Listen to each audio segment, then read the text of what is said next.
sick and Evan's in China. Sounding whereabouts in China. Stephen or Trish, can you guys hear us? Loud and clear.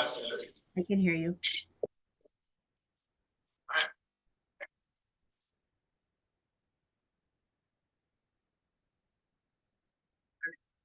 Ready to go?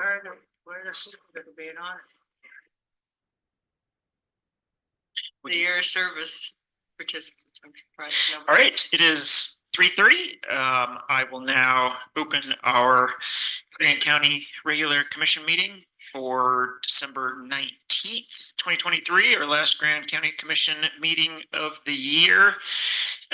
Present, we have Commissioners Bill Winfield, Mike McCurdy, Mary McGann, and myself, Jacques Hadler, in the chambers. We have Commissioner Trish Hedin on Zoom. We have County Attorney Stephen Stocks on Zoom, County Clerk Gabriel Wojtek here in the chambers, and we have Associate Commission Administrator Quinn Hall in the chambers as well.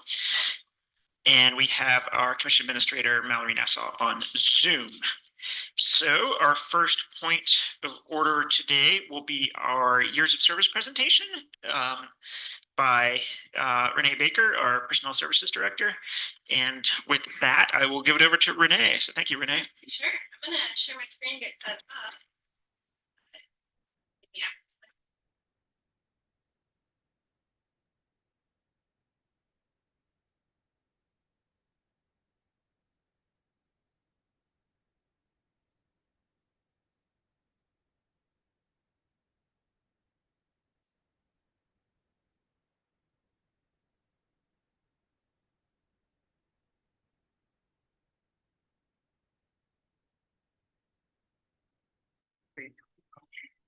Yeah. All right. So every maybe the 3:30 time set people schedules off a little bit. We're hoping to start early to have some oh, sure. So to have some participation from our county employees. I will note that I generally give the supervisors, if any of the supervisors would like to chat when I get to their department, they sure can, and give a chance to speak about their people receiving years of service awards. But they also all have received, all of the supervisors received their certificates for their employees ahead of time, and most usually do something a little bit more intimate within the office to recognize these employees with years of service. I'll hop right into it, but to all of our employees, I just wanted to thank you all for your outstanding contributions in making Grand County a thriving and exceptional workplace. Of course, your dedication and hard work have been instrumental in just overcoming any new challenges that we've seen in 2023 and kind of ensuring our continuing success into the future. So cheers to you all for your years of service and making a positive impact in our community. I'll start with the attorney's office, and I saw Stephen's on. I know his time might be a little bit different than ours, but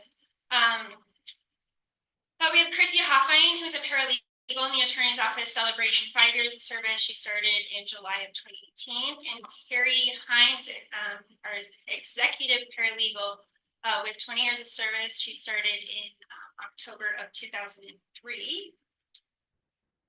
Stephen, did you want to add anything in? I know you got a chance to maybe chat with these two before you left. Did he disappear? He disappeared. All right, we'll move on.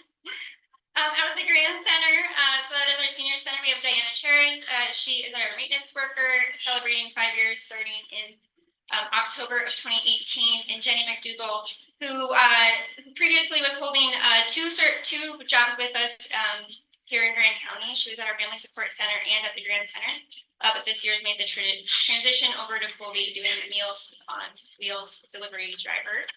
She started in January of 2018. For the Family Support Center, we have Karina Spence, who is our nursery worker, and she's celebrating 10 years of service with Grand County. And for the library, we have Jessica Magleby, also celebrating 15 years of service. I'm sorry, celebrating 15 years of service, and she started in December of 2008. In maintenance, we have Vesta Higgs celebrating 10 years of service, starting in May of 2013. For the road department, we have Tawny Boyd, who's their administrative assistant, celebrating 15 years, starting in November of 2008. And Cody celebrating 20 years, starting in April of 2003. And then the road department also had some exciting retirements coming up. I don't know if you all have gotten a chance to ever meet Bud Johnson, but Bud, I'm going to call him our longest running county employee with 46 years of service to Grant County. Bud's going to be retiring here in the end of December 2023. Wow. He started in August of 1977. And additionally, Stan Matson retired this year with 33 years of service in Grant County. He started in May of 1990. Looks like Bill's got some big shoes to fill in that department. Big shoes, some long time. I will say one thing about the road department is that they do have quite a few longtime employees, and but the longest serving employee right now. In the sheriff's office, we have Jenny Swenson with 5 years of service. She's our dispatch supervisor. 15. I'm sorry, 15 years of service. Thank you, Mary. And Gary Crosman, additionally with 15 years of service and corrections sergeant. And then Josh Stolpez, Haley Mosier, Jared Palmer, Holland Moore, and Aaron Fry, all with 5 years of service. You're all deputies. Actually, AJ is a sergeant. I'm gonna skip Andrew for a minute. I think I might hear her in the hallway. But we have Angie Book as a department head out of OSTA with 5 years of service starting in September of 2018. Izzy Weimholt, our noxious weeds director with 5 years of service starting in December of 2018. And John Cortez is our county recorder. He started with the county in 1993, so 30 years this year. And he started as our county recorder in 2011. And Andrew Brand, our Sand Flats director with 25 years of service. I know Andrea was planning on attending and hopefully to speak about the partnership between the BLM and Sand Flats, but maybe she's in the hallway. Thank you, Kevin.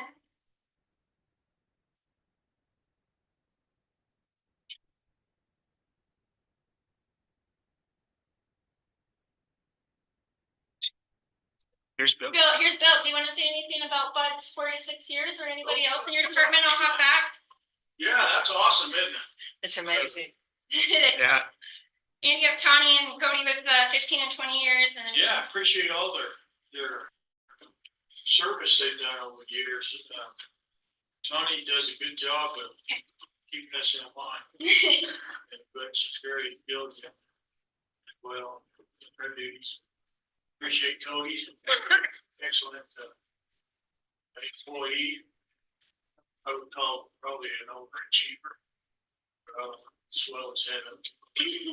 But yeah, appreciate all his work. But I appreciate his being able to stick to it and get right to the end of the line. Incredible. Yeah, did good. Appreciate it. Yep, and then Stan with the 33 years. And then Stan with 33, yeah, same thing.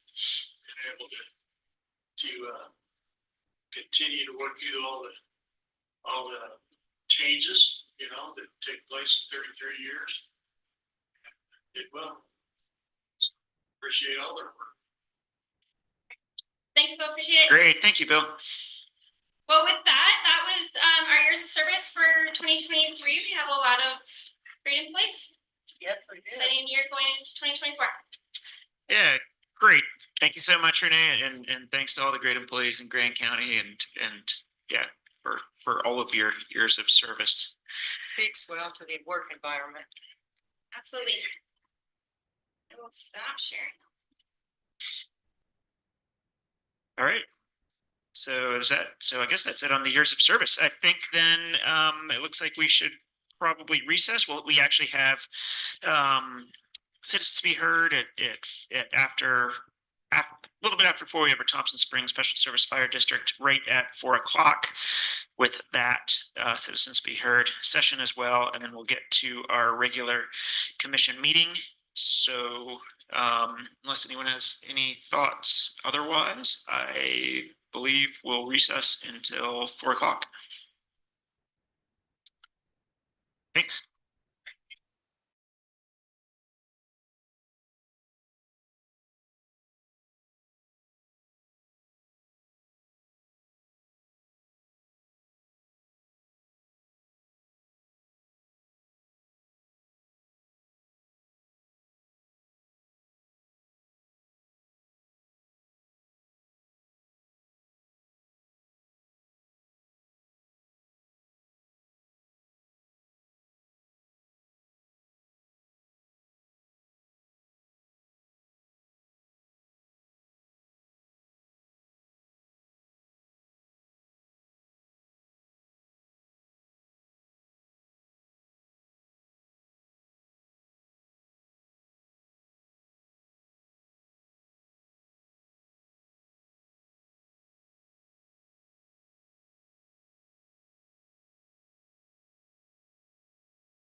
All right, we are going to come out of recess, and first I would like to welcome Andrea Brand from the Sandflats Department up. She would like to say some words about Sandflats.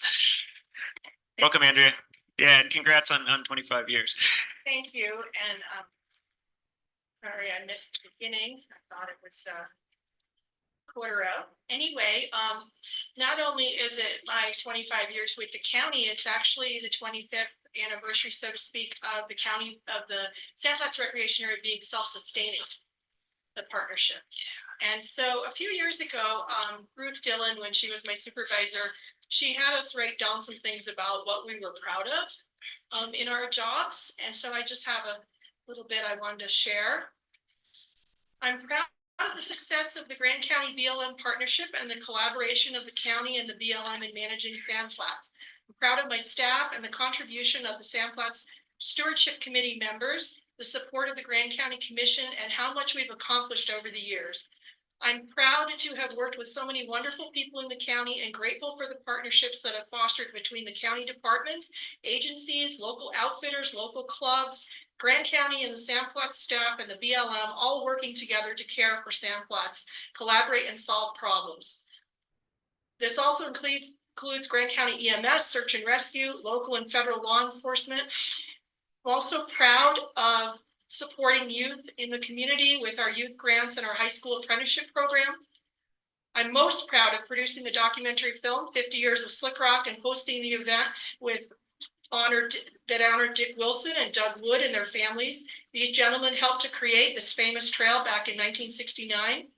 I'm also proud of the 5 tips for an awesome Moab adventure video and our successful endeavors to reach and educate the new UTV user group and working with the state more recently to create the OHV online test. I'm proud of the ordinances the county passed, working with the county, state, and BLM law enforcement in 2019. These ordinances are not just for Sandflats, but all of Grand County to help protect both the health of the land and the visitor experience. That was the public land ordinances. I'm proud of Sandflats visitor surveys that continue to rate Sandflats excellent for customer service and good to excellent for facilities, including campgrounds, trailheads, and trails. I'm proud of our office building and grounds that we built in 2021 for Sandflats and for active trails and transportation. I'm grateful for being able to acquire Utah State Parks and Rec Trails and Pathways matching grants for improvement projects over the years that have included new trailheads, parking areas, toilets, and kiosks for Hell's Revenge, Fins and Things, 4x4 trails, and improvements to the Slick Rock Bike Trailhead. Also, the completion of improvement projects for Hell's and Fins entrances for safety and traffic flow, and the new campground expansion and group sites, and the creations of extensions to the Slick Rock Bike Trail with Above Abyss, Hell's Revenge staircase most recently, and the non-motorized Raptor route. I'm proud of how much Moab cares about our backyard, as shown in the community's opposition a few years ago to oil and gas leasing that was proposed for Sandflats. Sandflats Recreation Partnership is an experiment that endures. I feel both proud and privileged to be the director of Sandflats for over 20 years and to help take care of this treasured place. Thank you. Thank you so much, Andrea. That's a lot to be very proud of. Yeah, great. Thanks for everyone's help. Absolutely. Yep. I've been riding the new extension to Raptor route, Kestrel Run, the last couple of weeks, and it's great. It's another jewel in the crown for the Moab trail systems and for Sandflats for sure. Great work. Yeah. We'll be working on some parking lots this winter. All right. Yeah. Thanks, Andrea. Thank you for the opportunity. All right. We have 1 minute until 4 o'clock, so I'll just kill a little time here before we come in with the Thompson Spring Special Service Fire District Board meeting, and I see that Chief Markham is on. So it is 4 o'clock according to my computer. So let's commence with that. I will now recess our regular commission meeting until after the Thompson meeting, and I will open our Thompson Springs Special Service Fire District Board meeting at 4 o'clock. Our first our call to order, all present are Commissioners Kevin Walker, Bill Winfield, Mike McCurdy, Mary McGann, myself, Jacques Hadler, Tricia Dean on Zoom, Clerk Waitek, and Associate Administrator Quinn Hall. and Chief Markham. So our first order of business is citizens to be heard. Now, this citizens to be heard just pertains to the Thompson Springs Special Service Fire District. Is there anyone who'd like to come make comment on Thompson Springs? And on Zoom? Looks like not. So we will move on to our consent agenda. And the one item on our consent agenda is the ratification of payment of bills. And let me just pull those up. Ratification of payment of bills. Total bills in the amount of $166.46. Total payroll in the amount of $1,791.92 for a total bills and payroll in the amount of $1,958.38. Mike? Thank you. Second. All right, motion from Commissioner McCurdy, second from Commissioner Walker. All those in favor of approving the consent agenda, raise your hands. And the motion passes unanimously. Okay, we are on to our fire chief's report. So Chief Markham, what do you have for us today? Hi, thank you. Yeah, I'll start with the recent incidents. If you want me to expand on any of these, let me know. But on December 8th, there was a semi-truck fire on Highway 191 at mile marker 150. We responded to that as well as Mohawk Valley Fire Department, and we're able to keep the fire to the truck that caught fire, and it had a load of lumber, large lumber in the back on the trailer. So that we were able to keep that from catching on fire. So that saved us a lot of time and heartache. On December 10th, we had a hazmat response on I-70 at mile marker 186. That was Thompson Fire as well as Mohawk Valley Fire Department. Equipment wise, everything's in good working order. And then a couple other things. January 17th through 20th, I'll be attending the annual Utah State Fire Chiefs meeting in St. George, as well as the Utah Fire and Rescue Academy Winter Fire School. And then with the help of Renee Baker, HR, we were able to complete the 2024 workers' compensation policy renewal for ULGT. So that's all I have. Great, thank you so much, Mark. All right, there's our chief's report. We're on to new business, and the only item on our agenda for new business is the approval of the amended 2023 budget and the tentative 2024 budget, which can be found in our packet. Presenting, I guess we don't really have a presenter on the budget. Were you going to do that, Gabe? Or? Yeah, I mean, it's presented in the packet. It's fairly similar. There aren't any radical changes from previous recent years for the Thompson Springs Special Service Fire Special District budgets.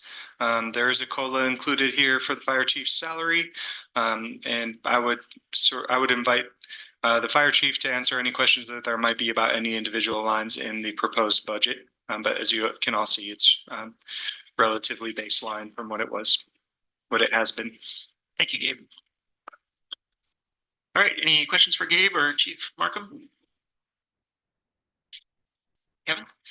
I'll move to approve the 2023 amended budget. Thank you. All right, I have a motion from Commissioner Walker, second from Commissioner McCurdy. Any discussion?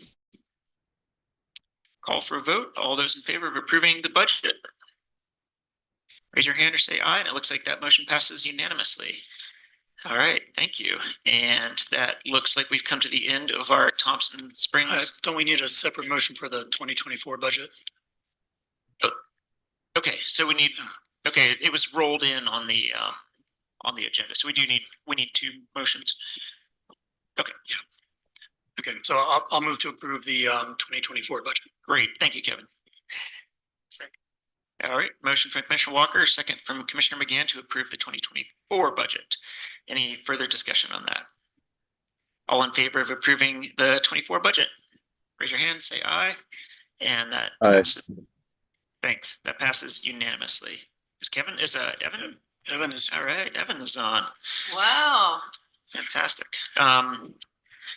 Okay, it looks like we've come to the end of our Thompson Springs Special Service Fire District agenda. So I will adjourn that meeting and I will resume the regular Grant County Commission meeting, noting that we've been joined on Zoom by Commissioner Clapper as well as rejoined by Attorney Stocks. And we also have our County Administrator Mallory Nassau on Zoom.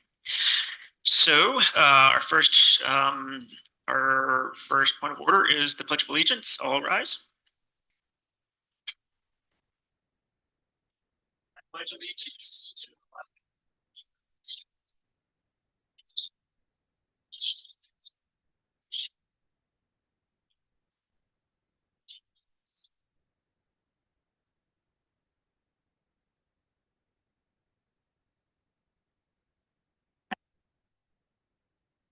All right, we are now to our regular 4 o'clock citizens to be heard session.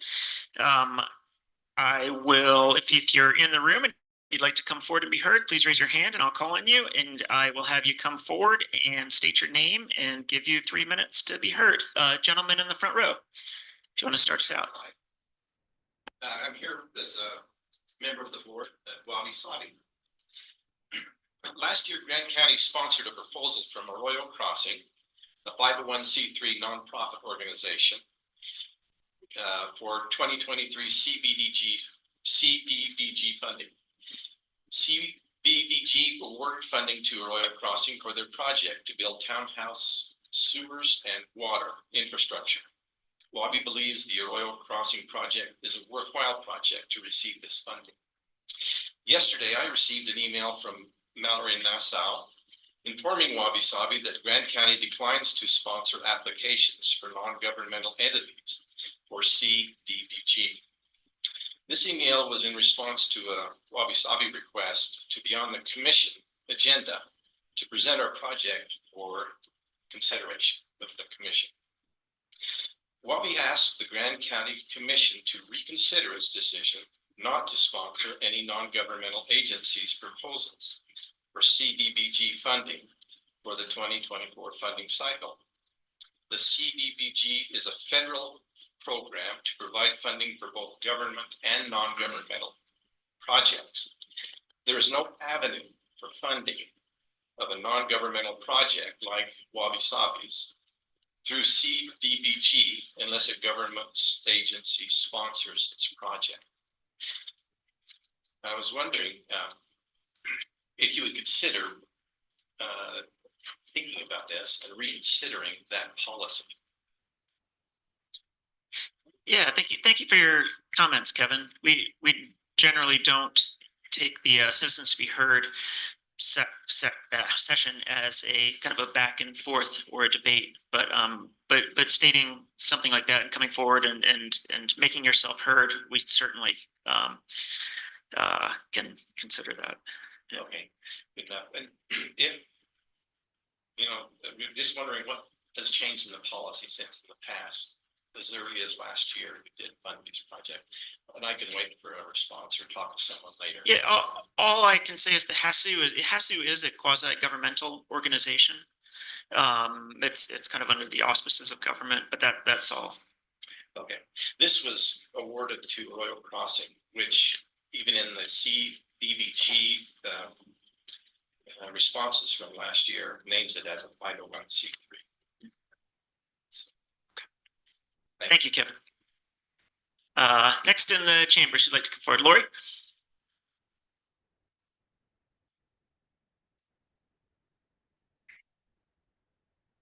Holidays to all. Hi. As the vice chair of Travel Council Advisory Board, I have access to certain meetings and things, but I'm speaking today as a private citizen, not as a representative of the TC.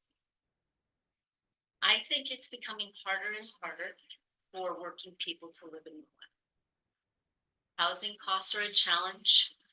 Reduced visitation has caused a lot of people to experience cuts in their shifts, especially in restaurants where so many of our locals find themselves working. That means that their ability to earn through gratuities and their own hard work and their ability to gain a gratuity is less. I'm not saying that it's all about gratuities, but if you have fewer shifts, there's less economy there. And I feel that we as a community need to do what we can to encourage workers to stay in our community and to be able to live and thrive. Until we have a more diversified economy, which I know is a huge priority for the community, please, I would ask that as you look at your final budget adoption today, if you will please invest our TRT promotional dollars in places that will help workers thrive. Let's focus on a visitor economy and invest our promotional dollars so that workers can thrive and continue to remain as part of the community. The state of Utah has been noticeably clear about the way that it divides out tourism tax spending. Most of the tax that is collected is to be used for mitigating the impacts of tourism, which there are many that need to be mitigated. But there are programs that are being called mitigate, that are being called promotion, that truly are mitigation. The Trail Ambassador program offers valuable infrastructure. Trails are what keep me in Moab. I love trails. I want to be part of that. I would love to even see some of those mitigation dollars go towards maybe our county roads that are helping us to maintain those trails. But that's not a promotional program. It's mitigation.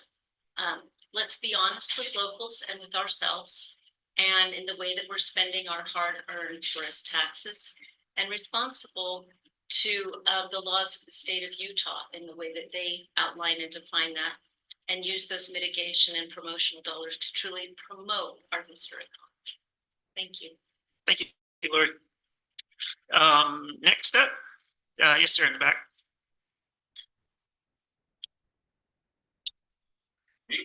Sorry. My name's Rory Paxman. Got a little PTSD coming in here tonight.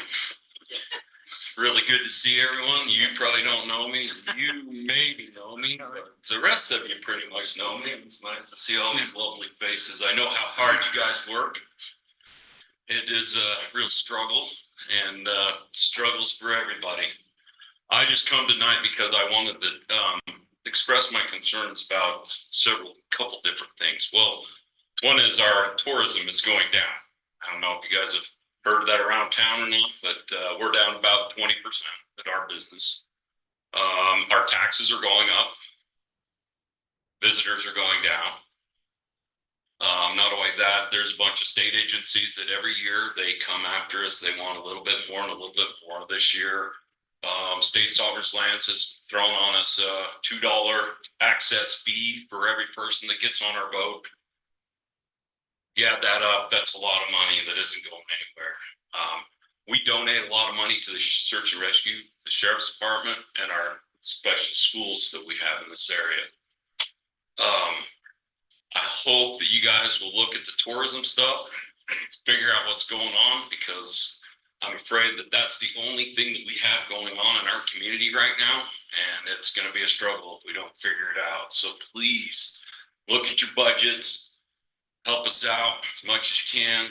We appreciate all your hard work. Thank you, guys. I hope that was quick and simple, but I appreciate it. Thank you, Roy. And Merry Christmas. Merry Christmas. And have a good New Year. All right, next up, Howard.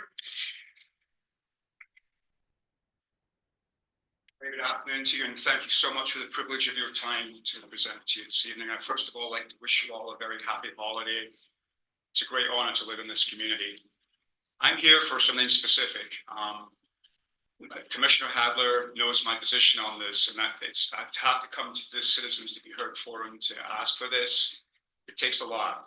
I had requested a state required document that shows exactly where all the TRT and the TRCCA goes to, every cent of it. And I say that because I'm a vendor and I collect a TRCCA tax on behalf of from all the visitors that come into my store. And when I look at the rules of how that money should be spent, I like to see where that goes. And of course, it is spent according to the law, but the last document for the spending of the TRT and TRCCA is through year ending 2021. When I asked August Bernath in the Chamber of Commerce board meeting about producing this document, he told me that there was no need to produce this document until October of 2023 this year. We have no records of this document, so I can share with the members of the hospitality group of the chamber to show them that the money that they have collected, where it has been spent. So I can tell you this from the TRCCA spend, the number I have, which in a state mandated document, said that $0 was spent on the function of establishing and promoting tourism in Grand County. My business is down 20% this year, and that's after I raised prices 10%. What do I tell my employees when they come to me next year for a pay raise? I can't give it to them. Congratulations on your pay raise. I'm happy to see you're doing well. As the stakeholder, am I receiving a pay raise next year? No, not when your business is down 20% year over year. And there's a lot of vendors in this community that feel that way. And you're our leadership. You are our enacted by law managers of our economy and making it successful. And Moab City's feeling the pinch too now. And they're mentioning this thing called property taxes. So this year, I've seen sales plummet. Next year, my rent's going through the roof. And that's before the city assesses a rent for me because they're short of money that could be delivered by visitors to our town. They pay all of our paychecks. Thanks for your time. Have a Merry Christmas. And I look forward to seeing your marketing strategies come out for our community. Thanks, Howard. Next up, please raise your hand if you want to come forward and make comment. Anyone on Zoom who's here to make a comment? See anyone?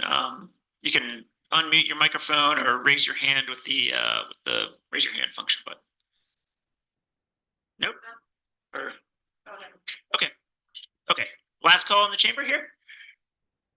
All right, we will move on. Thank you all for coming forward. We are next up to our presentations, and our presentation today is our Audit Committee and Risk Management Report. And let's see who is presenting. I think that.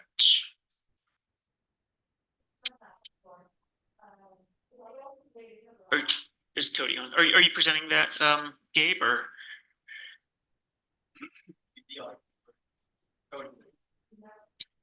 You were Cody, I'm sure. Yeah, okay. I'm on it. Great. Okay, so we have Cody Dieter, who is our auditor on Zoom. You guys hear me okay? Yes, thank you. Excellent. I will be relatively brief and then open it up for questions after and make some additional comments. So the internal audit function has been in place for several years, and the primary focus has been looking at all of the cash points and revenue collection points in the county and doing an analysis of policies and procedures and ensuring that there's sound policies in place to ensure the safety of those revenues that are collected. This year, we focused on the final 4 collection points in the county that had not been audited at this point, and that is those are the Old Spanish Trail Arena, the airport, the Justice Court, and finally the library. Each of those areas met with the directors of each of those departments in November and found that in all cases that there's certainly no fraud being committed at this point, and hopefully their policies and procedures will continue to be strong and ensure that that continues to be the case. At the Old Spanish Trail Arena, just a high level overview of their collection points for revenue. They have 3 collection points. One is a overnight stall rental that's dropped into a box. The other is camping fees received in their office, and the third is event fees when they hold events. And those the policies and procedures for collecting revenues for all 3 of those areas are solid and sound. And they've also made some improvements since I met with them to ensure there's always 2 people collecting funds and reconciling those. The one recommendation that was made from my side and from Osta's side is to provide petty cash for them in the future. Right now, they don't have that on site, and also to have the ability to process credit cards on site. So that would be the recommendation for the Old Spanish Trail Arena. Next met with Tammy Howland at the airport and addressed some of the how they collect cash there. They only collect cash through vending machines. Everything else is sent directly to the clerk auditor's office. And so that the risk of fraud is very low at the airport. However, some additional information that was provided at the airport is a desire to implement policies and procedures. Right now, there aren't any written policies and procedures. So that would be a big benefit for them and for future staff. The next would be that the airport would benefit from a long-range business plan that would provide an economic development tool for the county and the city. The next entity we met with was the Justice Court. Emily Butterfield, who's the Chief Deputy Clerk, and Judge Danley Welch O'Donnell. Of all of the entities at the county, this one is probably the most regulated from the state through the Utah State Court system. And so the policies and procedures are uniform across the state and are audited from the state every 5 years with self audits every couple of years. So this department has very strong policies and procedures, very, very low risk of fraud.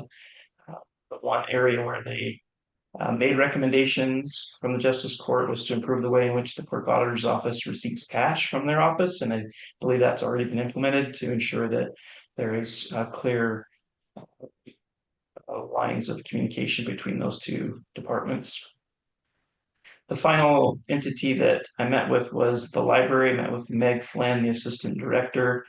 The library does not receive a lot of cash. It's mostly from making copies and library cards for out-of-county individuals, some donations, things of that nature. So not a lot of money is collected, but they do run it through a cash register and zero out the register every day and ensure that the cash and the checks match the register. And then they take that cash to the clerk auditor's office and bring the receipt back. So pretty good policies and procedures there. The one recommendation was that they currently they deliver cash to the clerk auditor's office every several days, 1 to 3 days. Recommendation would be to do that every day. So if there ever was a discrepancy, it would be more easily caught up front.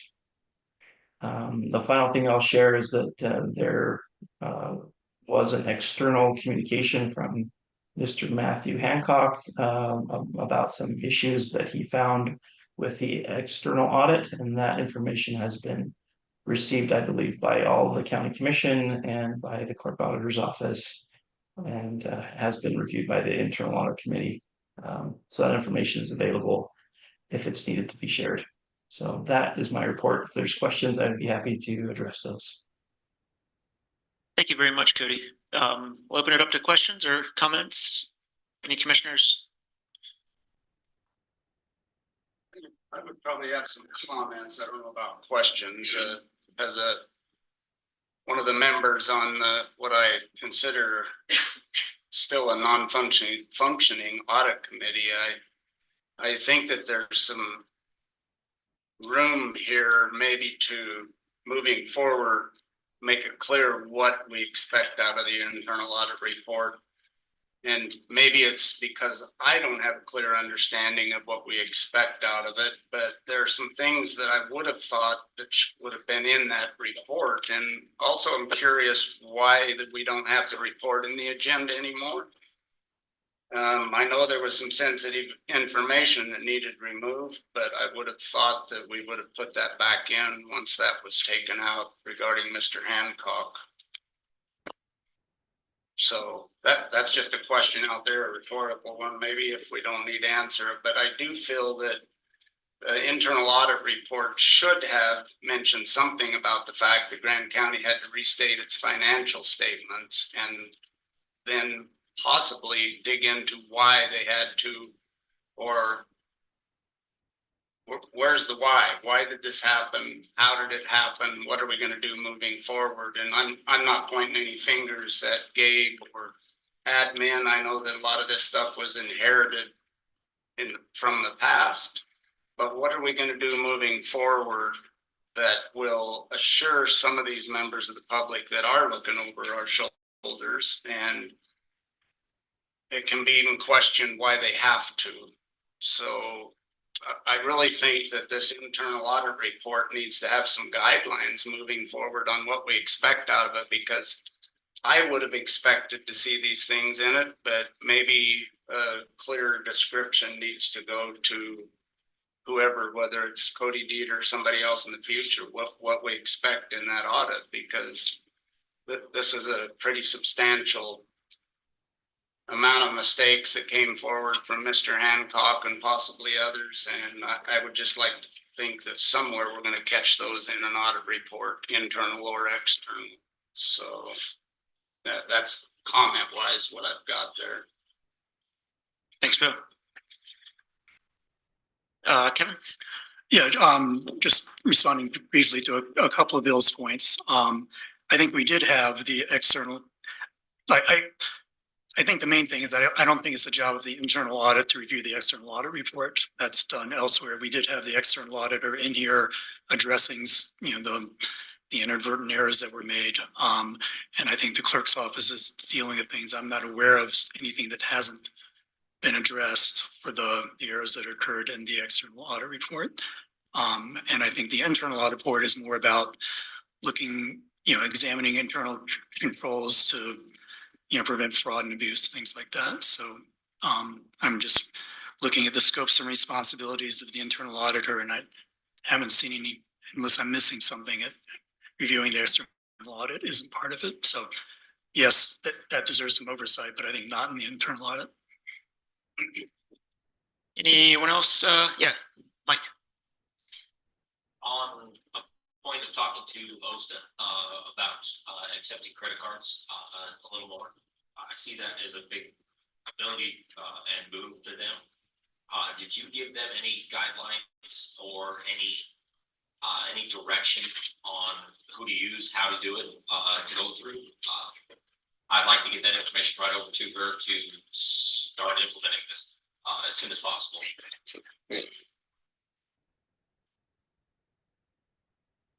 I think, did you hear that? No, I think that, did you hear that comment or question, Cody? Say that, yeah, sorry, say that again and cut out just a little bit. Oh, you're okay. In asking about credit card acceptance out at OSTA, did you offer up Angie any choices, any options, or any paths to go with that? As I know she would probably like to get that on. And I see that being a boon to OSTA in general. So I want to get that started as soon as possible. Yeah, my recommendation to her was just to meet with the clerk auditor's office to talk about, how they process credit cards. But I did not provide any suggestions about how necessarily to do that, other than that many other departments use credit cards. I mean, Plat's is one that, uses that for almost all transactions. So there are many options, but I didn't provide any specific ones to her. Okay, I'll be speaking Gabe and Angie both. No biggie, but thank you. Thanks. And I see online, Commissioner Hedin has her hand raised. Did you have a comment or a question, Trish? Oop, Trish is frozen. Can you hear me, Trish? She's frozen.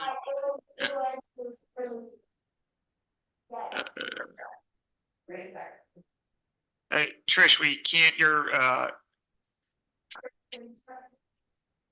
mic is muted also. And she's. Yeah. Okay. All right. Yeah. Okay. Anyone else have a further questions for Cody here?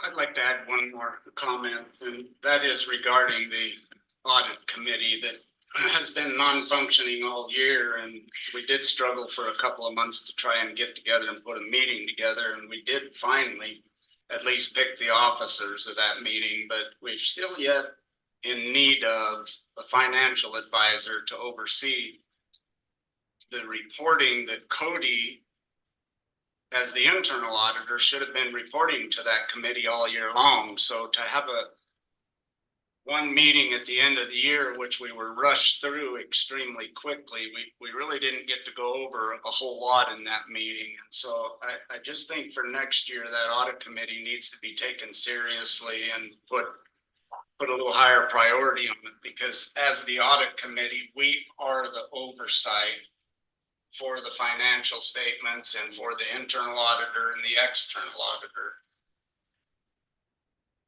And I just think that we've got to move forward with putting some priority on that. And I still think that the internal auditor should have picked up on the fact that there were some things that were missed. Those are internal controls in our county and mistakes that were made, whether they are previous staff or current or future.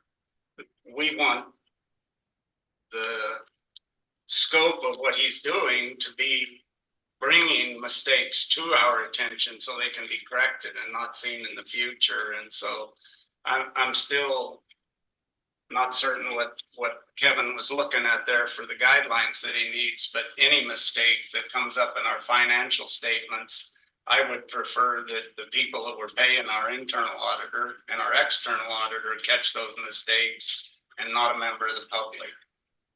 So if we could put some priority on the audit committee next year to function as it's supposed to, I think that would make me feel a lot better as far as both transparency and clarity that we are doing our job as an audit committee.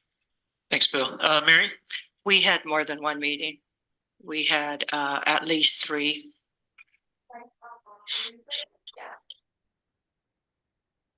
Oh, is Trish back on, or I thought I heard her voice.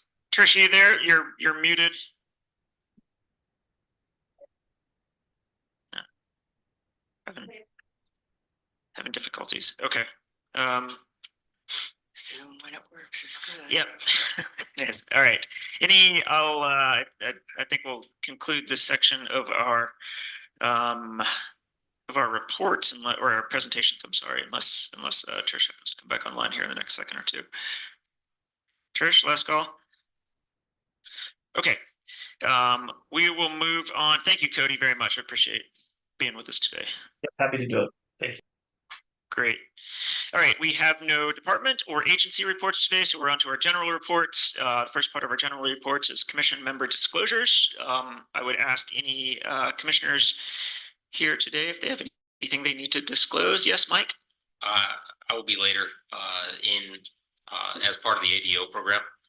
Also, both me and my wife work for the county. Okay, thank you. Mary? My son works at Sand Flats. Thanks. Anyone else? All right, we're on to general commission reports and future considerations. Evan, you're front center on our screen. Are you prepared for a report today right now? Looks very tropical where you are. I'm envious. Oh, it's no, it's just indoor house plants. Can you guys hear me? You can hear me all right then? We Great. can.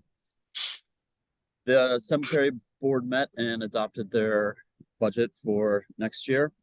Sand Flats had its quarterly meeting, and there was some reviews of some of the Finley holiday productions and also the budget there. And then the Canyonlands Health District also met and working on budgets. Surprise, surprise. So I wasn't able to attend all of those in person, but the reviews seemed like those went, and those budgets have been adopted, and that's all I got. Thanks, Evan. Appreciate you tuning in today. Trish, do you have your connection sorted out? Yeah, I think so. Yeah, sorry. She's on a different. There you are. All right. Thank you, Trish. Oop, there you go. I know I got to get rid of that other one. Sorry about that. You'll just have to ignore me. Can you hear me okay? Yes. Can you hear me? Okay. We can hear you, Trish. Yeah. So, okay, great. So I went to 2 WISA meetings over that period of time. Kind of a couple interesting things. One, they're looking at a rate study and raising rates for basically what's considered like the upper tier of water use. And a good example of that, this was actually came out in an article from KSL just a week or so ago, that actually Utah has the lowest upper tier water rates of all states in the Intermountain West. So what that means is, for example, in the winter, an average household uses about 5,000 gallons of water. Upper tier would be a household that uses 20,000 gallons. So an example is St. George has the lowest rates at a house in the upper tier at $56.50 a month. So that's really cheap. So GWIS is looking at, raising those rates for upper tier users, and hopefully that'll push water conservation. Same as Evan, lots of budgeting going on. The other thing that was happened with GWISA, which is really kind of cool, is they finalized the White Ranch purchase. And so what that means, George White, a long time ago, sold off a chunk of his ranch, which Grand Water and Sewer did not hold on to. That was sold and put into a conservation easement. But at that same time, they sold a fairly large amount of water rights. My understanding, if I have this correct, is 730 acre feet of water at $138 per acre. So that was a steal of a deal. So really amazing thing that George White did for our community, and that purchase is now complete. They finalized that purchase. So it's been many years. I went to the conservation district again, just kind of finalizing the year, but a couple things that Corey Farnsworth from the extension is doing, which is really great. He's got a master gardener class coming up. So for those that are interested, it's such a great resource. He's also going to be doing a workshop on fowl this early spring. So those that are interested in backyard chickens. So just lots of cool things going on within that entity. And then lastly, I went to the UMTRA, and I'll let Mary maybe talk about that, but that was just really, really cool to go to that event. Awesome. Thank you, Trish. Yeah. We'll move on to Commissioner Walker. Let's see, in the last couple of weeks, I went to a council on aging meeting. They, among their activities is survey they're trying to get out, and they were hoping in the not too distant future to present to the commission about sort of some intermediate housing options for seniors. And right now we've got like the care center for people who need a lot of care, but there are people who can mostly take care of themselves but need a little bit of help. So they are interested in addressing that issue and looking up what other communities have done. We already talked about the audit committee. I was at a meeting with the mayor and city councilman along with Jacques. He might have more to say about it.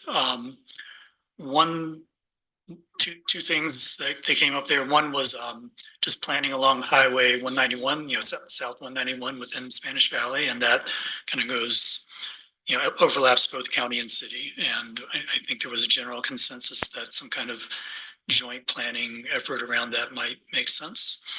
And then there was continued discussion about just how we divide up funding, in the valley, and that it's a pretty murky issue. The city does not have a property tax. So, if the city pays for something, they're paying it out of tourism taxes and sales taxes, which means probably everyone, within the greater Moab area is paying the same amount. And if the county pays for something, approximately the same thing is true. So you might think, we wouldn't be arguing at all about who's paying for what, because by the time the expense reaches taxpayers, it's kind of the same either way. But, bureaucracies being what they are, I think the county and the city do some, at the moment, very mild squabbling about who pays for what. And I think that has the potential to get worse. We've done a pretty big change with dispatch, asking other entities to pay more. I think some of those entities might turn around and ask us to pay more for things that we've been getting for free up to now. So I don't think there's any easy answers to that, but I think it's just worth thinking of. So I just wanted to make people aware of that issue. At a Forest Service meeting, and one piece of news from that is that the Bears Ears plan is still kind of stuck in limbo in Washington, DC. I think the earliest it might come out would be late January. Still, so far as I know, that plan is gonna, I think it's gonna startle some people. It's not a typical national monument plan, and I just encourage everybody in our area who either work, does business in that area or just goes there for recreation to pay close attention so they can get involved in the later stages of the decision-making process. That's all. Thanks, Kevin. Bill. Yeah, see, I had a Film Alliance meeting. I've mentioned it before that the 100-year gala that's coming up, I believe all commissioners for sure, and possibly some of the staff. We're invited to that. It's January 11th at the Capitol. If there is anybody that wants to attend that didn't receive an invitation, it would probably be easy enough to get you one if you wanted to attend that. And it's never been to one, so I don't know how fancy they are, but it is coming up and it's part of what the Film Alliance is doing. And I do know that a lot of the state legislatures and representative and senators will be there, and the attempt is to try and utilize some of that to convince the extension of the tax credits for filming in Utah. I was on a legislative visit with both Jacques and Mary, where we had Representative Watkins, Senator Winterton, and the Roosevelt Mayor, Mr. Bird, down, and we got to tour Synergy Arroyo and heard from Rob on his daycare, and there'll be some more added to that, I'm sure, from others. But it was a good visit. It was a good chance to connect with some of our folks up at the state that we didn't have to travel up there to do so. They were traveling to see us for a change, so that was good. I was part of the tripartite board, the RLF board, and the SEUEDD board in Price. Regarding Grand County specific, I mentioned to Ben, but I know that we have the RLF fund sitting there. I believe that we put 400,000 into that. And so there needs to be some advertising and to start letting our local businesses know about that so that they can draw on it through forms of loans. Was also part of the Southeastern Advisory Council to Colorado River. There's definitely a lot of negotiations going on between upper and lower basin states, both working on conservation plans for the future and also trying to iron out what it's going to look like in the future, because I believe at the end of 26, we have to come up with a new agreement between all 7 states. And that should be exciting, maybe not in a good way. We also discussed at that a little bit, the fact that California has come to the table, but only after the federal government incentivized them to do so to start conserving water on their end right now. And so it took the Biden administration putting some money forth to help make that happen. And so I don't remember the number and I didn't write it down, but it's a pretty huge amount of water for a pretty huge amount of money that they have agreed to conserve. I was also at the airport board meeting. There was some really good news there. Contour Airlines will be flying February 1. Currently, and I checked it out on both their website and on Google Flights, you can find tickets in and out of Moab to the Phoenix area and onward. There is a code share agreement that is in the works right now, and soon, that we don't have a date yet, you will be able to purchase one ticket that will jointly be with American Airlines. And so American Airlines to anywhere they fly out of Moab, via Phoenix. So, and those flights start on the 1st of February, but that's only through their website. Also, we had our first audit committee meeting. I would say the first audit committee meeting that we had minutes and agenda posted for. previous meetings, we're just trying to attempt to put that committee together. So we, of course, discussed some of the same things that we did today around Cody Dieter's report to the audit committee. And I think that's all I've got. All right, Mike. I, like several of us, attended the 14 million ton tile ceremony. Thanks for Mary for speaking during that too. Very nice ceremony. I went to the Grant County Christmas party that several of us attended also.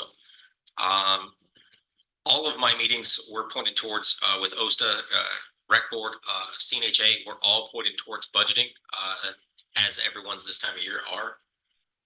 So I'm just getting that out of the way there. But right out, I would like a future discussion point on working with the Rec Board, as they have expressed that they would like to help our county and OSTA in the sense of getting those doors taken care of over at OSTA. They would like to team up and get that done sooner than later. See if funding can come from both sides on that one. A previous subject that was raised was why were we spending money on a dunk tank instead of fixing those doors. I wanted to state today that that was different funding sources. That was approved fair funding that could only be used on promotion for fair stuff. So that's where the dunk tank came from and why we couldn't use it towards the doors at OSTA. Indoor soccer was taken over, now run by OSTA and the county, and not by City Rec. So that'll be another activity held out there. On the Rec Board side, the financial reporting and again, going over finances in general. But again, tying back into OSTA, both meetings tied in to each other of looking to partner with the county on getting the doors fixed. Along, the Rec Board would like to put forth the funding for the second phase of the sound system. The Rec Board's going to put forth the money for the second phase of the sound system to fix OSTA's sound system. So we do not have to have that when they come to the Rec Board, which is a very nice notion from them. Attending the CNHA meeting, again, it was 90% about budgeting, but I wanted to hit on the points of their CNHA's purchased housing to help aid and give more availability to their partners, the National Park System, BLM, Forest Service, is 75% currently occupied, and they expect 100% occupied going back into season. But it's good for them to hold the 75% occupancy rate going over wintertime. That means we're retaining more employees or more partner employees within our area. The National Park Service got their 1.161 million aid budget from CNHA approved. The BLM got their 124,000 aid request approved, and the Forest Service got their budget approved. I don't have the exact figure on that one, but they had many positions open and unfilled, was the Forest Service's report to CNHA. They are looking for people to fill those positions, but in tying back into the purchased CNHA's purchased housing in the area, all departments said that it was simply a game changer in the hiring capabilities of both the national parks, the BLM, and the Forest Service to offer availability of housing. They said they can compete on the highest levels for the best employees simply by the way that they have available housing, and most don't. And in speaking with the BLM at the CNHA meeting, they did give us a little sneak peek to a couple projects. They are looking towards a 9 square miles of solar project north of our airport. 9 square miles? 9 square miles of airport solar. Enormous. And that is enormous. That's roughly the size, 3 miles by 3 miles. Roughly the same size as some of the big fields you see out traveling into Vegas. And Marvel Movies, as in Marvel, is coming into the Thompson area. and in the near future. That is a boon to our both economy and our area. So You heard that through CNHA? no, I heard that through Bureau of Land Management through CNHA. Oh. As the reports to them. So Wow. Great. All right. That's really good news. Thank you. No. Thank you for reporting that. That's exciting. no, and it was fun attending the other the more social meetings with several people. Yeah. All right. Thanks, Mike. Mary. I want to begin with by recognizing one of our employees, Biga Metzler, for receiving the prestigious appointment on the Association of Film Commissioners International. It's a nice for her, and it's nice for the county that she has that kind of connection. On the 7th, I went to the Moab Housing Task Force meeting. Track E is scheduled for groundbreaking in March, and Skyline will be breaking in April. Arroyo Crossing is closing and breaking ground on 95 units in the next 3 months. So we saw a lot of activity at Arroyo Crossing this year. We're going to even see more next year. It's very exciting. Like Bill mentioned, we had the legislative outreach, which I think was worthwhile. And I think they walked away very happy, pretty impressed with what we were doing at Arroyo Crossing and with our child care. We had the audit committee meeting. Kevin was the elected chair. Bill was Kevin Walker chair, Bill Winfield vice chair, and myself secretary.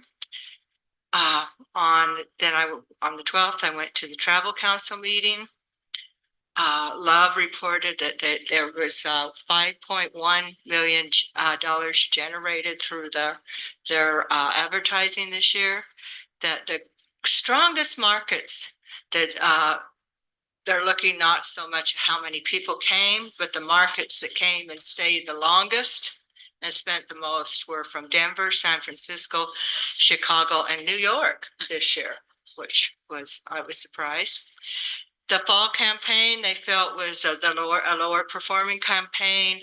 It was Salt Lake City did the best in that. The fly campaign worked better, and they received a lot of hits on that. The summer campaign worked the best, but this doesn't mean that that's when the tourists are coming. It means when they're booking, when they're hitting the internet and making their plans to come here. And in the summer there was a lot of planning for this fall, so that went well. They said the time of entry that they ran performed well. It was educational, but did not drive booking. The best partner they found for this area has been TripAdvisor.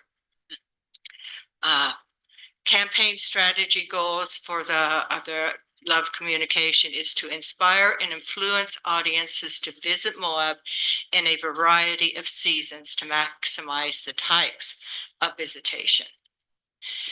They're targeting northern Utah, Denver, Colorado Springs, Las Vegas, Boise, Idaho, Idaho Falls, Phoenix, and Chicago are some of the places that they're really promoting.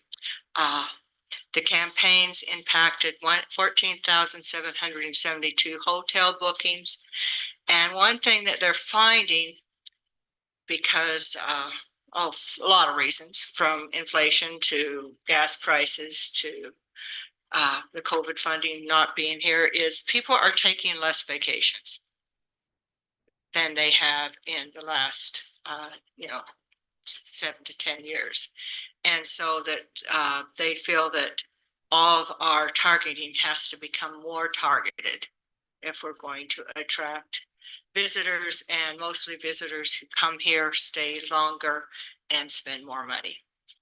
On the same day, I attended the solid waste. I ran from that meeting to the solid waste meeting. As in so many meetings, we worked on passing the budget and the fees. We did recognize Kalen Jones, who had served on the board for 8 years. He was as a representative from the city, and he has been a very dedicated and hardworking board member, and he will be missed. On the 13th, I attended the economic development meeting. We had a really good discussion with Mayor Langanese on how to create a closer working relationship with the city of Moab. And I think we made a lot of headways. I'm excited. I think the Economic Development Board is a really good avenue for collaboration with the county and the city. Because a lot of the grants we're looking at and a lot of the stuff we're looking at impacts, we can work together better and be more strategic about the monies we go for. So that was great. And we interviewed 3 candidates for the open board positions. 14 million tons of tailings removal celebration. That's 7/8 of the pile, which is really exciting. It was interesting because we had Scott Whiteford, who is the Deputy Director of Legacy Management, and Jeff Avery's the Principal Deputy Secretary in the Office of Environmental Management, and we had the Deputy Secretary of the United States Department of Energy. And was pretty, we've never had that high of participation on people coming. And then after the presentations, we ate yellow cake. So yes, that's my report. Thank you. It was delicious. No, that was great. I love it that they've moved 7/8 of the pile. You can really tell when you look at it. It's amazing, and they had lots of pictures from years past, from the various eras of the pile, and it was really cool to be able to get out there and see how that situation has changed over the years. I very much appreciate the Department of Energy sending some very high up people out to Moab. That's impressive. So great job to everyone out there. On the 11th, as Bill and Mary mentioned, we did entertain some legislators into town, and I think it went really well. I very much look forward to further initiatives of this type in the new year, and really kind of presenting Grant County's best face to folks, and getting to know some of the people that really make a big difference upstate. I think it's a worthy effort, and I appreciate you guys helping out with that. Also, our lobbyist Cody Stewart too for helping put that together. On the 12th, I attended Trail Mix meeting. There's a discussion. So Trail Mix works.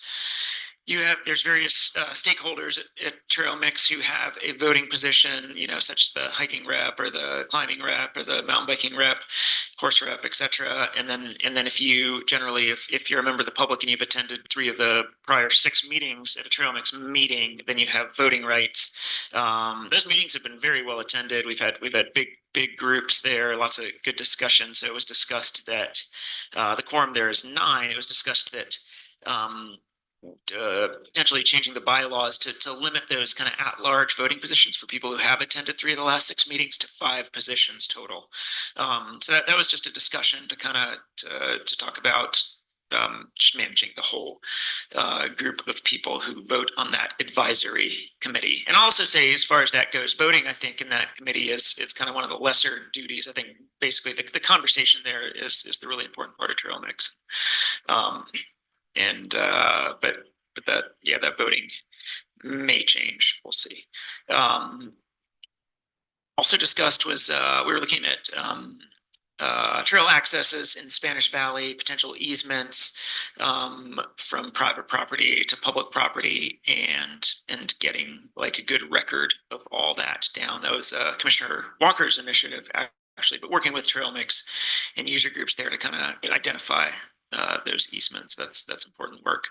And lastly, I just saw this today. Single Tracks Magazine is a very popular online mountain bike magazine that reaches millions of mountain bikers all over the world. And that publication just named, they do an annual awards issue, and they just named the Trail Mix the National Trail Organization of the Year. So they featured Moab Trail Mix in a kind of a front page article on their website, and described the organization. Had an interview with Chair Colin Topper, and I think that that's awesome. It's great. It'll keep mountain bikers coming to Moab, and kudos to that organization.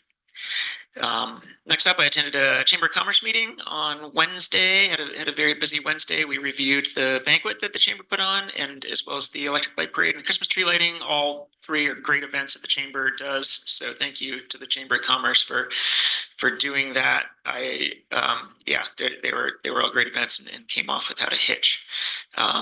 We also planned for the annual retreat in the wintertime, and then had a discussion about the Chamber is taking on the Business Summit this year. Grant funds are given to the Chamber to take on that role. So we were discussing that event. It's a big event to put on, and that's the cool thing that they're going to be doing. I also attended, as Kevin said, the meeting with the city, and I think Kevin nailed it on that one, with the 191 corridor planning and cost sharing, kind of precipitated by the dispatch argument, or not argument, but discussion. And then that evening, I attended the TSSSFD meeting, the Thompson Springs Water Board. There's a lot to talk about out there. First off, it's a special service district, so budget was front and foremost. Went over the budget and for both amended budget and the budget for 2024. That board is also down to 3 members out of 5, which is quorum, which is difficult. So we had 2 interviews with folks, and there will be 2 board member recommendations coming to this body on the meeting at the 2nd of January.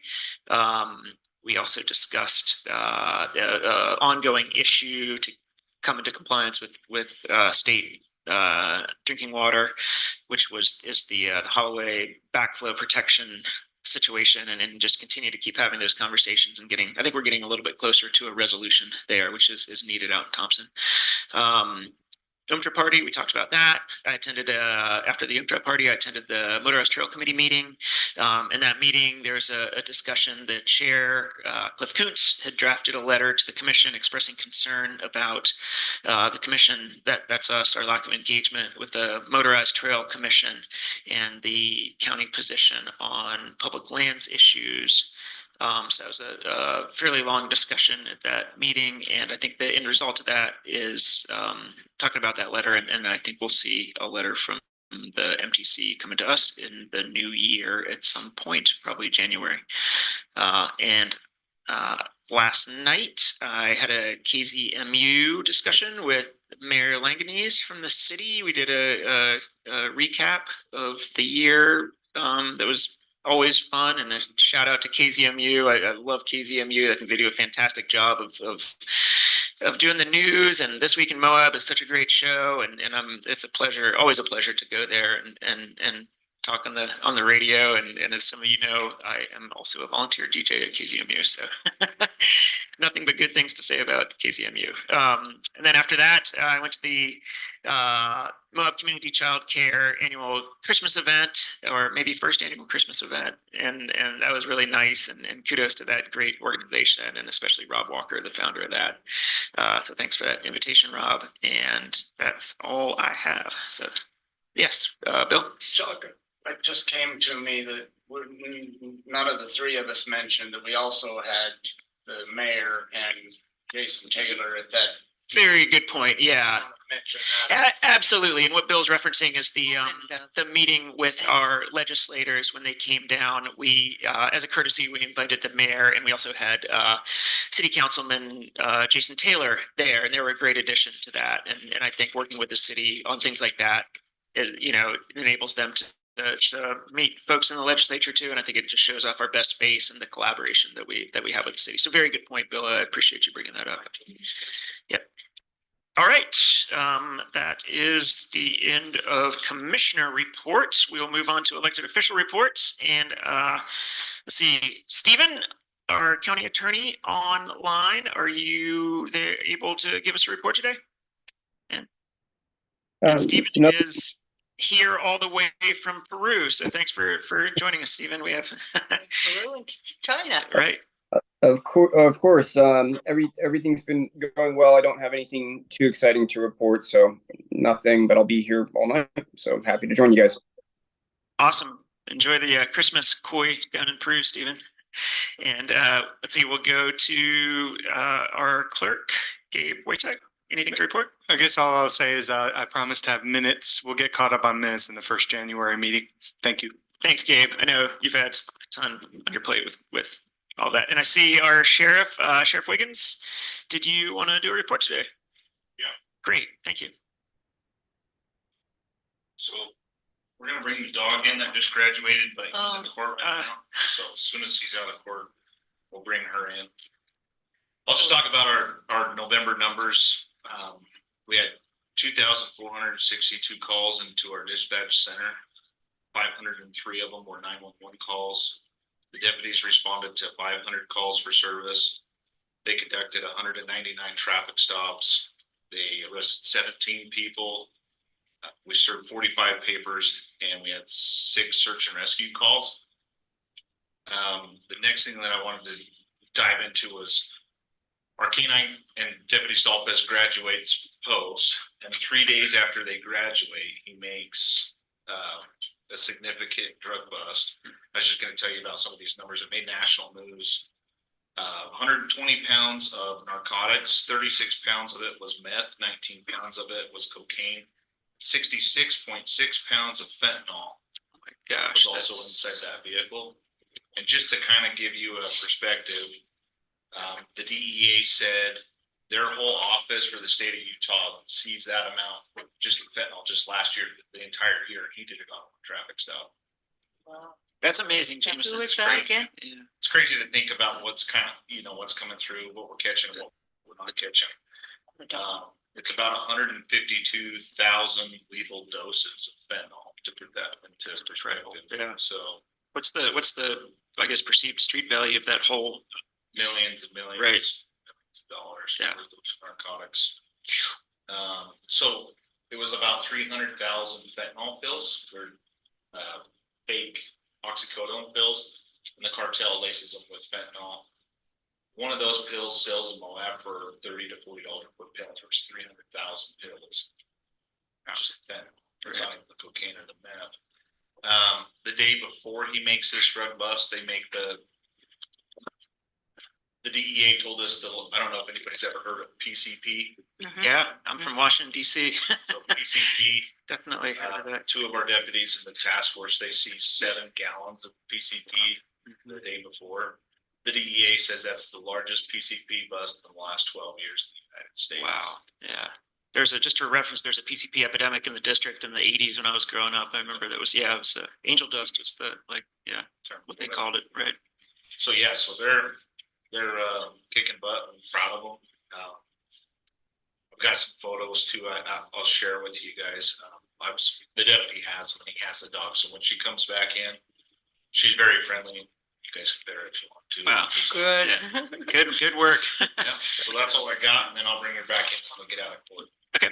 Thank you, Jameson. Yeah, you bet. All right. Let's see. We'll move on to our administrator, Mallory Nassau on Zoom. Did you want to report anything today, Mallory? Can you hear me, Jacques? We can hear you loud and clear, yes. Okay, I do not have anything to report. I'll let you guys get to the fun stuff, and I'm sad I'm not there to meet the dog. All right. We know how much you love dogs, Mallory. That's right. Thanks. Quinn? No, I went to a lot of things you guys did, so nothing to report. All right. That then concludes our general report, and we are on to our general business and action items. And our first action item, number 1 on our agenda, is ordinance approving revisions to the airport board bylaws. And I think that we have Tammy Howland, our airport director, with us on Zoom. Yes, can you hear me all right? I can hear you just fine, Tammy, thanks. Okay, good. I'm wearing earbuds. I'm not used to that. So, so this is just the basic amendment to our bylaws for the airport board. It was pointed out, I don't know if it was in a legal review or by county admin, either way, there was a provision that allowed for expenses for airport board members, and we're not allowed to have that in there. So this is just making that change to the airport board bylaws. Thanks, Amy. Mike? I'd like to make a motion. Great. Move to adopt the ordinance that repeals ordinance 645 and resolution 3138 and approves the revision to the airport board bylaws. Thank you. Kevin? I'll second. Okay. Motion on the table from Commissioner McCurdy to approve, and second from Commissioner Walker. Any further discussion? And just to be clear, there were other changes to the bylaws made besides the reimbursement. Not in this motion, no. That there was the last changes were in 2021. Okay. I guess in the packet, there is a red line that shows various changes. None of them look real serious. I read through them all. So. Great. Any other discussion? All right, seeing none, I'll call for a vote. All those in favor of the motion, raise your hands.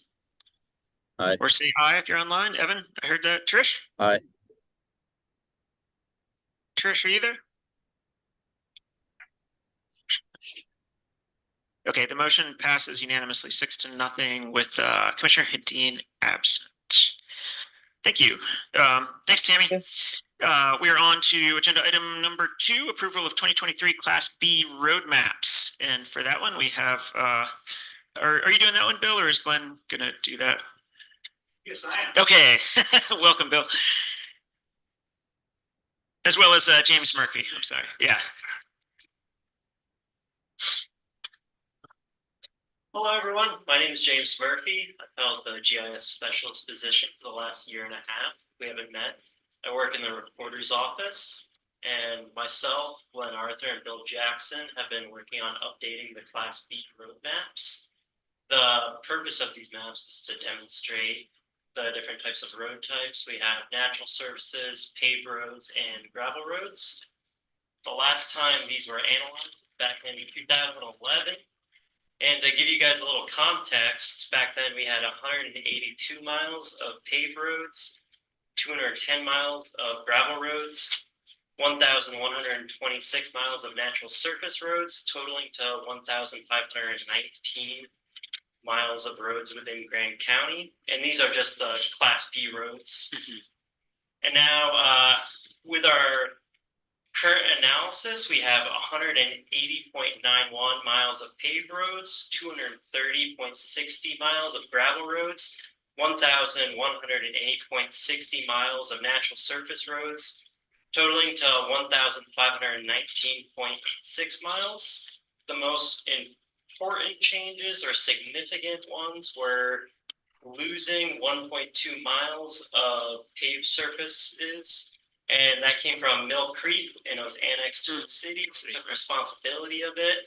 And now the county has about a 1/4 mile of paved surface within Mill Creek. And we added Moon Ridge to the Book Cliffs area. That's in the northwestern half of Grand County, pretty close to the U Tribe area.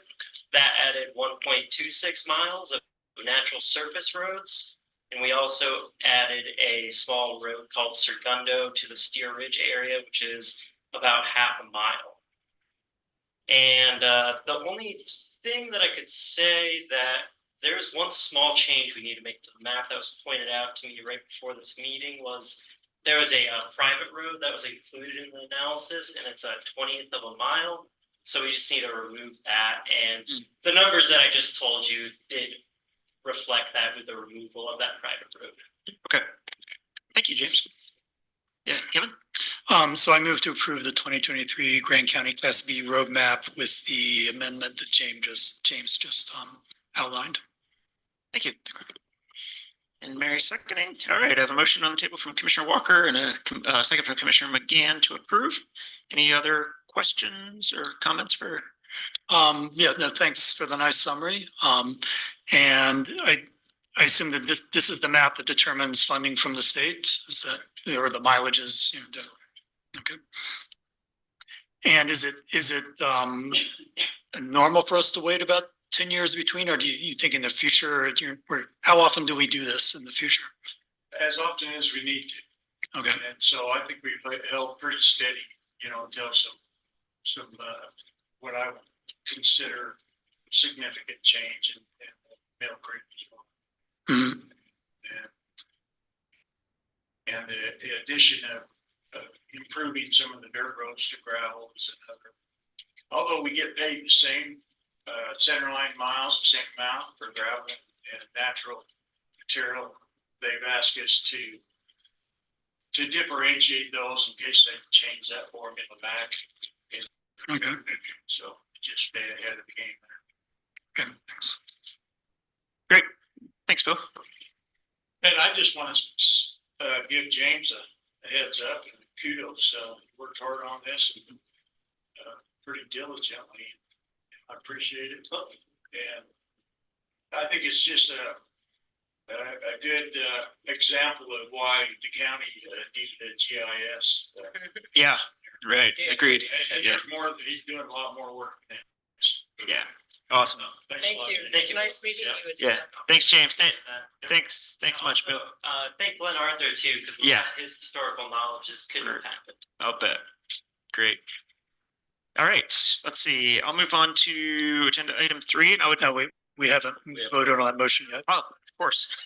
I'm sorry. The motion is made by Commissioner Walker and a second from Commissioner McGann. All those in favor of the motion, raise your hands. And, all right. I wasn't sure, did the motion, I didn't catch it, the motion included the revision. Yes. It did include his revision. Yeah, just making sure. Okay, so the motion passes unanimously 6-0. And, oh, Trish was, okay, 7-0, I'm sorry. And I will, Kevin, I'm gonna give you agenda item 3. I have to run real quick and I'll be right back. Thank you.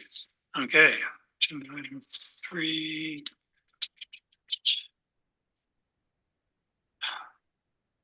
Okay, so this is Peakview subdivision, was it Plat phase 2 with Jenna Gorney? Is she online or here? I am, thank you.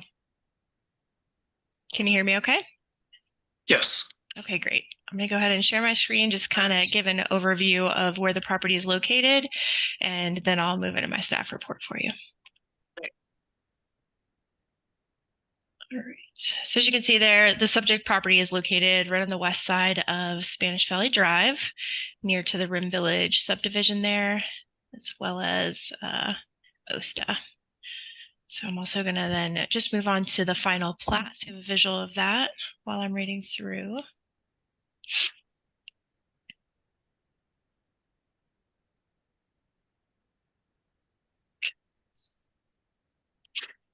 So the applicant is requesting approval of the Phase 2 final plat of the Peakview subdivision, an HGHO subdivision located on the west side of Spanish Valley Drive.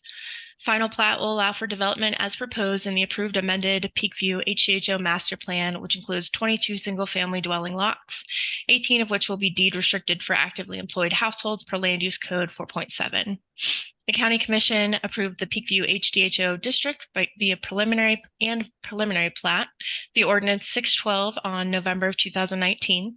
Subsequently, the County Commission approved the Peakview subdivision phase 1 final plat in August of 2020 via resolution 3235. Due to stated delays, an amended and restated development agreement and master plan for the Peakview development was approved on June 20th of 2023. It allowed for the extensions to record the remaining phases 2 through 5 of the development. Approval of that amended development agreement granted a 6-month extension to record this phase 2 final plat. The new deadline to record this phase would be essentially tomorrow, December 20th. And while the actual recordation of the final plat would fall just past the deadline due to getting the plat printed up and getting the needed signatures, it could be noted that some of those delays occurred because we were coordinating with the applicant in order to rectify questions on the trail easement on the plats. And of course, had those delays not happened, we would certainly have met that deadline we had intended to. That delay is anticipated to cause any kind of issues. And in accordance with required deadlines, the applicant has submitted the Phase 2 final plat today. Regarding the site improvements, actually, in regards to that, I'd like to go ahead and share their quick view of the civil plans. Just the one page.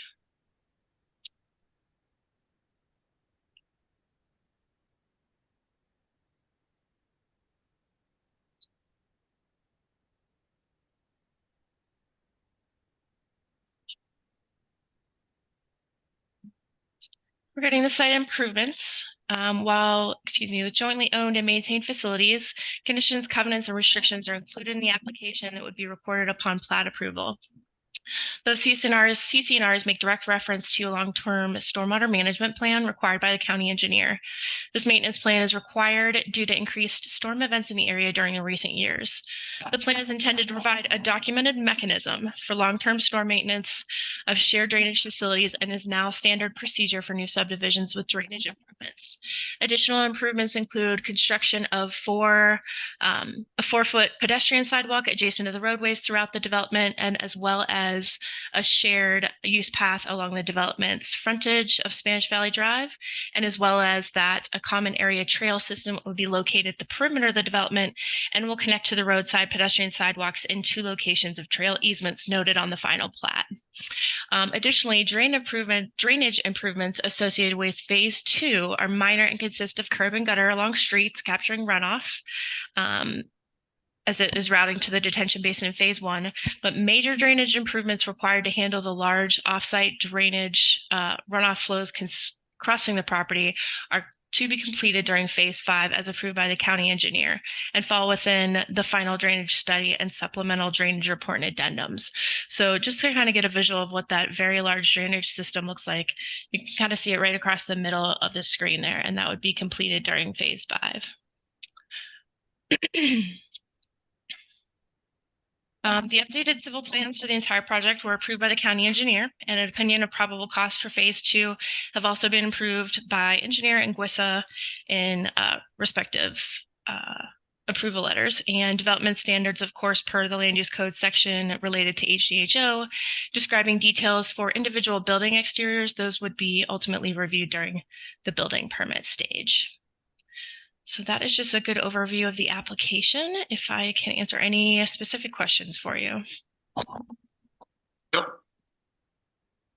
Yeah, I'm moved to approve the findings of fact set forth in the staff report dated December 12th, 2023, and adopt a proposed resolution approving the Peak View Phase 2 final plat with the following conditions. 1, the owner shall record the SIA simultaneously with the final plat recorder's office. And 2, the owner shall submit an acceptable completion assurance bond for the incomplete public improvements and infrastructure warranty bond for completed accepted public improvements as established in the SIA to the county in the amount set forth in the SIA prior to recordation of the final plat. I probably butchered that. And then 3, the owner shall continually comply with the county engineer's requirements and ordinance number 612 HDHO rezone and ordinance 679 amended HDHO master plan and development agreement. Thanks, Bill. Second from Mike. This motion on the table from Commissioner Winfield, second from Commissioner McCurdy. Any other questions for Jenna or further discussion on this item? All right, call for a vote. All those in favor of the motion, raise your hands or say aye if you're on Zoom. Aye. Thanks, Evan. Okay. We can't see. Sorry, Trish, I can't see you, but we got it. So that passes unanimously. We are on to agenda item 4, ordinance Arroyo Crossing, amendment to the planned unit development, the PUD master plan. Back to Jenna. Thank you. I had provided a pretty lengthy staff report during the last meeting because it was the actual public hearing. So I'm just going to provide a quick brief of your staff report today. And I'm going to do the same thing I did last time and share screen to give you an idea of overview of the location of the property. This is our Arroyo Crossing property, and mainly the elements they're requesting changes to would affect this parcels F, G, and H along the bottom right side of the corner, and then tract K, which is going to be for multifamily on the left side there. Then also, while I'm reading through, this is the currently approved master plan, and the main focus will be changing these couple elements right in the top right there in regards to multifamily residents, cottages, and the associated side yard setbacks for those. So this is a request for, to amend the master plan for the Arroyo Crossing planned unit development, which aims at revising the development stipulations for the cottages and apartment developments to better accommodate site conditions and housing placement. The currently recorded master plan requires a 20-foot internal side yard setbacks for structures within the cottages and apartment development areas located on tracts F, G, H, and K. The development stipulations on the plan also require that if the cottages or apartments are greater than 2 stories, the internal side yard must be 30 feet. A note on the master plan also describes the requirement for the development to adhere to the project boundary buffer as stated and existed prior to August 15th of 2023, when recent amendments to that section of code were adopted. That note requires a 20-foot project boundary buffer to be maintained for multifamily development along the project's boundary, and that would essentially be located, excuse me just a moment, on the east side of the property, the far corner, the north piece of that far left corner property, and then along the southern border of the development. So during the cottages site plan, tract F, it's the project there you see in the master plan on the bottom right.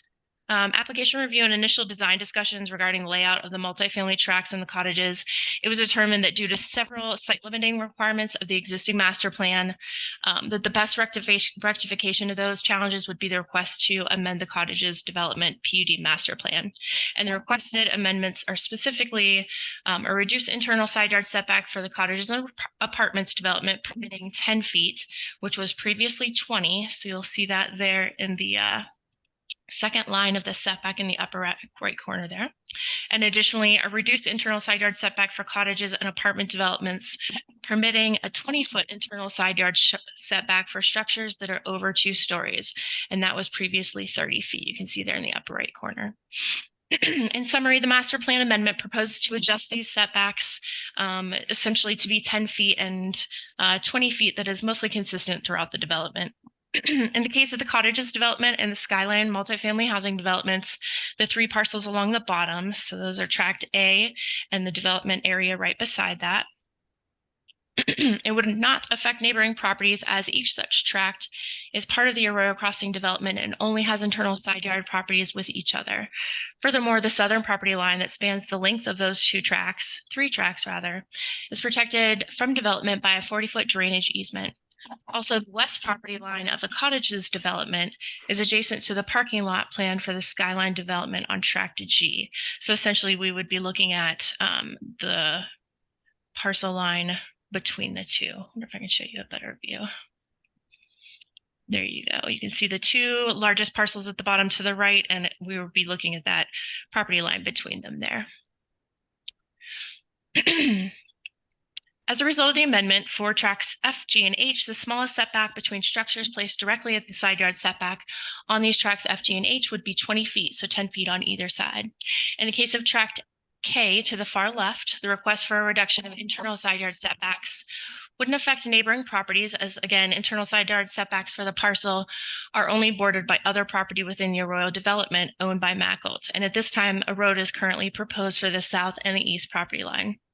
The only internal property line that would be affected by this change, based on the current layout of the master plan, would be the northeast corner of tract K that abuts the Arroyo townhomes planned on this lot.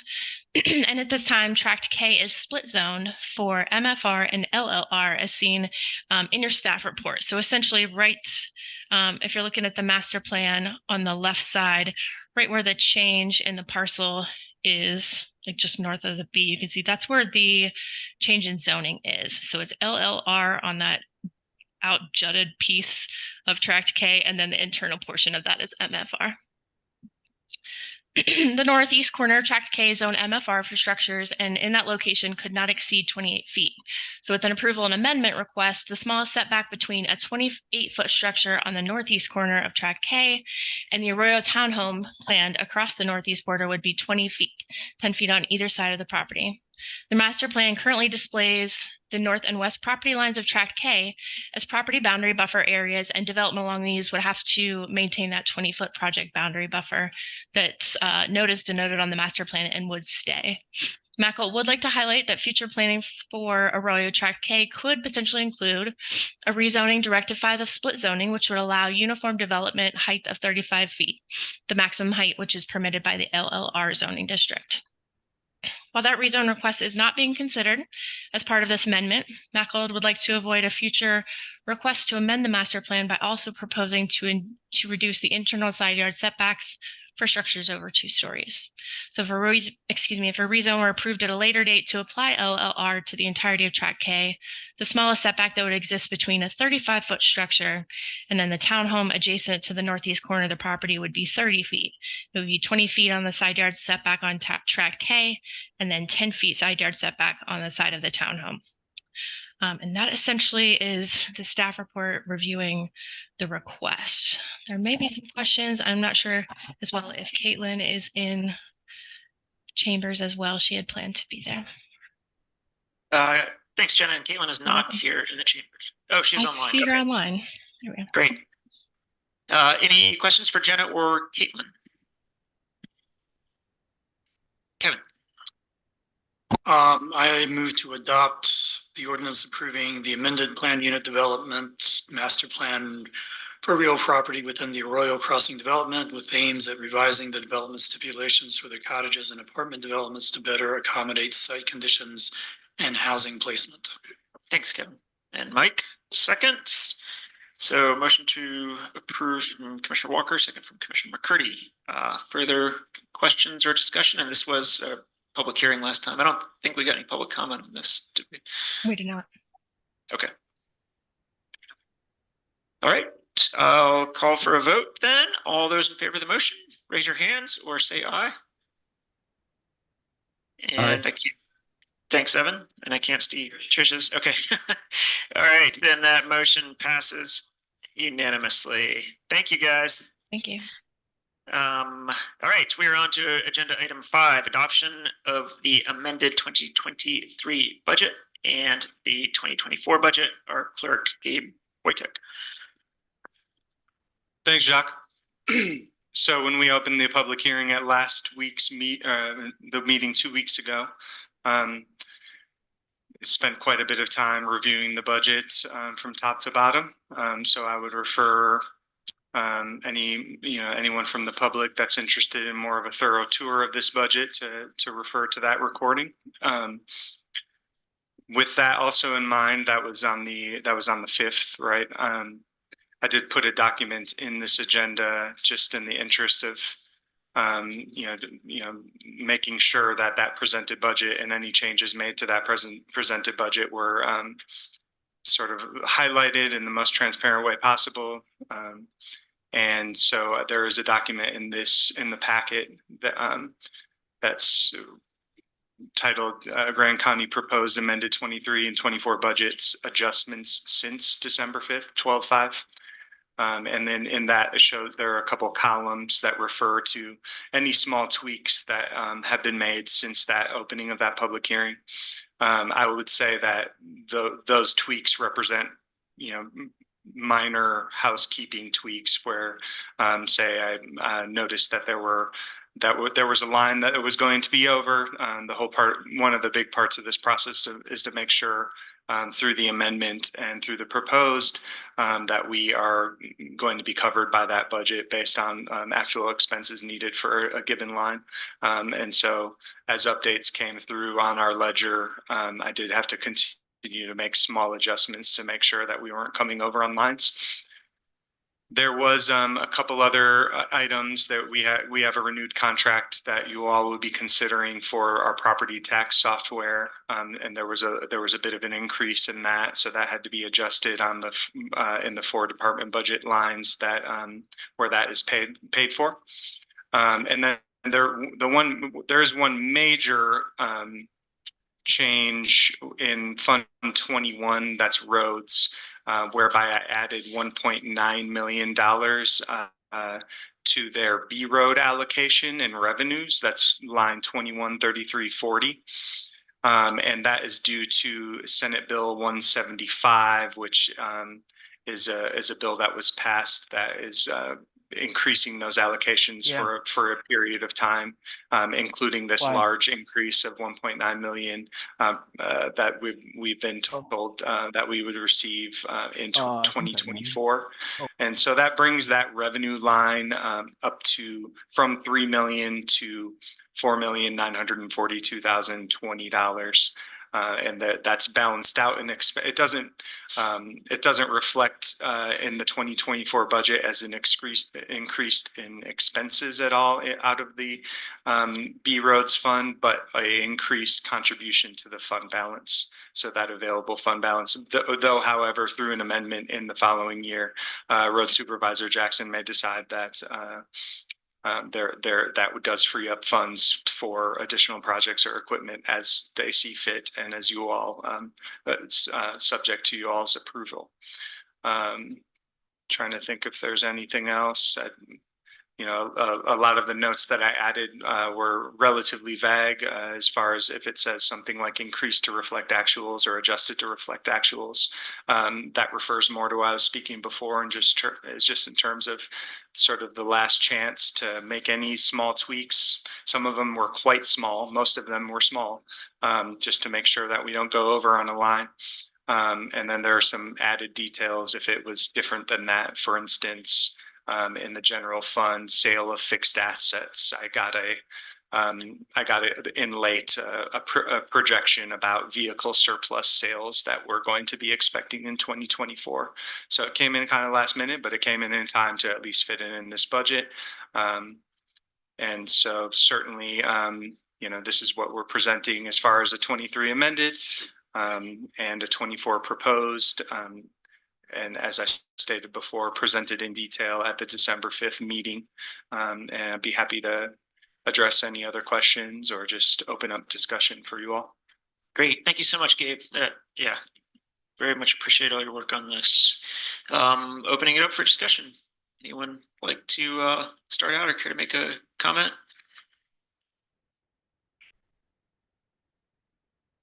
I think we've been discussing it for many weeks, so I don't have anything more to say. Yeah, and I did look through the the document where you've made the small changes since the last time. So I appreciate you putting that in there. That's informative. Mary? I move to approve the resolution amending the 2023 Grand County budget, adopting the 2024 Grand County budget, as well as associated TC 800C resolution approving a 2024 property tax increase for the Grand County Public Library and Mosquito Abatement District. Thank you. I'll second. Okay.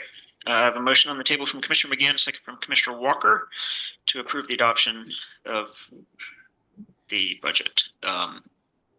Further discussion? Yeah, Bill. And maybe I could have made this motion earlier, but what I would like to do is make a motion to amend the budget.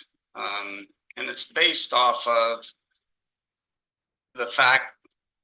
So let me make my amendment motion first, and then I'll give my reasons for it, I guess. So you're making a motion to amend the motion that's on the table? Okay. Yes. I'd like to amend the budget by removing the $566,376 from the transient room tax for Parks, Trails, and Rec, and put it into tourism promotion paid media line 16-4820-860. Included in the motion, I would like to move money from either the general fund out of the LACTEF funds or wherever that we can find them to pay the Moab Valley Fire's full invoice, rather than making a partial payment for the services they provided. So on the first, and that's the end of my and motion to amend. That amount on the fire was 50,000, is that right? Yes, 50,000 to Moab Valley Fire. So the first portion of that, to move that money over, I really think that we need to sustain our economy for our workforce, our locals and our businesses. And before we had people speak to that tonight, it's been clear for some time that just brought more attention to it, I believe. But in 2022, 400,000 was transferred into 47-4520-643, and only 86,000 was spent in active trails and transportation there. So that left a surplus of $313,962. And I don't see any need to add another $566,000 to that department that has a surplus in 2022 of 313,000 and an overall balance of 1.8 million in funds. So I think it's clear from the public and from the people that work for businesses here that we need to do some more promotional advertising, and that's why I'm recommending that we put an influx of money into the paid media line, and I believe that falls into economic development's department. So that's part of the reasoning behind what I'm doing here, and I could go into some more of it, but I really think that we need to look at this budget. And honestly, I wish that we would have had item number 6 ahead of number 5, because I still think there's some discussion that will happen around the COLA. That there are people, myself included, that have asked to not receive a COLA, and I think that we've got to break number 6 apart a little bit, which is also going to affect the bottom line in the budget. So I'm open to some clear direction on how best to move forward with that. But if we approve the budget now and we go in and make adjustments regarding the COLA, I'm not sure how that would work, Gabe. I'm looking for a little guidance there. Yeah, I think that this proposed budget could be approved with the understanding that adjustments would be made on the back end with payroll to increase or to decrease potentially allocations made to any staff or elected for a COLA. And so that would just end up coming under by the end of the year. I think that would be, and then it could be also amended at the mid-year to reflect that in the official document as far as what that would actually come out to. I think at this point that would be the most straightforward way to do it, even though it would still be in the budget. We can still sort of act as though it isn't. Thank you. And I'm open to some more discussion on this, but I really think that we need to look at the fact that we've got a huge amount of money sitting in that fund, and to put another 566,000 in there when we clearly could be increasing some advertising, promotional advertising, I think that it would benefit this community. Okay, so Commissioner Woodfield has put a motion to amend the motion on the table. Would someone like to, I need a second on the motion to amend before we would potentially vote on that. Okay, I have a second from Commissioner McCurdy. Further discussion on the motion to amend the original motion. Kevin. Yeah, no, I'm not in favor of this amendment. I think the Active Trails does a lot of good work. Some of it has nothing to do with tourism taxes. Other parts do. I think we've had a survey or two showing that residents of Moab, our constituents, feel more negatively about tourism than anyone in the state. And I think we need to try to fix that. And the way to fix that is to encourage, we're going to try to have it both ways. We're going to continue to have visitors, but we're going to try to minimize their impact. And I think the kind of work that's being done in this department, the funding that you're proposing to cut is exactly what we need. If you wanted to increase it instead of wipe it down to zero, I might entertain that. But I think that's a terrible idea. I think we already spend quite a bit of money on advertising. So that's, and then I think kind of more a procedural point, it's pretty late in the process to be proposing significant budget amendments. we do sometimes amend the budget in the end of the year, so I don't want to encourage, the same argument, but I think it would, even if this seemed like a halfway good idea to me, which it doesn't, I think it would be more appropriate as some kind of mid-year budget amendment rather than a last minute amendment. Jesse, you have your hand up, Mike? Bill talking about this, roughly $500,000 and $80,000 was used. The remaining fund balance is a huge amount of money. I could understand trails being, trails is quite useful. I don't have anything outright to speak badly about that fund, but them not going and using this fund and it just existing is under my question on that one. Yeah, go ahead. Sorry. I'll go to Kevin first. I should have said in my comments, I don't think Bill's characterization of the money sitting there or not, that does not agree with my understanding of the budget. I did sit through the detailed presentation of their budget. I don't think they just have $500,000 sitting in a bank account that's tourism money. So, so I just think some of the factual assertions there aren't quite right. So. Yeah, that's also partly why it's pretty 11-hour to be introducing these things also, and it's hard to really get into the nuts and bolts of the discussion once we've already had a lot of these discussions. But Mary. Yes, we've seen quite a pendulum.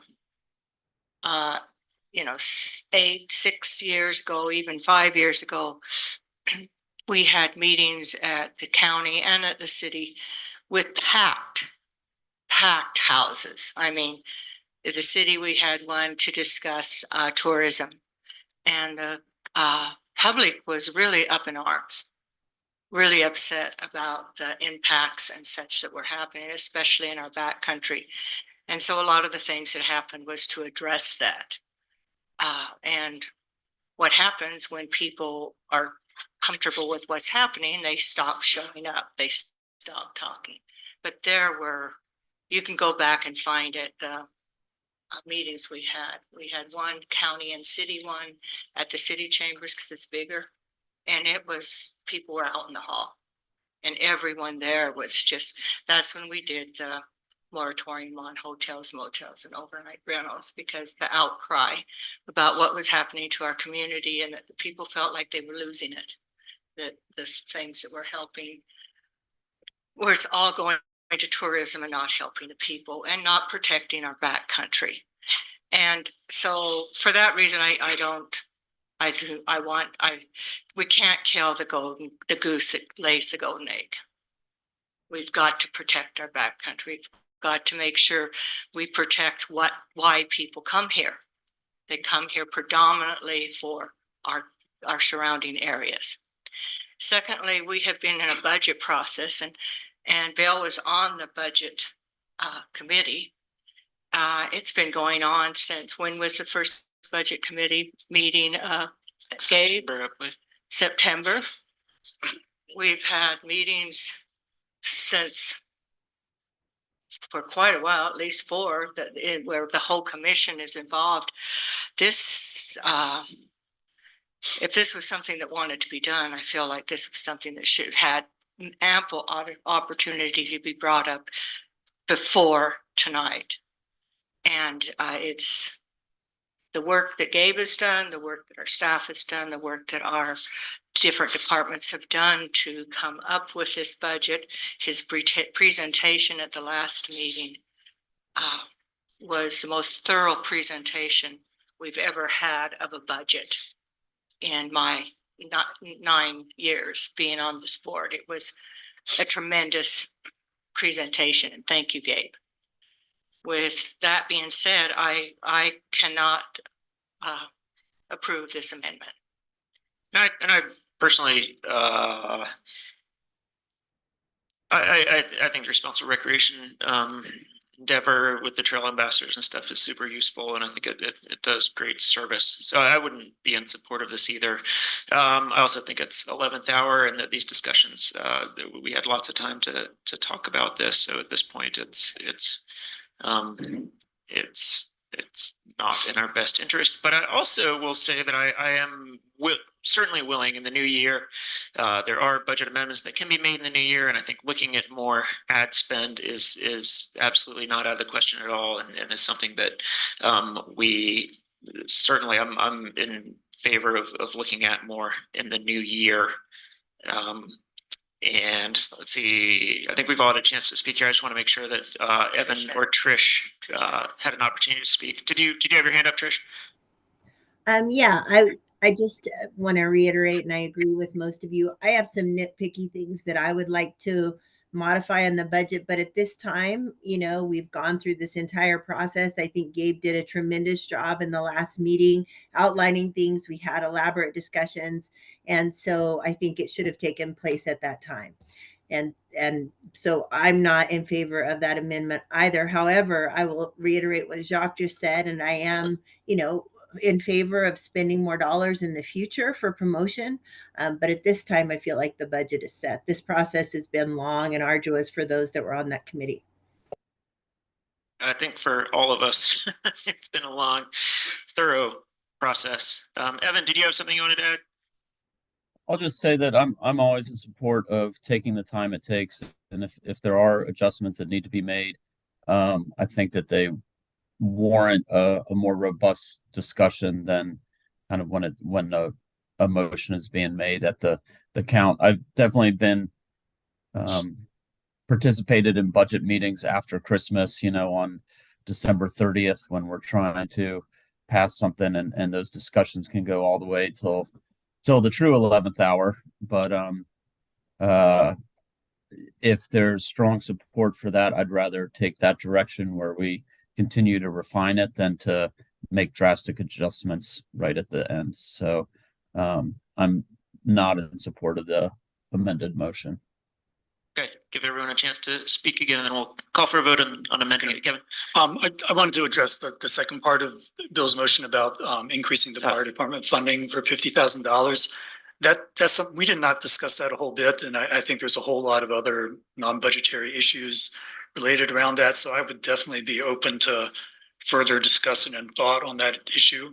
I'm not convinced that we, you know, got it right, you know, the first time. You know, maybe we did. I'm not saying, you know, I feel it would be good for us to pay more attention to that in the future, but not as part of, you know, this budget amendment. So I'm great. Bill?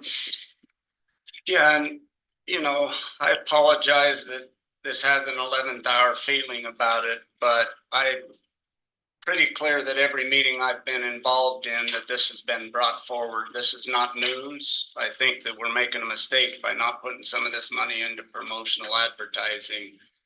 I don't have any idea why you would come up with a conclusion that I'm against protecting the backcountry by asking for some money to be put into a paid media line. That's out there.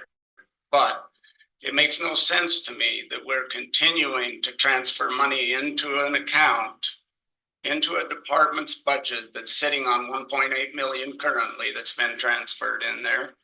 And they had 313,000 unspent last year that now is being put into that department as well. So do they need another 566? I don't think so. And I'm going to continue to work on this. We can defeat the amendment, but this is a real issue that money is sitting there like it is, and that we could be using it when we have a community that has a need for it. So that's pretty much all I've got on it. All right.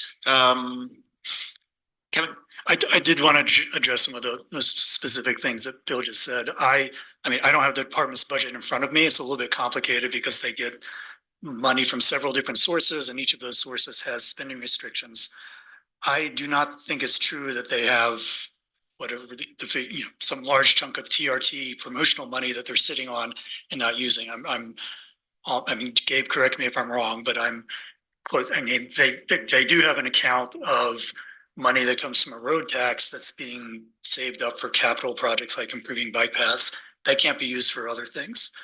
So if the issue were, you know, we need more money for roads, and so we shouldn't be spending so much money on bike paths, then I think this fund balance might make sense. But I don't think that's the issue we're debating. So I and again, at this 11, it's going to be hard for us to come to agreement at, last minute here, but I just think that some of the assumptions you're making, or the reasons you're giving, in particular the fund balance, I think there's some confusion there, so. Yeah, one last chance, Mike, then, or I'm sorry, go ahead, Bill, and then I'm gonna call for a vote. Yeah, I'm ready for a vote also, Okay, and great. I realize that we have a pretty lax attitude up here on this commission. But I believe when I bring something forward, you get to respond to it. You don't get to respond 3 or 4 times. And Robert's rules, I mean, I'm no expert on them, but I think we all could bone up on them a little bit. And there's room for some professionalism up here. This is just an issue I brought forward. Y'all get to talk about it once, not 3, 4, 5 times. And so, yes, please, let's call for a vote. All right, call for a vote. So what we're voting on is Commissioner Winfield's motion to amend the original motion. That motion was seconded by Commissioner McCurdy. All those in favor of voting to amend the original motion, raise your hand. And all opposed. Nay. Okay, the motion fails 2-5 with Commissioners Walker, McGann, Hadler, Clapper, and Hedin in opposition. Okay, so we're back to the original motion, and the original motion, I believe, was made by Mary and seconded by Kevin. Kevin. We may have said a little bit before, but I think in passing the final budget, it would be a good time to congratulate Gabe and say thanks. I think he was not expecting to be the main guy behind the budget just a few months ago, and that kind of got dumped on him in a hurry. I personally was worried that the budget, I was worried our budgeting process might be not as good as it had been in past times, but I'm pleased to say, I think that didn't happen. I think Gabe did a great job. And I don't say things like that lightly. I was at all the budget meetings. I'm, sensitive to some of these details. If he had made goofy amateur mistakes, I would grumble about it, but he never gave me the opportunity to do so. So thanks, Gabe. Great job. I know it was a lot of work for you, but I'm very impressed. So. Great. Well said, Kevin. I very much agree. Mike? Can only second what Kevin just stated. Yeah. Thanks, Gabe, for jumping in 110%. Yeah, very much. Difficult situation. All right. Barring further discussion, I'll call for a vote on the original motion to approve. And all those in favor of the motion, raise your hands. Evan? Aye. Aye. Okay. And all opposed. All right, motion passes 5-2 with Commissioners Winfield and McCurdy in opposition. Okay, we'll move on to agenda item 6. You're gonna see the dog? Oh, I'm sorry, Jameson. I'm excited. Yeah, go ahead. We'll take a quick break to see our new our sheriff's new star. Oh, great call. Yeah.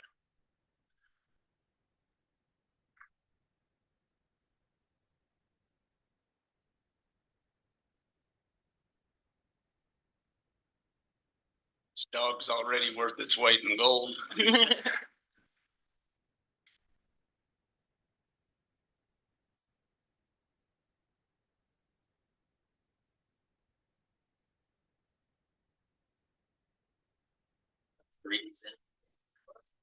Yeah, isn't it? 3 days. Yeah. The biggest. Hello.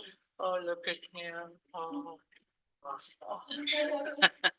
Very excited. For those of you, if you can, those of you watching on Zoom, we are just taking a break to meet our new canine hero of our sheriff's department that Sheriff Wiggins talked about earlier. Is he a full blood?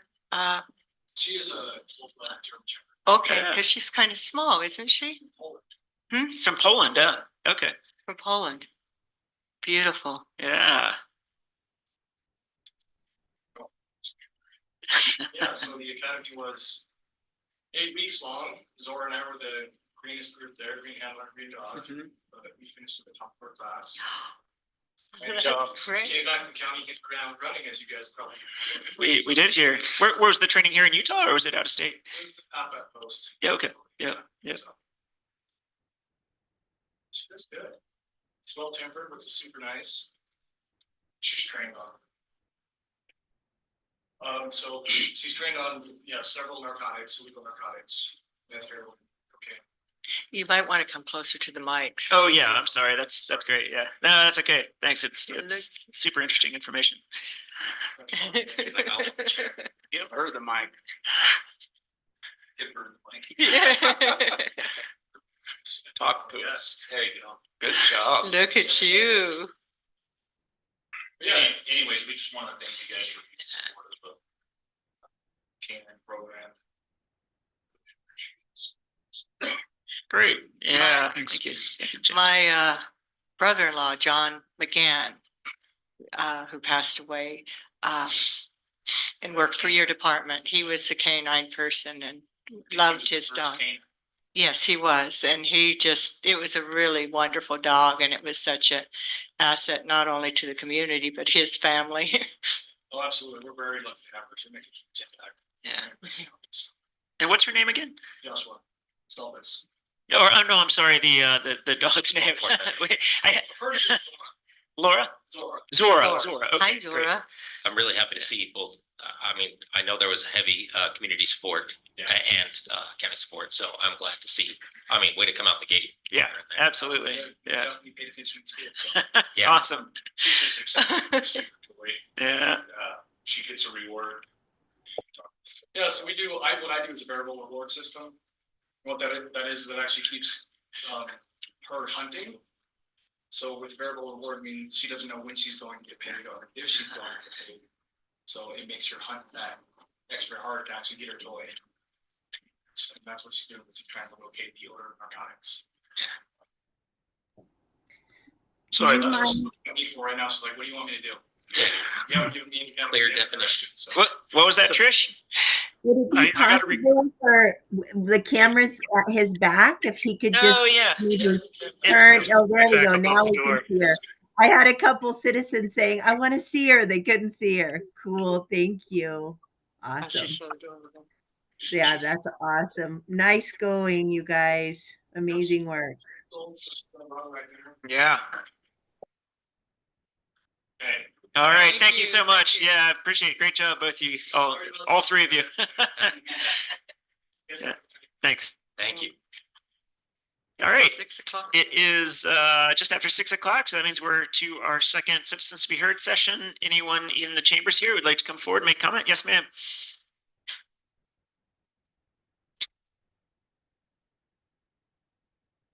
Good afternoon. My name is Mimi Drozdetsky, and since August, I've been serving as the VISTA with the Grand County Economic Development Department. I'm aware that the 2024 budget has just been approved. I would like to make comments for an amendment. My comments are my own and do not reflect the department.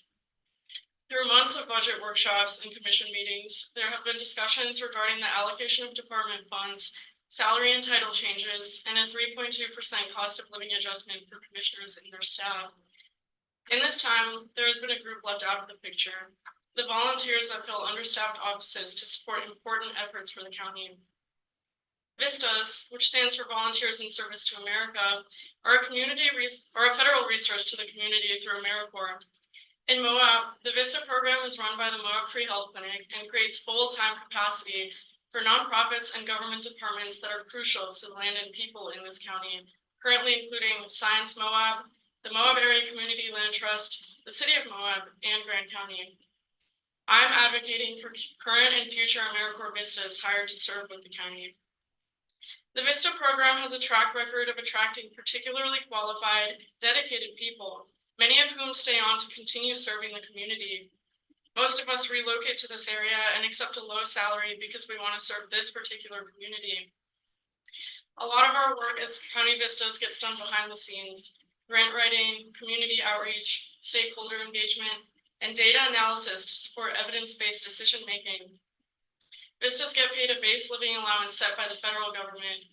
This living allowance, however, does not accurately account for our area's fluctuating economy that operates on a seasonal imbalance. A host site, in this case Grand County, can provide additional support at its discretion. Previously, the EDD Vista was offered and received a monthly stipend of up to $800 for housing and up to $400 for food. As of July 2023, the Rural County A grant had a budget of $21,500 to support vistas in order to, quote, ensure that Grand County retains its competitive talent pipeline so that the work of the office gets done, end quote. Despite economic factors such as inflation pointing to a greater need for financial support, that allocation has since been eliminated without explanation and reinstated as a $200 grocery stipend. And while it is appreciated, it is just not enough. In addition to it just being challenging to survive on so little money, retracting the promise of a housing stipend is not a gesture that shows the county values our time or commitment. In both cases of the housing stipend being revoked in the economic development and planning and zoning departments, it was demonstrated that the respective department did have money to pay the stipend, whether through grant money or the department offering to make other budget cuts. This choice appears to be not about the money, but about not wanting to set a precedent that would have constituted a gesture of confidence and goodwill from the department. Moab is in a housing crisis, and the county will be voting to adopt the Moab Area Affordable Housing Plan soon. The county should be leading by example by making a gesture towards ensuring housing for its most precarious workers. I ask that the department's budget request for Vista stipends be honored this year in a budget amendment, and in future years, the county should plan for stipends. If the county wants to retain its Vistas, who do a considerable amount of work for which the county currently pays nothing, this small gesture would go a long way. I had heard coming into this role and throughout my time here that the Vista network is a strong backbone of Moab. Vistas are skilled workers committed to the common good who have a track record of staying in Moab after their term is over, living here year-round and contributing to the economy. Alumni have gone on to serve as nonprofit board members, city and county employees, and leaders in this community. As we look towards a more unified future for Granite County and the Trail to Tomorrow strategic planning process, acknowledging and adequately supporting the Vistas, who are invaluable contributors to our community's function, is not just a necessity, but an investment in the continued preservation, promotion, and prosperity of our county. Thank you for your time. Thank you, Mimi. That was very well stated. I would call anyone else in the chambers who'd like to come forward and make comment. Anyone on Zoom who would like to make comment? Anyone on Zoom? I can't see everybody. Okay. All right. We will continue with our agenda, and we're up to agenda item agenda item 6, adopting ordinance approving Grand County Sheriff's salary adjustment and a 3.2% cost of living adjustment for Grand County elected officials effective January 1st, 2024. Renee. Sure. So this is an ordinance we do every year for elected official salaries. We've discussed a few times in budget workshops about the increase to the sheriff's salary. That's to correct somewhat of a wage disparity that was created in the last salary survey. And then our primary focus for the cost of living adjustment for elected officials is to ensure that their salaries remain competitive with all county positions. We've added the 3.2% COLA to the elected positions, and I'll let Stephen maybe talk about some of his thoughts for his COLA, as I think there was a bit of a miscommunication between me and Stephen about that. And then additionally, I know that there was off the bat, there was 2 individual commissioners who expressed interest in giving up their own COLA. We've outlined it in the ordinance as the position of commissioner at the increase of the COLA. But if any individual commissioners do wish to give up their COLA, they can submit a written statement through email or handwritten statement to myself or to the commission admin, so we can include that into their personnel file, and we would remove that COLA from the payroll for 2024. Renee, I'd ask you on that, if that were to happen and a commissioner did remove their personal COLA from that, when their term is up or going forward into the next years, how does that look as far as complicating the payroll process, and as far as when, say, their term is over, does that reset? Because I would assume, and I think I would prefer that any new commissioners coming in would be paid the same amount as any other commissioners sitting, and that would be. I included it in the ordinance at the rate for the commissioners at the rate with the COLA. Any new commissioner coming in would be at the rate with the COLA, unless they chose to give it up within. Okay, so it wouldn't just sit with that actual position, and then And I do believe that the salary also helps determine the filing costs for elected positions. So it would go off of the salary with the COLA. Well, I'm sorry, I didn't quite get that last bit. Does that apply for commissioners? Okay, so when the filing fee for an elected office, you Right. pay a percentage of the salary. Okay. And so that would go off of the commissioner rate with the COLA. Okay, for every position. Okay, got it. All right, I understand. Yeah. So no matter the outcome, there would be no disparity between commissioner seats is the Yeah. gist. Okay. correct. It would just be an individual commissioner choosing to give up their own COLA for that year. Okay, and then that can even be revisited in future years. Right. And if it gets revisited, suppose someone changes their mind in a future year, do they get to retroactively do they go to the same salary as everyone else, which would be like 2 years COLAs at once, or? Sure, I don't Just think we would retroactively apply the COLA, so let's say if they gave it up for 2024, I don't think we would go back in 2025 and give back the $1,000 amount, but they could start 2025 at the same rate as the other commissioners. Okay. So you do reset to where you would, like at the beginning of the year, as if you had received the COLA. Okay, got it. Yeah. And I would invite Stephen to maybe talk about his. Yeah, go ahead, Stephen. I'll give you the floor.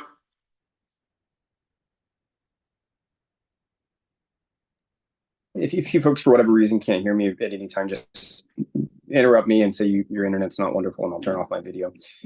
Essentially, on the conversation with the COLA, I think Commissioner Walker had a really good idea, which was if individuals, and this is for your guys' part, not necessarily for mine yet, but if individual commissioners wanted to waive, it's going to get really complicated if they didn't take the COLA in some aspects because of the filing fees and everything else. And I think that's going to be a little convoluted to try to track them with the seats. So I'm just noting that Commissioner Walker's suggestion previously was perhaps take it, and if they wanted to donate it, then they can consider that. Regarding my position, if the commission, a lot of commissioners seem to want to have me just take the COLA. I'd rather it be put in my line item for training and memberships, that the same amount that would have been my COLA to go there. However, if the commission's not inclined to do that, then I would just accept the COLA. So that was my goal originally, was to try to make some benefit for my office, and we want to do more trainings this year. And so that's what my request is. Thank you. Okay, thanks, Stephen. So my understanding is that if we were to honor Stephen's request, is that easy to make a quick change to the budget? It's just his department. Just make a note of it for the mid-year. Great. Okay, got it. Right, Bill? So why are we tying the COLA to the sheriff's raise here? I mean, really, we should be holding, or maybe I need to make another motion to amend here, but those two should be separate items on the agenda. So we tied it together because there is an ordinance that we put out every year that would increase any elected officials' rate, and that's always just been a straight increase. And so it would apply the salary increase that we've talked about the county sheriff, and then also apply the increase to the other elected officials of the 3.2%. And there's required public notice. Yeah, it's required for the public notice that we do it. So. Okay, so it's standard procedures, basically what you're saying. Yeah. Well, I'm in favor of the sheriff getting his raise, but I am not asking or in favor of the commission, and I would like a vote on the elected officials of this body, not every elected official, to be able to determine and where the feeling and sentiment is on this COLA. And so somehow or other, we've got to find a way to separate these two to have a discussion about them. So the usual way is to propose an amendment and say that, you know, all commissioners don't get a COLA. This and is then- a recommended motion. You can make any motion. It's not, you don't have to make that motion. Right, and there, You can, I move and to there, increase the sheriff's salary. and there's no motion on the table currently. Mary? I'll move to increase the salary of the Grand County Sheriff. I'll second that. Okay. All right, I have a motion from Commissioner McGann for and this was, I guess, to clarify, the motion is just to increase the sheriff's salary. And a second from But Commissioner this- Winfield. Yeah, go ahead, Stephen. Sorry, that was Evan. Uh. So just to be clear, we're looking at adjusting or removing and repealing the ordinance regarding salaries for adjusted or for elected officials. And so it might help me if the motion clarified across the board. So are we not looking at COLAs for other electeds? I was going to just break it up to have three separate motions. To have a motion to increase the salary for the sheriff, a motion to increase the COLA for all elected officials outside of the commission, and then we can vote on a commission COLA. All for one ordinance? Okay, thanks for that clarification. Does that work for you, Gabe? Yeah. Okay, so the motion is to specifically for the sheriff's salary. For step one, got it, okay. For step one, right. We got a second. Yeah, Bill seconded, Mary. Any comment, Kevin? You look like, no, okay. All right, all those in favor of the motion to increase the sheriff's salary, raise your hands. Aye. Aye. Okay, that motion passes unanimously. Kevin? So I'll do the second half. I move to approve a 3.2% cost of living adjustment for all elected officials effective January 1st, 2024. Second. Okay, so there's a motion on the table from Commissioner Walker to increase to give a COLA to all elected officials. That's what I got out of that, right? Okay. Mike? Is that all elected officials, including this? Yeah, Including commission? Yeah. Okay. And it's, I just, as I've said in previous meetings, you know, I think the COLA should be close to automatic unless the county's having some kind of budget crisis. Because if not approving a COLA is in effect a salary cut, we don't generally like to cut salaries. So I do think if if commissioners want to give back either the COLA or, you know, any proportion of the salary they want to, or if the county attorney wants to do that, that's great. You know, I think we should provide a mechanism for them to do that. And I think it sounds like Renee has it, you know, that is possible. So I don't think we should force people to take salary they don't want, but I don't, you know, I just think, you know, just like all other county employees, I think a COLA makes sense. I'll also say if we think that some elected officials' salaries are too high, I think in the context of a salary review, it might make sense to cut some of them. I'm certainly not opposed to that. And if I saw that, you know, my impression is that our salaries are kind of less than most other counties. But it's a complicated question because some people are full-time, some people are half-time, some commissions have 3, you know, we have 7. So, you know, if the evidence is there that our salaries are too high, then I would be in favor of reducing them. But I, you know, would want to do it in that context, not just right for show. So, Mike, I do thank you for cleaning up my concern of leaving a disparity in difference of positions or difference of elected official positions. Thank you for taking care of that.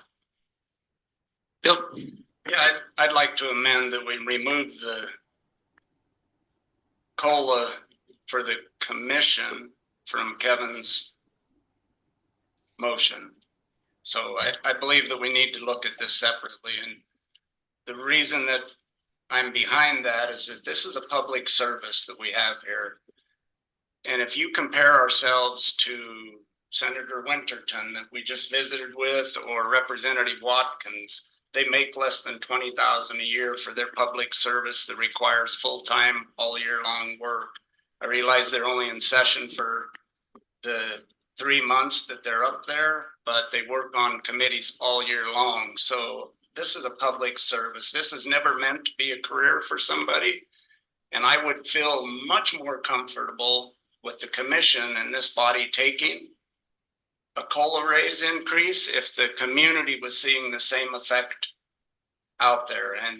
And that's really what drove my earlier recommendation to again try and change that budget to see what we can do for our community here. So I would like to see this voted on. So you're making a motion to amend? Motion to amend. Okay. Point of clarity of that motion, was that to approve the COLA for the other elected officials and then have further discussion about this body? Or is this the final vote on the one ordinance? No, just as you stated, thank you for clarifying my. I think that the request for the 3 steps in discussion was evident from the beginning, and so although I will I'll second the amendment. Amended motion. Mike actually already seconded it. Kevin. Oh, okay, sorry. never mind. I had Mike down as seconding it, but I didn't announce that. But okay. So motion to the motion is just to carve out the commissioners. I think it was my understanding, correct me if I'm wrong, Bill, is he's just dropping the commission. Oh, drop. Okay, so the motion is to give every other elected official. So other after than sheriff the and amendment, it will commissioners. be all Okay, great. elected officials except commissioners that we would vote on when we vote on the main. All those in favor? Oh, Kevin, go ahead. But then, So I guess I'm not in favor of the amendment. I your point about it being a public service, I think that kind of makes sense. And I kind of think Grand County commissioners should be paid same as other county commissioners in the state. And I think currently we are, or maybe we're a little bit less. And again, it's hard to make the comparison because of, different sizes of county commissions, but I'm very open to doing that. And if we do that survey and it says the pay should be lower, then I'm in favor of it, but I'm not in favor of, we did do a salary survey like that. I wasn't on the commission back then, but that kind of survey was done a few years ago and they came up with a figure this right now. So I guess I'm opposed to, I think, salaries, including for commissioners, including other elected officials, we set it on comparisons of what other people are doing. And I think it's a mistake to deviate from that. So I'm not in favor of the amendment. Okay. Go ahead. I think I'm still a little unclear. I thought that we were voting to approve all the other electeds as low-hanging fruit and then having further discussion about commissioners. So just to be clear, I am in support of a COLA for the commissioners. I think that I'm sensitive to Bill's point about there's hard times going around and the optics of that, but the flip side of that coin is if we're having a really good year, are we going to give a higher COLA to pat ourselves on the back? And I think that the optics of that would look really bad. And then the motivations of, is this body just trying to create higher tax revenues to continue to increase wages for public servants? I don't think that would play very well. And so I think that, following the federal inflation rates and, standard numbers that are coming from outside the county is a pretty neutral way to keep pace with inflation. And so I'm in favor for COLAs across the board. Okay. And all right, I need yes. So just to explain, so my understanding and correct, so if the amendment fails, and then we get a chance to just vote, for all elected officials at once. Right. If the amendment succeeds, then we vote for people who are not elected officials who are not commissioners, and then someone else is free to make a motion to do just commissioners. So either way, we're getting to vote, like this amendment, people can go on the record as saying whether they want commissioners to get a COLA or not. And probably we'll have, if we do it the other way, we'll get two opportunities to, vote against commissioner COLAs. So I think it's just more efficient to vote, vote for the amendment if you think commissioners should not get a COLA, and vote against it if you think they should. I see your point. Trish, you had your hand up. Yeah, I was just gonna say I'm starting to get confused as to where we're at with what. Yeah, so that helped to clarify a little bit, and maybe I'll make some comments now about Commissioner COLAs if that's all right, or do you want me to wait if we parse that out? Go ahead, Trish. Okay, yeah. So I'm gonna pick on Commissioner Winfield here for a second, and maybe the county attorney for a second, in the sense that what you're conveying is you want to save money for the county. And I appreciate that. And I'm more than willing not to take a COLA to do that. However, that being said, and if I'm wrong about these numbers, Gabe can correct me, or Commissioner, you can correct me. Your travel budget in 2023 was $750, and you had an amendment at the end of the year of $7,500. So you spent tenfold your travel budget. This year's travel budget for 2024, currently what we've projected is each commissioner has, and I didn't ask for this, I was told I had to raise my travel budget to $2,000. The chair is at $3,000, which I'm perfectly fine with. But then we have Mike that asked for $3,000, and Bill, you asked for $5,000. And so if we want to save the county money, there's other ways to do it than throwing a huge monkey wrench in the COLA thing. And then on the county attorney, his training budget last year, I believe coming in, it was $1,000. He's asking for $6,000. Travel budget was $2,500. He's asking for $6,000. So again, if we want to save money, we should do it in other manners instead of just throwing a whole monkey wrench into the business. And if I'm wrong on any of those numbers, somebody can please correct me. I don't want to be incorrect about those numbers. Sure. Stephen, go ahead. First off, I didn't set the budget last year. That was my predecessor, Christina Sloan. She cut out training and travel for the staff. That was something that was irresponsible. We should have had a training budget. We didn't have a training budget. I've never said that I'm trying to save the county money. I've repeated the same thing. My budget is very small in my office. The clerk auditor came to us, each department head, and asked for cuts. And what I've said consistently is the same. I'm asking to cut my COLA to give my budget more money for my office staff. So there's no saving money. I mean, really, you're just taking my COLA and shifting it over to my staff's budget.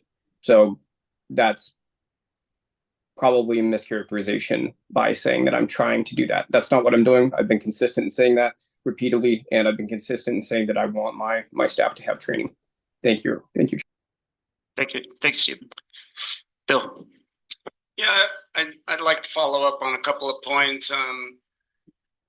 Evan, I believe it was last year that it was an 8.3 or 8.7% COLA. So to say that you wouldn't give yourself a bigger one in the future, well, I think that happened last year. So it's not a good point. To give up the commission's COLA this year is not about, do I want to donate my money somewhere? It's about acknowledging the fact that this body is affecting this community. That's all it amounts to.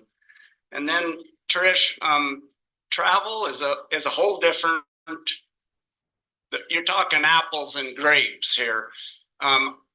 We can reduce the travel budget if you'd like to. We can ask the road department if they want to give up the several $1 million that was brought into this county by my traveling to the state legislature. We can call up Josh out at the Raptor State Park. I was a big part of that 14.2 million that was given to the Raptor State Park, and that only happened because I traveled. So to bring in a travel discussion, you can take the travel budget and reduce it to zero on everybody, but I will still be traveling to the state legislature to bring in what I can for my constituents. So your increase in your travel budget should be a signal that maybe you need to travel some more, but it has nothing to do with this COLA.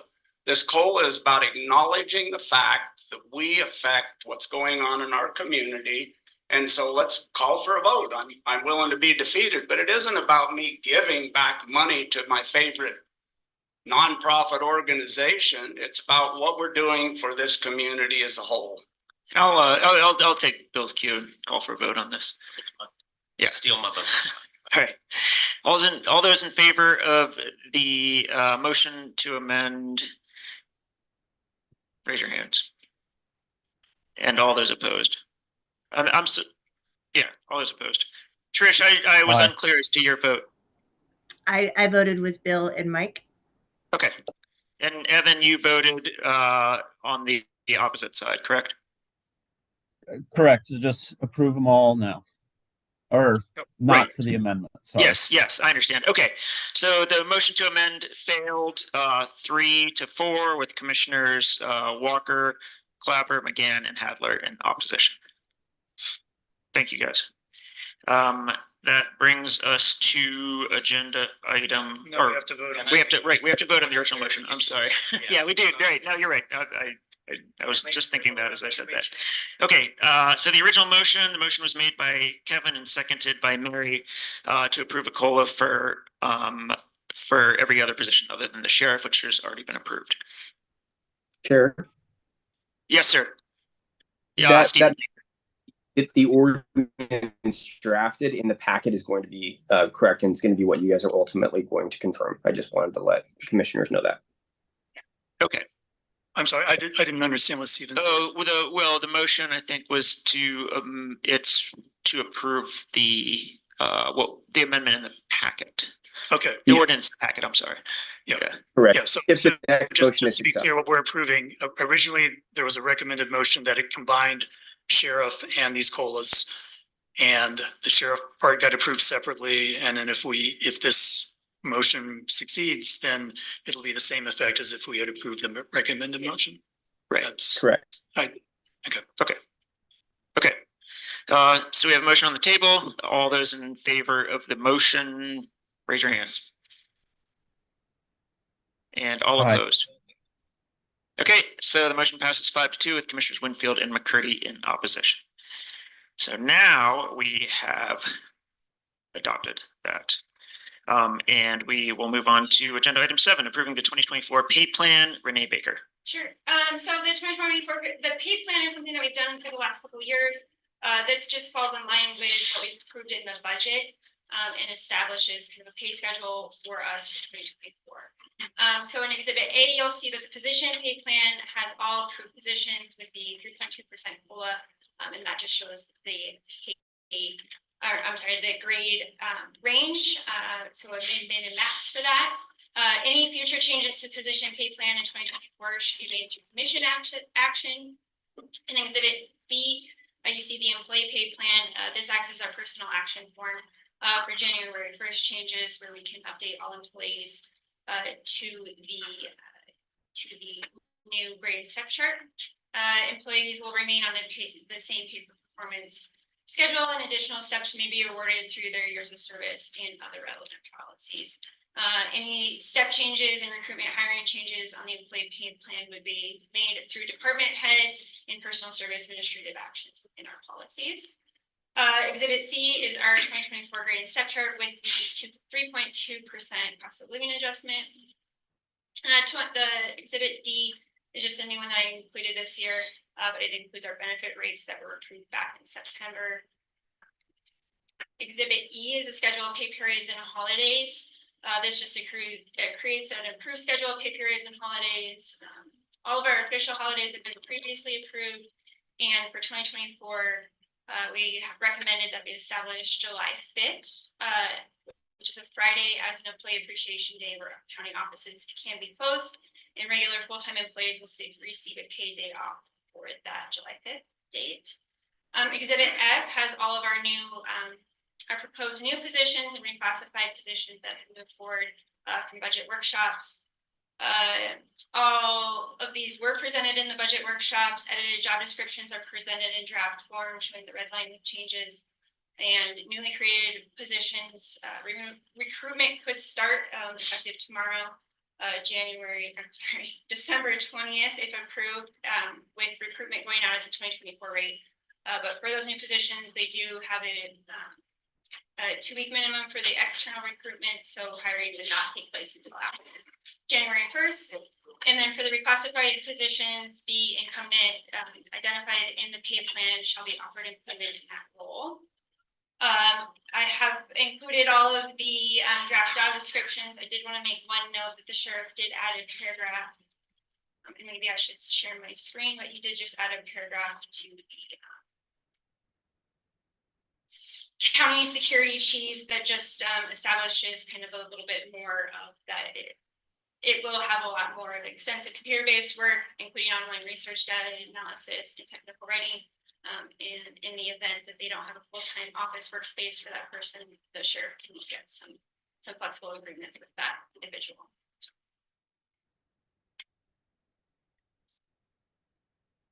So I apologize for getting confused on this point, but a few months ago, there was discussion about making some changes to the pay per performance where are those part of this, or did those get abandoned? I've started to propose some tweaks to our policy changes, and we'll see those in the new year, but not propose the change to pay per performance model that I presented in the budget. Okay, so we're not this. Yes, this the program is carried forward as it is established right now with just some minor policy tweaks.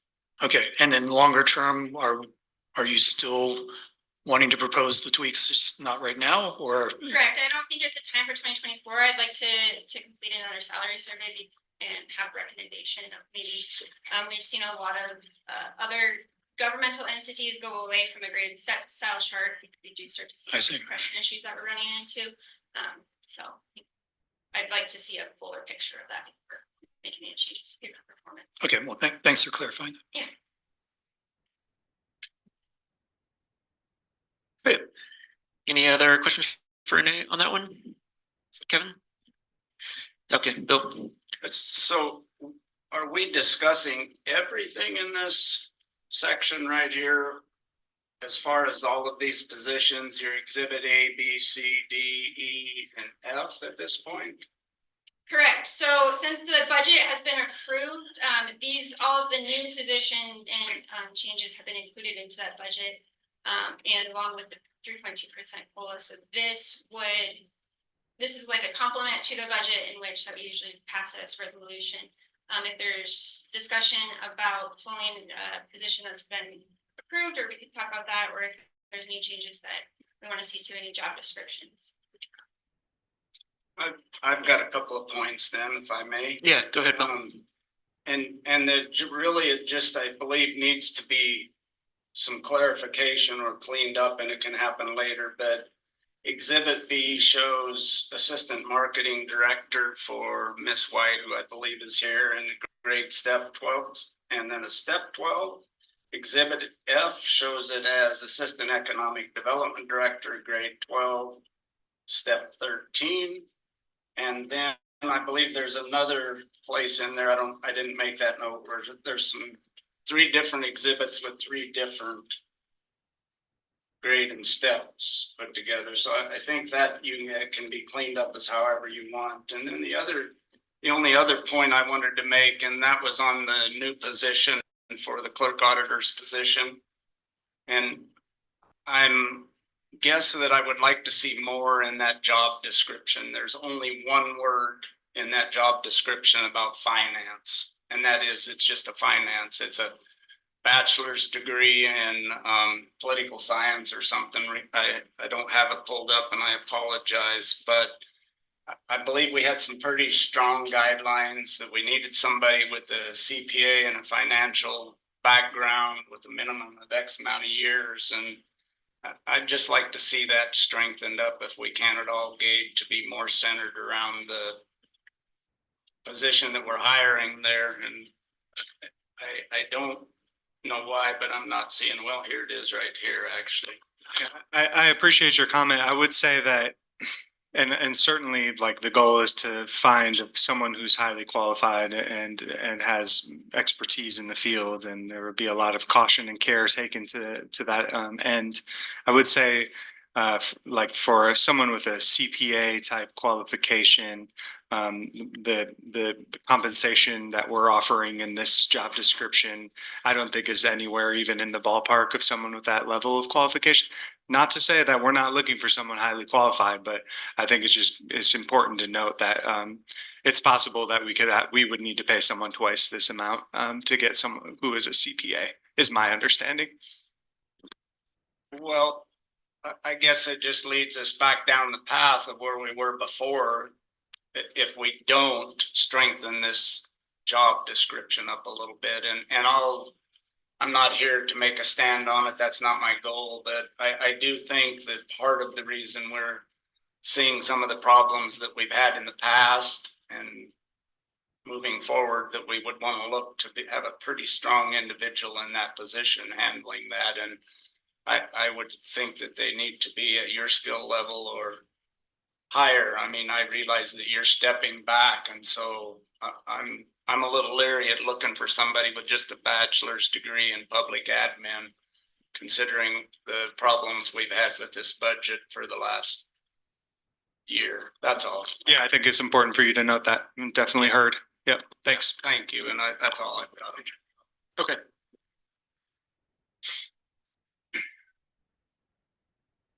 Anyone else have any questions for Renee or clarifications that they would like to make, or motions?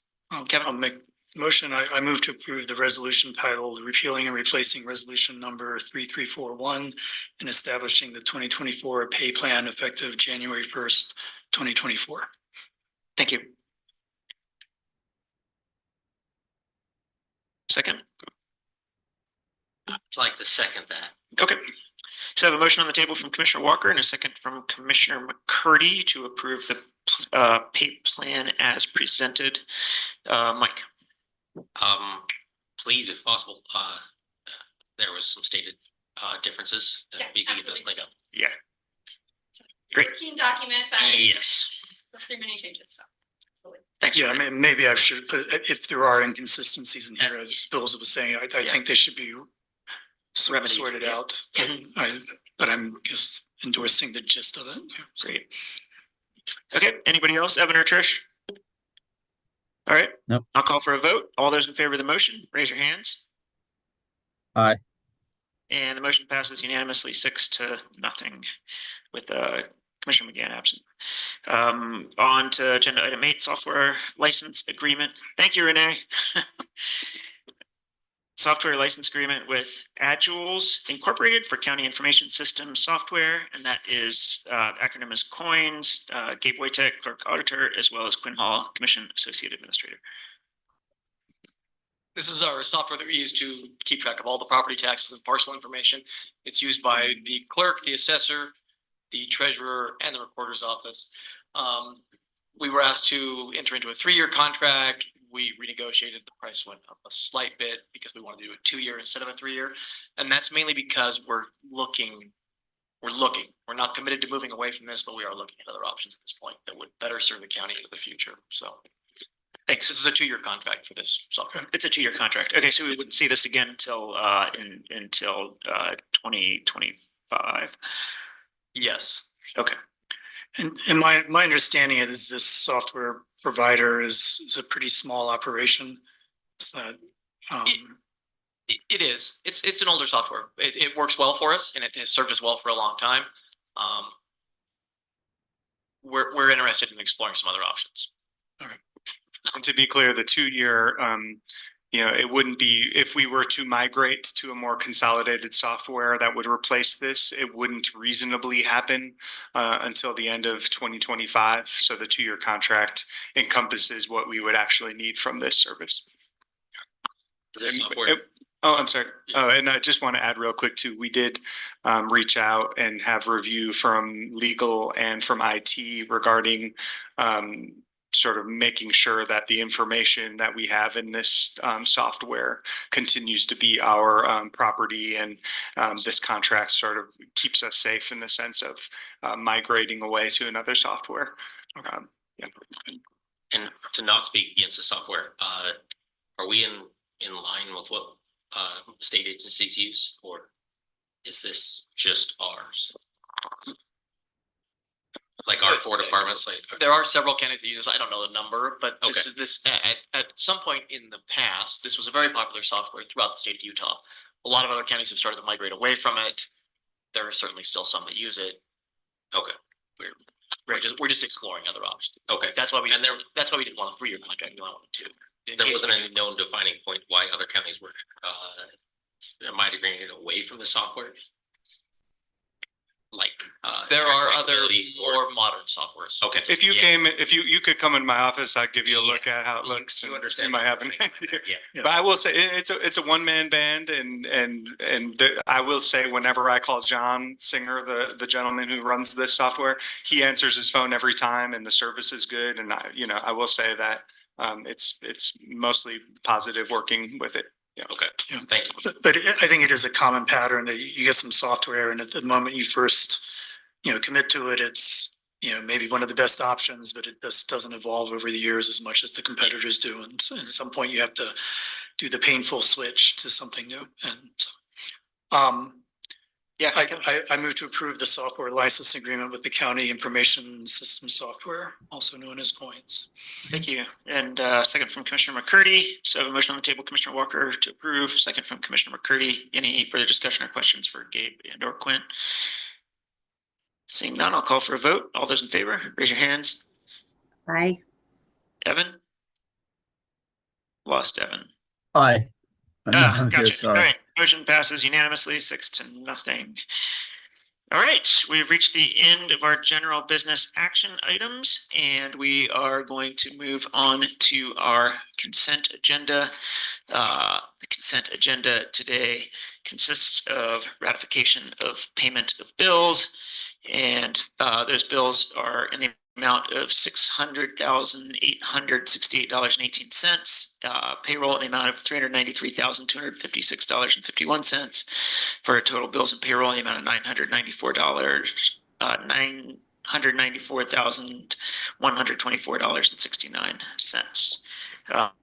Agenda item B on the consent agenda is annual Google Workspace renewal. Item C, resolution amending the Moab Tailings Project Steering Committee bylaws, and item D, purchase of a new projector for the Grant Center, and that is the consent agenda in its entirety. Yes. Thanks, Mike. I'll second it. All right, I got a motion from Commissioner McCurdy to approve the consent agenda, a second from Commissioner Hadeen. I just want to point out that the minutes aren't on here. Our clerk has been super busy, and he has said he will get those for our next meeting. So thanks. Okay, all those in favor of approving the consent agenda, raise your hands. And it looks like that passes unanimously. Thanks, Evan. You have a couple of second delay there from 8,000 miles away. We are on to our discussion items. Discussion item 10, discussion regarding the Thompson Springs replat, and this was brought to us by Commissioner Winfield. So I'll turn the floor over to him.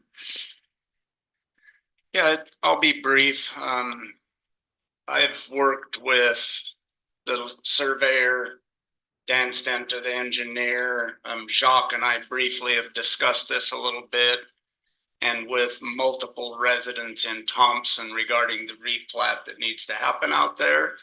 And I would say that the majority of the issues are something that we can overcome so that we could make this happen. And so what I would like to suggest is that we put together a committee of several commissioners, and I would definitely like to include the surveyor and Dan Stenta and possibly Bill Jackson, because all three of those departments will be affected in this. And then we would be dealing with and planning and zoning also, unless Dan Stenta covers that. But I think there's enough movement that we can get this moving forward now, and it shouldn't just be one commissioner, I guess is what my feelings are, is that I'd like to get some buy-in from others so that we can push this forward and try and help that community out a little bit. Currently, every property in the just north of the railroad tracks are unable to pull a permit or to sell their property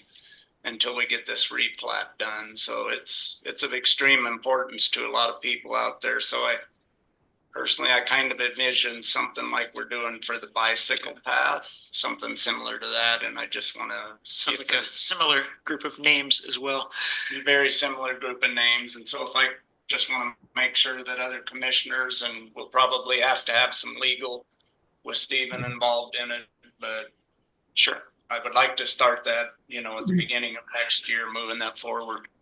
And so the concern is that it hasn't been moving fast enough in the past, and the idea is putting this committee together would speed things up. Is that the idea?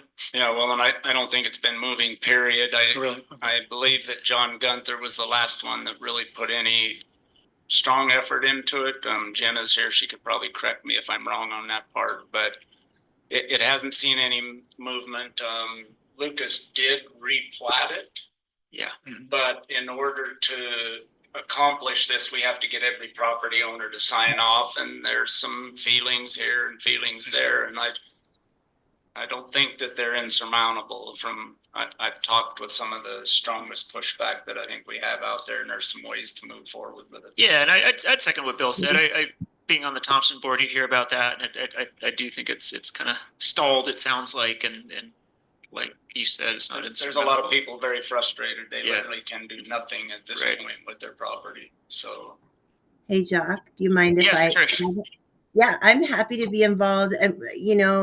This was brought to, I can't remember how this originated, but it was when I was working out there, and then John Gunther really took the bull by the horns, and we had a public meeting out there. Lucas came, John was there. We had a ton of citizens. Everybody was like, yeah, let's go. And I think we were moving, and my understanding, like Bill, you've already pointed out, there was just a couple holdouts that weren't really ready to sign on. So I'm more than happy to do what I can to help this process. I mean, I think it's extremely close. Great. Yeah. Stephen, did you have anything? How does it sound to you? I think the other thing is getting the buy-in from a couple commissioners. I think that would be helpful.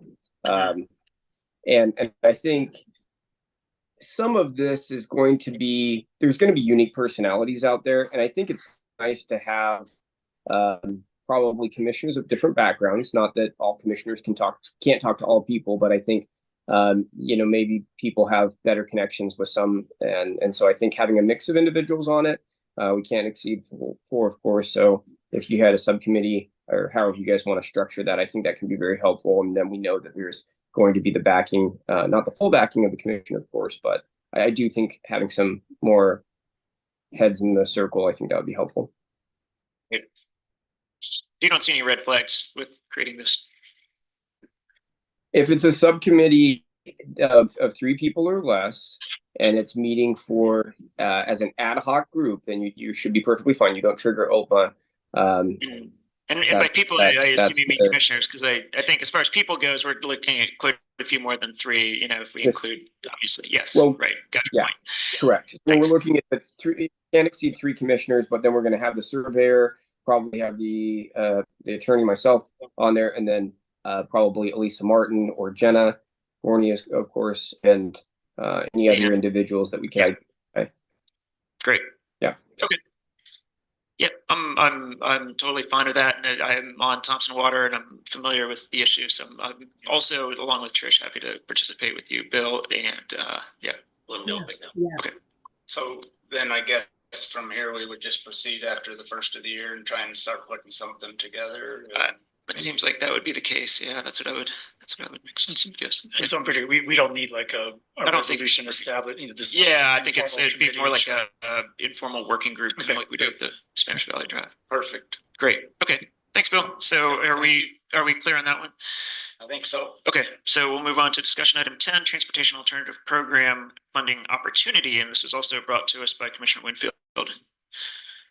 So this came across my desk, I think all of our desks, but anyway, it came from UDOT, and so I initially forwarded it to Bill Jackson and to Dan Stenta, who then got together and said that I guess there's a fairly short time period for this to apply, and there's up to $300,000 of UDOT money available. And there is a match, and Bill Jackson is willing to pull that match out of his road funds, which Gabe mentioned earlier. So really, it's not anything that's going to affect the budget. But it does have a very short turnaround, and the only reason that it would really ever come before the commission, I believe, is when the contract, if we do receive the grant. Now, there's a bunch of little projects that Bill Jackson has ready, and the one that he is suggesting would be the best fit for this money would be to complete the curb and gutter and sidewalk on Holyoke Lane. And currently it's mismatched on both sides down through there, and that they both feel that this would be a good fit for that project. And so I think we just want a thumbs up that nobody's against it, and Great. type of thing, and then they will proceed accordingly. And this is the email from the extent submission date that popped onto our inbox yesterday afternoon. Also was tabbed. Did you get that one?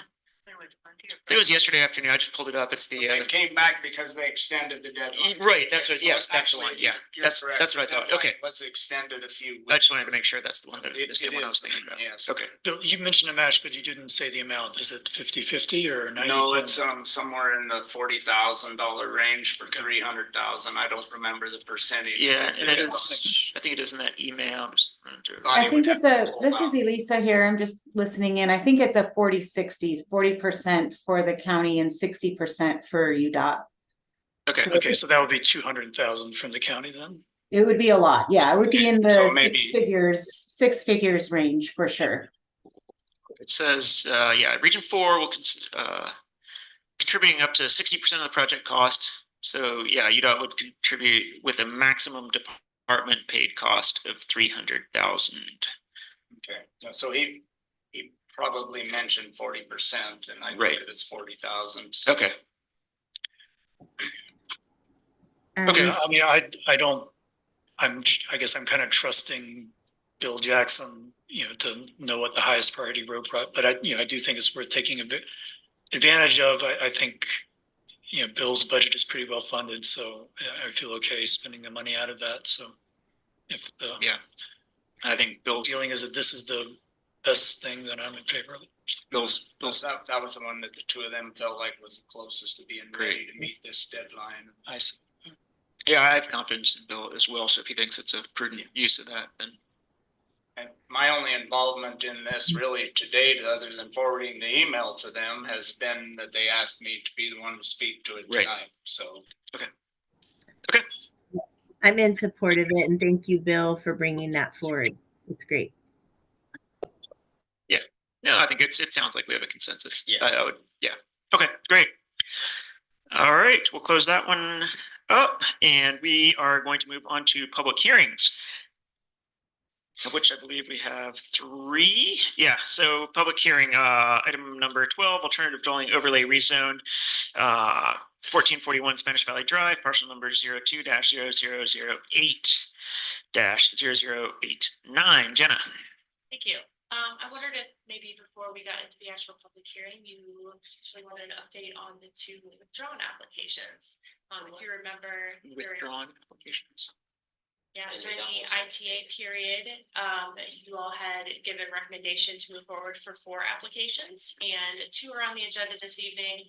And then if you recall, 2 side-by-side properties at the corner of Spanish Valley Drive and Right. Springs Trail. Yes. Okay. Right, those 2 withdrew. It was Sarah Sorg, and she decided after further exploration of the development cost, it was a little bit out of what was expected. And then Mr. Bertucci actually would like to see the outcome of the future land use plan and thinks that there may be a better use of the property and it's time for the ADO. So those 2 applicants withdrew maybe 10 days ago or so. Okay. So we have the 2 left today. Thank you for that update. That's appreciated. So how, considering that those have withdrawn, how many are in the pipeline? I believe before it was like 136. Is that right? Right, so you would have had, with tonight's, it would be 106 approved of the 150. Okay, and then the project at the end of 4th North is still, I remember he asked for a delay on that. Yeah, you had approved 2 extensions for Fourth North and the NAPTAC property, as well as Tyson Carroll on Highway 191 for essentially awaiting the UDOT highway occupancy permit. Okay, so is that part of the 100 and, what did you say, That's 100? included. That's Oh, included. okay. Yeah. And I'm sorry, Jenna, repeat that number again for me. You've approved total tonight, if you approve tonight's evening, Yeah. one's 134 of the 150. 50, okay. Thank you. There's more than enough left. Yeah. It's unfortunate. Also, it might be helpful to know that we will have one more application coming forward for an additional extension. The other application on 191 for the KOA is also currently preparing a package for that request as well. Similar problems, access issues, awaiting UDOT, that kind of thing. So that will be forthcoming too. Thank you. Sure. Okay, so we'll get going with this agenda item 12, public hearing. As usual, I'm going to go ahead and start with vicinity maps. You can be taking a look at that while I read through your staff report. This application is for Kevin O'Neill and an ADO located at 1441 Spanish Valley Drive. The master plan proposes the addition of 4 RV dwelling sites measuring between 900 and 1,125 square feet with full sewer, water, and electrical hookups. Installation of which, of course, would require approval and permitting through WISA and the building department. The dwelling sites are arranged at the rear of the property along a circular internal drive access with compliant emergency vehicle hammerhead turnaround, which would be improved with the durable dust-free property, properly drained all-weather surface as required. Change this to the master plan for you.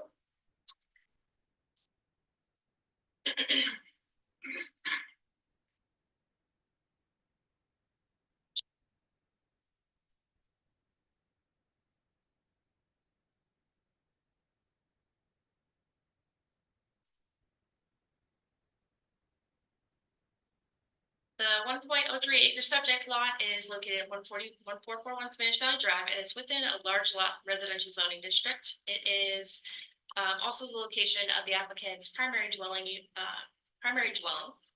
The density proposed is largely compatible with other uses in the area, as the Hunt Creek subdivision is to the north, and parcels in that location are ranged in size from 0.20 acres to 0.50 acres. Additionally, the Valley Terraces subdivision across the street has 0.50 acre lots as well. Worth considering in this application is that if the applicant were to subdivide the property in accordance with the large lot residential zoning district, which would allow half-acre lots, and the applicant were to build principal dwelling units and 1 ADU on each lot, land use code compliant development would in that case only have one less dwelling unit than what is proposed today for this application. The proposal has a preferred location on a major collector for the Unified Transportation Master Plan, and being located on Spanish Valley Drive will have access to the future shared use path, which would provide multimodal access for residents. While some additional traffic could be anticipated with 4 additional units, as mentioned, this application only proposes 1 more dwelling unit that would be permitted by right. While the planning process is ongoing, public workshops and land use steering committee meetings focused on the future land use map have consistently identified this Mill Creek Drive and Spanish Valley Drive intersection as an emerging node for consideration of mixed neighborhood commercial and increased residential density. Ultimately, the overall application is in line with all use standards regarding sizing, siting, parking, setbacks, driveway, and the like. The 25% lot coverage is permitted for the lot as measured by the existing structures on the lot and square footage of the proposed ADUs. The total coverage for the lot is estimated at 13%, well under the permitted maximum. Any on-lot drainage improvement needs for the application, and just as the rest of the siting, it would be evaluated by the county engineer during the site plan review application if the rezone were approved. And so that is just a brief of the application. Planning Commission and a public hearing on November 13th. Consider all evidence and testimony with respect to the application, voted 5-0 with 2 absent to send a favorable recommendation to County Commission based on the application meeting the criteria for consideration of compatibility with existing community characteristics and overall design of the development. We did receive 2 public comments during that Planning Commission public hearing, and both were not in favor of that application. They were neighboring residents. Thank you, Jenna. You're welcome. Any questions for Jenna before I open the public hearing? Okay, I will now open this public hearing and accept comment on the alternative dwelling overlay rezone at 1441 Spanish Valley Drive, parcel number 02-0008. -0089. I will keep this public hearing open until Wednesday, the 27th at 5 o'clock. And at this point in time, I would ask anyone who is here to make comment on this particular rezone to please come forward and make yourself heard. Is there anyone in the chamber who'd like to do so?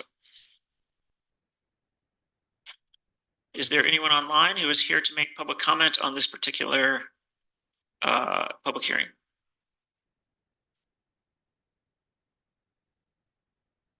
Yeah.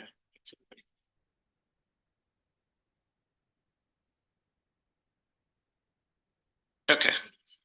Okay. It doesn't look like we have anyone to comment at this time. So like I said, the public hearing. Yeah, I think so. Yeah, sure. Yeah, just so. Yeah, no, you're welcome to. Please come forward and just state your name and make your comment. My name is Kevin O'Neill, and I'm proposing to do this because I have the room, the space back there, and I'd like to give housing for local workers and stuff. And I lived in an RV for a while, I know how it is. So I figured it would be a good fit for back there. I got a whole half an acre to put it on, so. Okay. All right. Thank you, Kevin. All right. Yeah, appreciate your comment. Thank you. Thanks. And I will keep this public hearing open until next Wednesday, the 27th at 5 o'clock. I will move on to our next public hearing. That is number 13, alternative dwelling overlay rezone at 1379 South Arnel Lane, parcel number 02-0007-0168. Jenna. This is the McCurdy application for ADO. It's proposing 8 alternative dwelling sites with full sewer, water, and electrical hookups situated on, excuse me, a preferred circular internal access. This is the vicinity map. It is actually right to the west of where Mr. O'Neill's application was here on Spanish Valley Drive. Okay. And this property highlighted with the arrow is Mr. McCurdy's. Here's a visual of the master plan.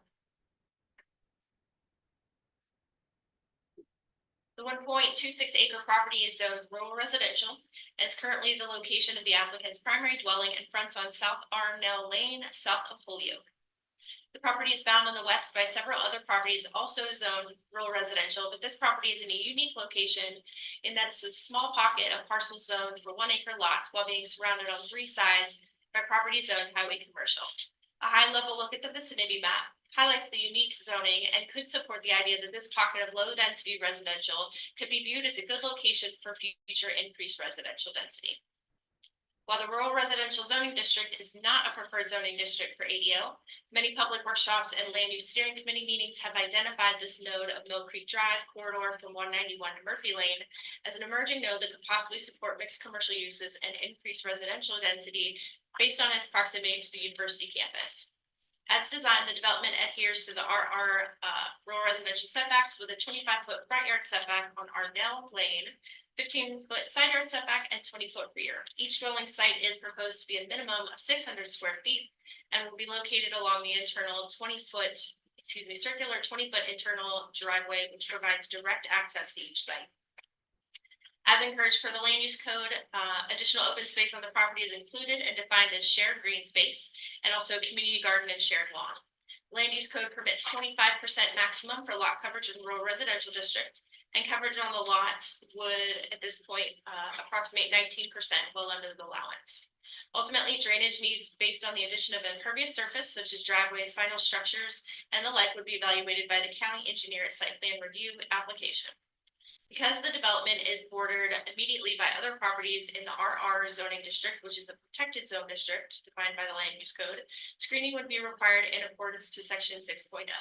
Such required screening has been included on the master plan as a 6-foot fence to be situated on the north, south, and east property lines. Plans also include a native tree or shrub planting for each proposed dwelling site and additional parking spaces for each dwelling site beyond the singular space required. While not located on a future planned shared use path along Spanish Valley Drive, the intersection of Spanish Valley Drive and Mill Creek Drive, where the multimodal path begins, is roughly 1,200 feet away. Overall, the location of the development provides quick access to Highway 191 as well as the city center via Mill Creek Drive. Access to the subject lot consists of an easement defined in the title.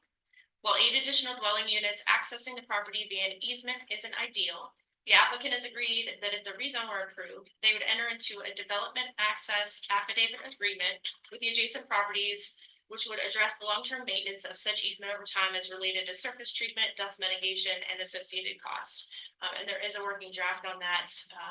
We've worked out some details already. We just thought it might be prudent to wait until possible approval to spend any staff time or county attorney's time to do that. Finish rather. In addition, the applicant has agreed to submit the Classic County attorney-approved ADO development agreement with the inclusion of the clarification of the access to the subject lots related to the location and required width of the access easement, and also references to the development access affidavit agreement between the applicant and adjacent property owners. Due to the timing constraints of the ADO application process, details of that access agreement would be finalized if the rezone were approved. The applicant has submitted as well an affidavit signed by the affected property owners that aims to provide assurance to the commission that those property owners with rights to the easements are informed of the scope of the ADO project, density, and what it would add to the lot and access. It may be worth noting that the applicant may not begin the site plan review application process until the proposed access agreement, master plan, and development agreement are recorded. So the ADO allowance allows for 6 months for an applicant to obtain site plan approval. So it could be possible that that applicant would come to us as well for an extension request also. In regards to the Planning Commission, in a public hearing on November 13th, the County Planning Commission considered evidence and voted 4-0 with 2 absent and 1 recusal to send a favorable recommendation to the commission based on the applicant meeting the criteria of compatibility with existing community characteristics. And this application had no public comments received today. Okay, thanks, Jenna. Sure. Yes, sir. Yes, Stephen. Just wanted to make a note. This is the McCurdy application, correct? Yes, it is. Just wanted to make a note, and I put this disclosure within the staff report, that this application is for Mike McCurdy in his capacity as a private individual. He is currently a commissioner. He's recused himself from the discussions on the ADO and other ADO applications being considered at the time of this ADO. No county employees report that they were directly contacted by Mike McCurdy in his capacity as a commissioner in order to gain preferential treatment. He has filed the recusal and conflict of interest disclosures to HR Department of Grand County compliant with the conflict of interest code. Thank you. Thanks. Thank you for clarifying, Stephen. Okay, any other questions for Jenna before I open this public hearing?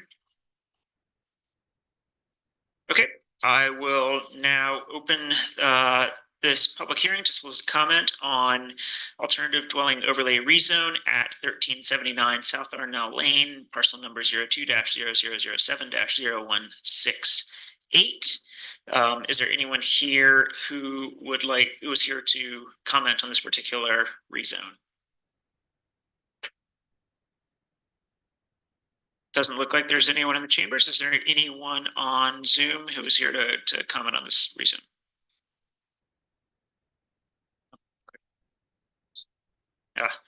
Okay. Seeing no comment, I will keep this public hearing open till next Wednesday, the 27th at 5 o'clock. We will solicit comments on this until then.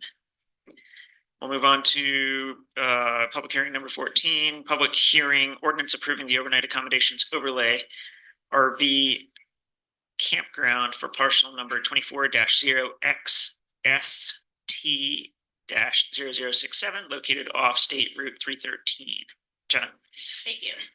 Before I get started, I just want to make note that we get into discussion at the end. The applicant and the applicant's representative have let us know that they're very interested in being involved in the discussion. They have been informed that, of course, there can be no negotiations regarding the application or development agreement or the like, but they want to be sure that they are part of the discussion if you need some clarifying questions answered as well.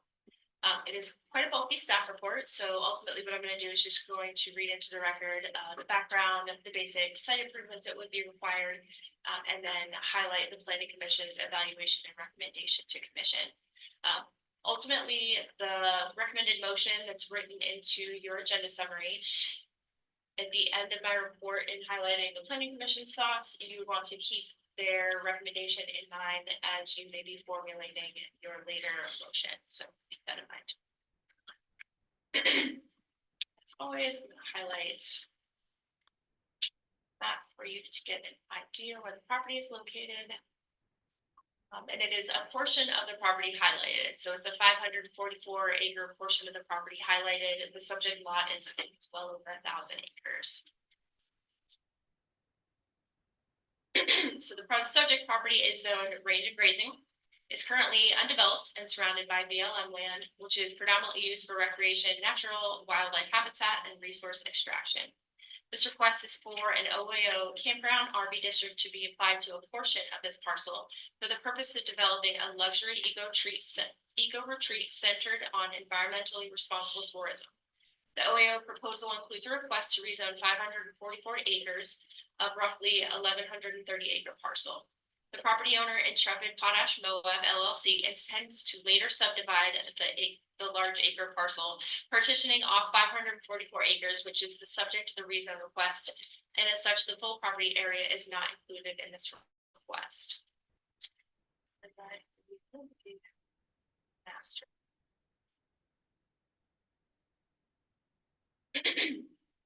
The OAO development includes plans for 16 luxury tent sites, activity center, restaurant,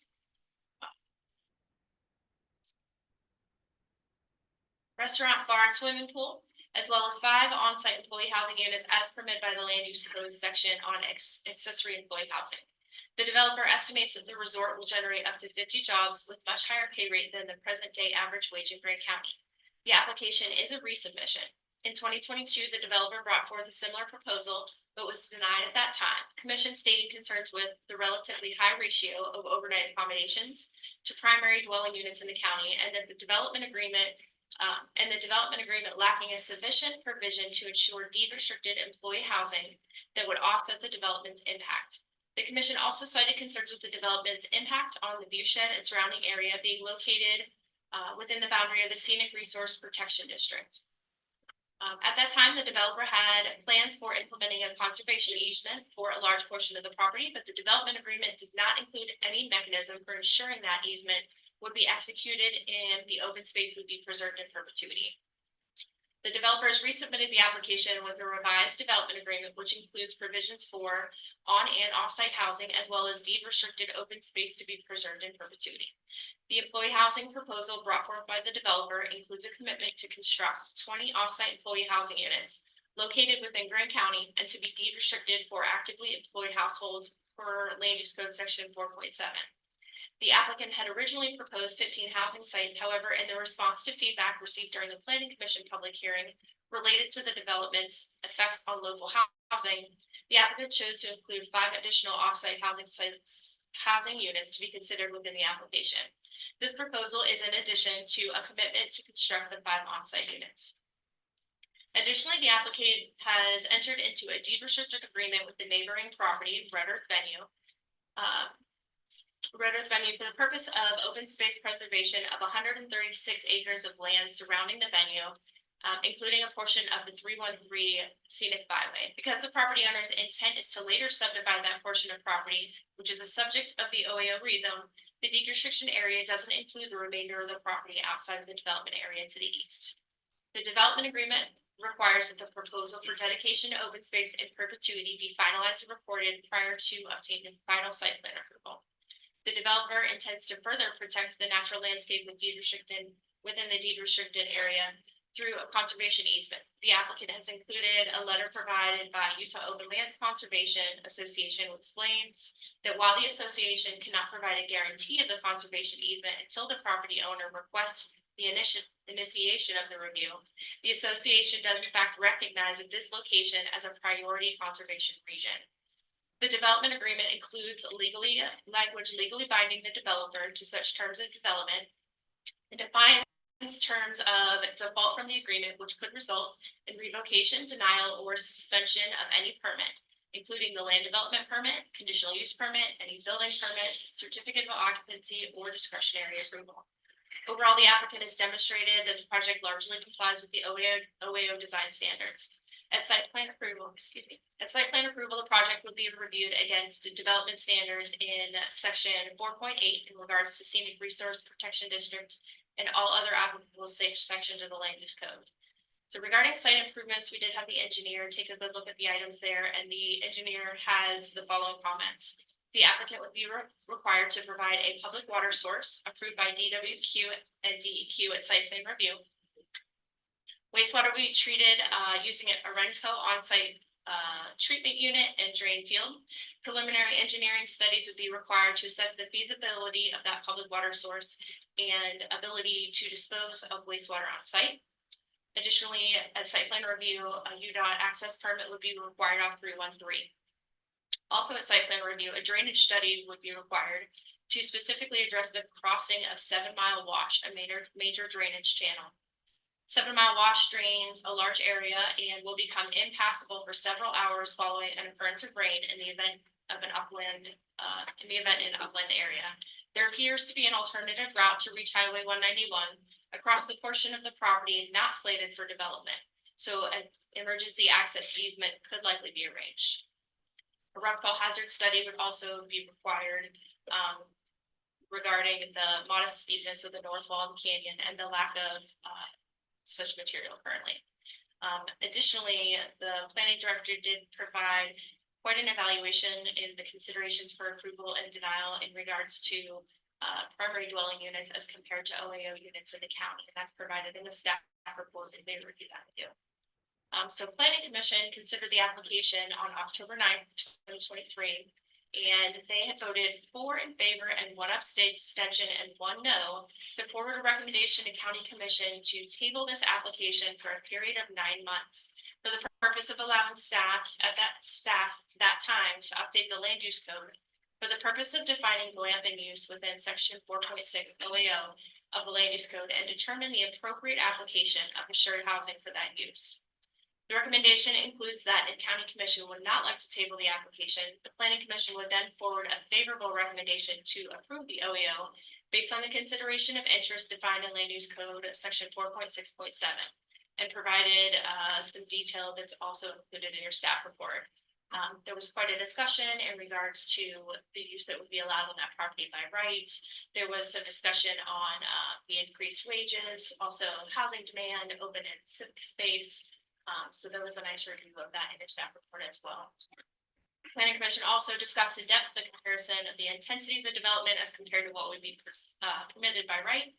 Planning Commission also discussed that during the applicant's previous submission, the county had laid out items it would like to see in the application, and now that the application has been resubmitted with those elements included, it's important to give that thorough consideration. One final note as well, our office had discussed with the applicant on the master plan. There is a note there in regards to the conservation easement, and that will likely be fine tuned. We and the applicant also don't believe that it properly displays what is intended by the application. It lists in there that the application and conservation area would include the luxury tents, and that's not the case. And then additionally, the note kind of reflects the aspirational goal of it being, let's just take a look.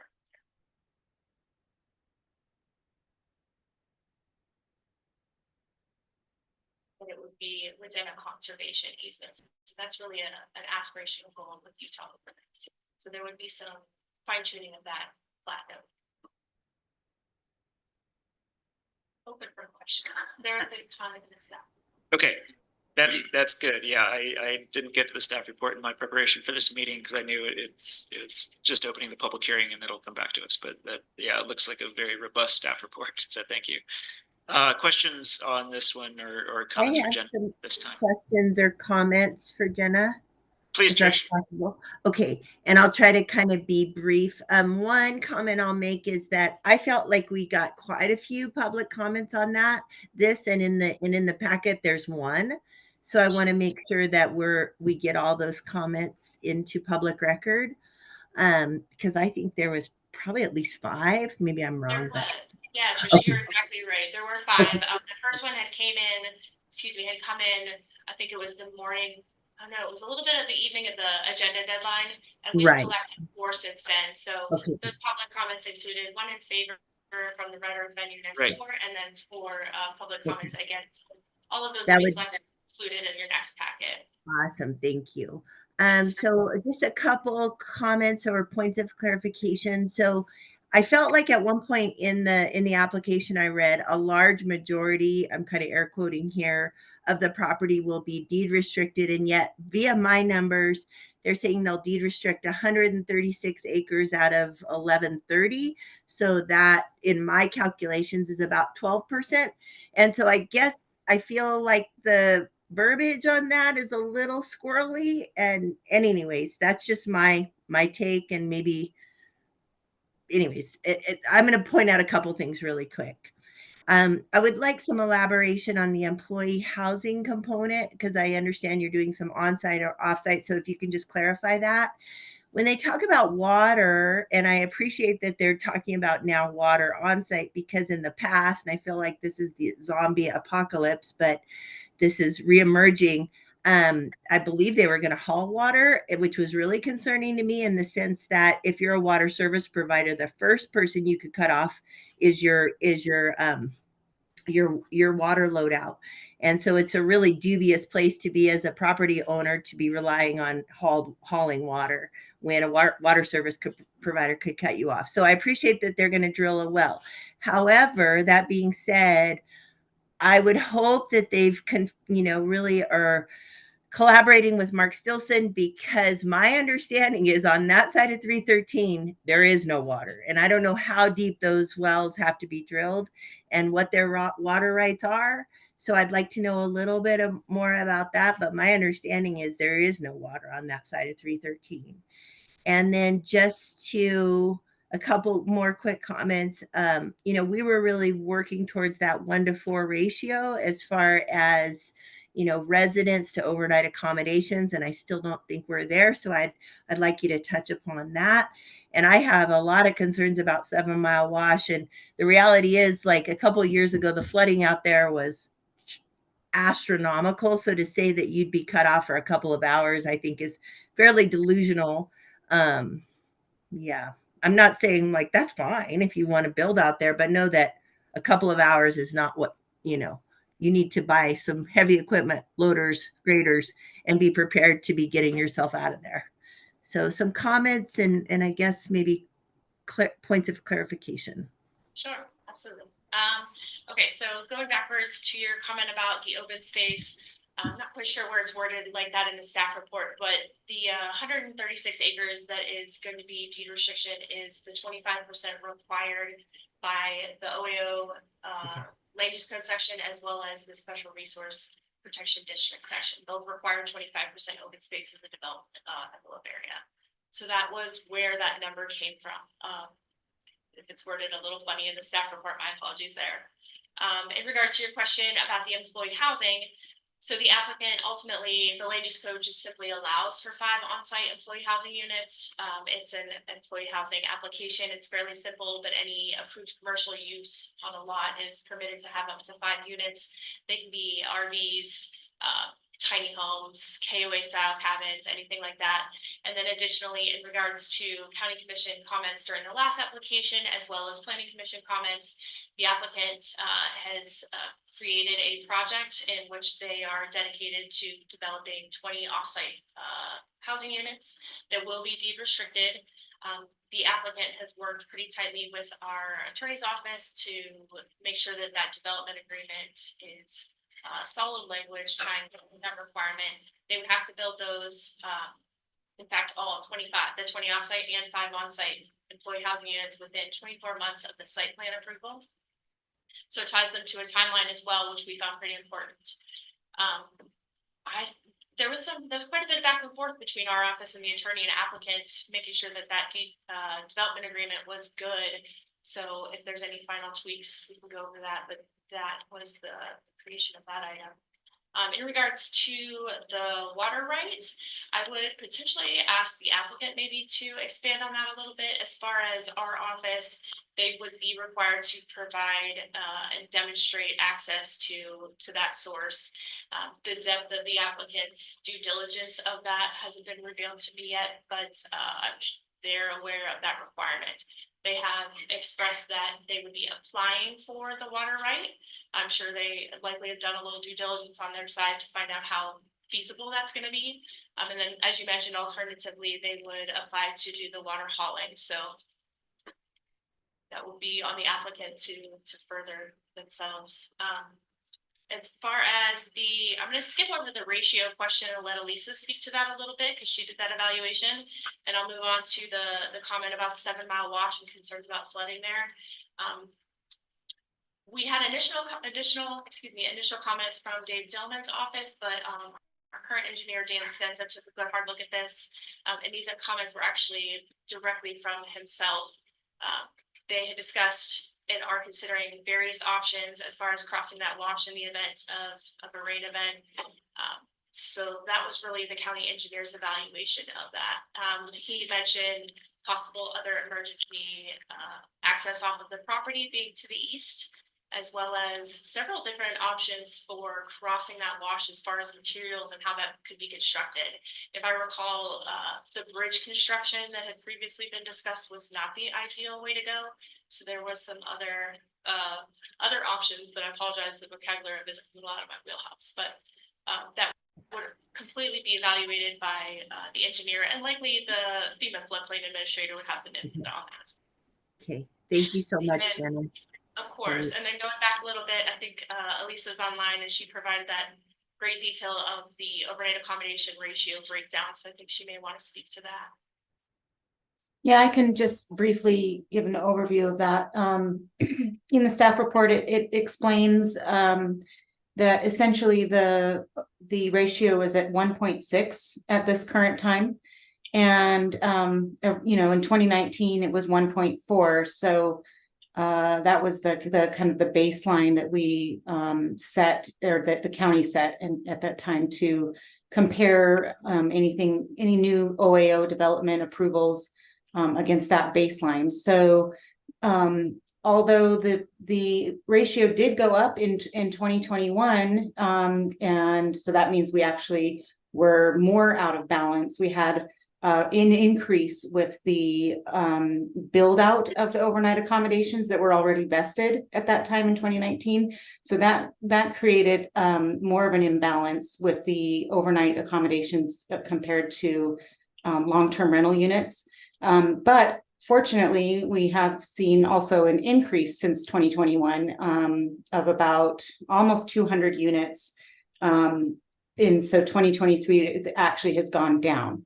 But it's just going to keep fluctuating as we see the build out of those overnight accommodation units. There's still 811 estimated that are still going to be built out that were vested in 2019 and are just waiting for construction. So but we also have some long-term housing projects that are very close to breaking ground that are going to be providing hundreds of more units within the next couple years. So it'll keep fluctuating, and I think that this project does try to address that in providing the 20 units of employee housing to kind of offset their impact. So any other questions, Trish?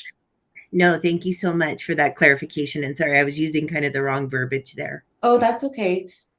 I also just wanted to clarify on Jenna's point where she was talking about the percentage of open space, just to make sure that I think the 1,000 or so acres, that number came from the entire parcel that is actually going to be subdivided. And if this goes through and is approved, the developers would go ahead and subdivide that this portion that's being considered for the OAO.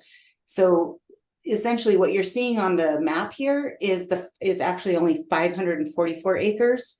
That's the total project area that it's a portion of that total 1,100 something, whatever that full acreage is of what the parcel exists right now. See, that's a lot bigger there. That's I don't know why we don't have the acres on our map there, but it's around 1,100 acres. And then they're going to be subdividing that down, about half.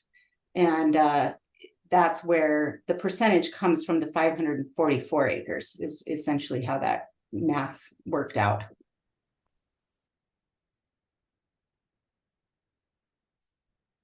Yeah, go ahead. Yeah, I have a few questions. So one consideration I think is going to be important with this is comparing the proposed development with the master plan with what might happen just under the existing zoning or perhaps resource special zoning. And so could you maybe be quicker if you just tell me if I'm understanding correctly. So there's a use that has currently zoned the property has a use by right of 5 acre lots. Is that for dwellings? Yeah. And not much in the way of commercial uses, though there are some conditional commercial uses that are listed in. There are, so your range of single-family dwellings up to manufactured homes, two-family dwellings, of course, all based on density allowed per the lot. And then moving down the permitted use chart, you have a few conditional uses, which would include like community service, educational facilities, a recycling center, hospitals or clinics. I see one that says all other outdoor recreational use. Yeah, so is it? I think it's correct to say that there's a fair amount of development that could occur here without us giving permission at all. This roughly speaking a use by right. Especially considering the conditional uses, we can turn them down only if there's no mitigating. Right. Not sure how you would like to define a fair amount, but. Okay, sorry, maybe it's unfair. I mean, there is a range of items that are just permitted by right, and several conditional uses as well. And then, of course, if you're scrolling down through the commercial uses permitted, such as eating establishments, retail services, self-storage, vehicle sales, none of that would be permitted. So many conditional uses would be permitted if applied for it. Okay, and then I guess the other point about existing zoning, because I do think it's important to compare, is it the proposal versus like nothing ever at all happens there, which is I think not a very realistic scenario given that it's already private land versus what are if the county just kind of does nothing, what are the other permitted uses? But one twist on that is we do have this resource special zone, which is a zone that's designed for this area, the 313-191 junction.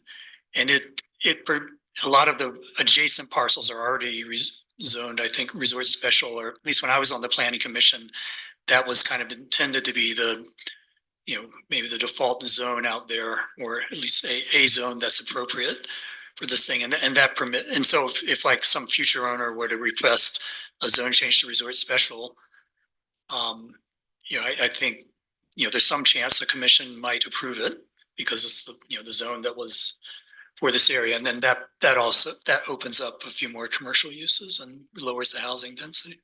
Actually, I'm not sure about the lowering the housing density. I take that back.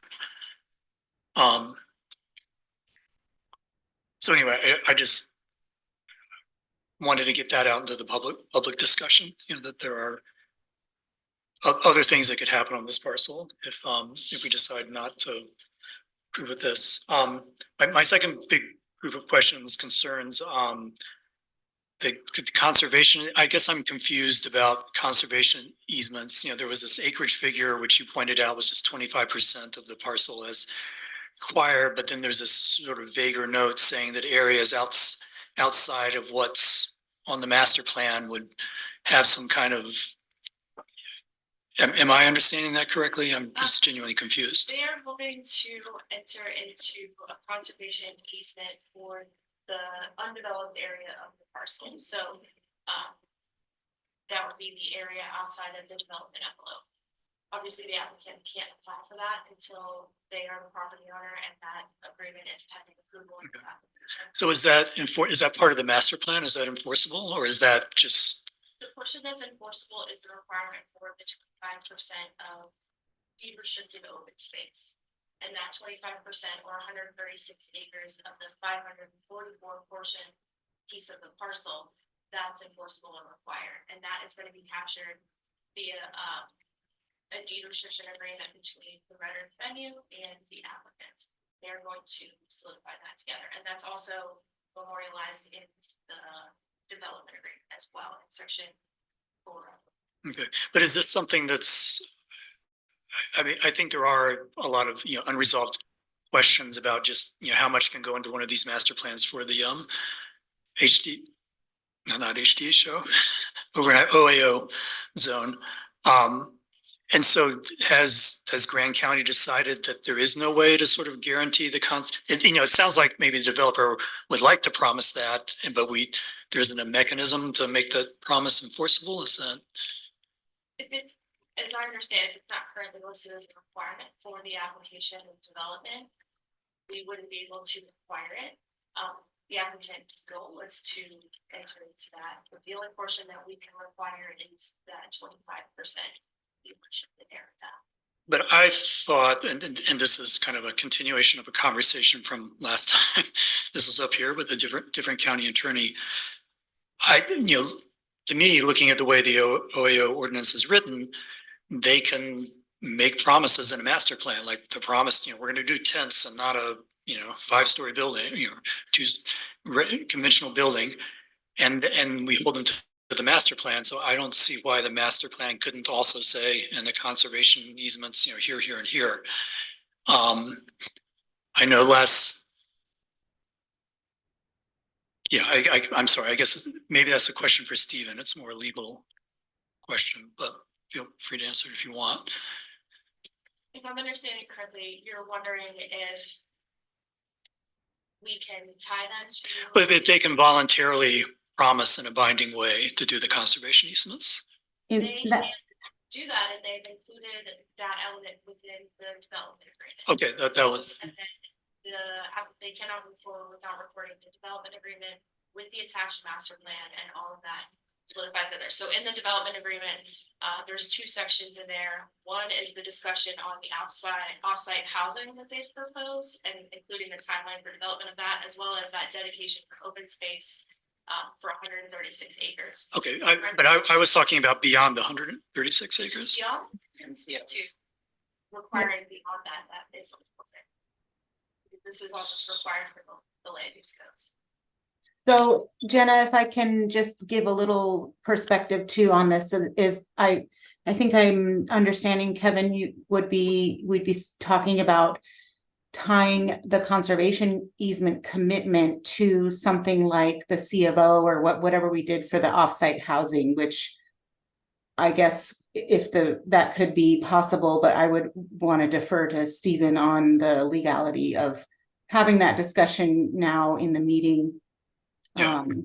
And then possibly amending the application before we come back to the vote for the next meeting. That's the legal question that I would have. I would think, just my own personal question being, if Utah Open Lands can't confirm or verify that it will be under a conservation easement, how could we require the applicant to meet that requirement if it's unknown at this time? Yeah, maybe the applicant could speak to the reasons why that wasn't possible in the first place. I guess that's where I don't have that background. So I think the bigger overarching issue, and this was coming up a lot, last time this came up two years ago, is it seemed like we had a situation where there were certain guarantees that the applicant wanted to make, and then the county attorney at that time was saying, well, we can't allow them to make that binding promise. And that to me, that just seemed like a misreading of the OAO ordinance. They can, via the master plan, bind themselves all kinds of stuff. And so I'm partly curious to hear what the current county attorney thinks about that. And I think it's important because I think, as we all know, additional overnight accommodations are very controversial in the community. Lots of people don't like to see this. And I think if this were just a 20-room hotel proposed for this location, we would just say no. It would be an easy decision. But instead, it's this unusual lodging situation that's offering employee housing and a lot of open space preservation. And I think for some people that maybe tips the balance the other way, but whether it tips the balance the other way or not partly depends on whether it's how enforceable the promise is. And I don't see any impediment for the applicant, if they want to, could make these guarantees pretty ironclad. And we had a previous county attorney saying, for reasons that are not clear to me, no, they can't do that. And I wanted some clarity on that issue. And I know I'm looking at you as they ask these questions, but it's really a question for Stephen or Elisa or something like that. It looks like Stephen's, ready to answer. Sorry, I've been losing signal in and out. This is about to die, and I try to get the iPad. Anyways, so we can go through. I can have a conversation with the commissioner. I don't want to go into the basis that the prior county attorney had, because there's, it creates legal arguments if we have differing opinions. But essentially, we've made good efforts to go through with their attorney to lay out as detailed as we can the restrictions that we're putting on this. They've been very amenable to do those things. There have been some nuanced questions, such as if the development project changes hands at a certain particular point and how long. And we've gone through a lot of those questions, and I'd be happy to run people through them. We could set up a meeting with the commissioners that are most excited about this and kind of go through kind of the legal issues and have kind of a more informed discussion. I'd be happy to do that anytime next week or before the next meeting. Okay, I look forward to discussing that with you at some future time. I've got other comments, but I'm going to pause and see if anyone else has something to say. Yeah. Any of you guys have anything you want to add to the conversation? Go. Hey, Evan, go on. So what you're saying, Stephen, is that you. Mike. Yes, thank you. So what you're saying, Stephen, is that you would meet with commissioners that were interested in finding out how secure we can make these agreements for the, Definitely. Conservation. Okay, thank you. Right. And some may want to parse through the difference of opinions between the former and the current attorney. And that's always best done in protection of confidentiality as opposed to stating it in public. Okay, well, yeah, and I apologize if I said anything in public that I shouldn't have around those. No, you haven't. Everything's been fine. It's just these are going to be complicated, and I don't want there to sound like there's anything that's nefarious. There's no offer for exchange. This is very straightforward. There are things that the applicant is promising to do that we can't give them something else for that, and we're really differentiating between what it is that their mission is to provide for their whoever they are, the people that come visit them. And what the county wants to see with land use code. So we just want to parse that out and make sure it's pursuant to code and law. Thank you, Steve. Okay, so I will continue, and I'll try to go faster. I know it's late, but it's kind of an important issue. And last time the vote on it was very close, so I think It was 3-4, wasn't it? It was it was a 4. So maybe it's different this time. I don't know. So the planning commission expressed some concern about the OAO that we're applying is for RVs, and we don't have anything that's specific for glamping. And I'm a little bit puzzled by that. And again, this might be a question for Elisa and Stephen should feel free to chime in. I thought that because of the master plan, even though it's an RV OAO zone, that doesn't mean that we're conferring the right for them to bring a bunch of RVs in there. It has anything to do, has to be in accordance with the master plan, and the master plan says luxury tents. It doesn't say RV spots. So I guess I don't understand why that, I don't, the planning commission, I presume thought about a bunch, is recommending that we maybe wait and develop a version of OAO specifically for glamping. But I guess my question back at them is, because we've got the master plan that specifies exactly what can happen there, why do we need, to delay for this, different zone to be developed? I do know that the glamping conversation has come up a couple times in regards to wanting to have more of a definition for that. And because this particular project fell into that category, I don't know if they, I don't want to say that they didn't feel comfortable moving forward, but because this application fell into that category, they wanted to maybe ensure that that was defined prior to that definition. Okay, but I guess my general point is that the master plan puts a lot more specificity than a zone would.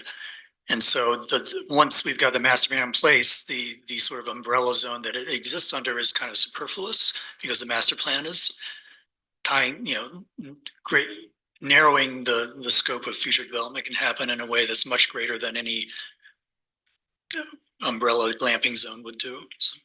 It does. While the master plan does say that they're luxury tents, if you potentially were to take the time to create the glamping section and definition, there could potentially be additional design regulations required.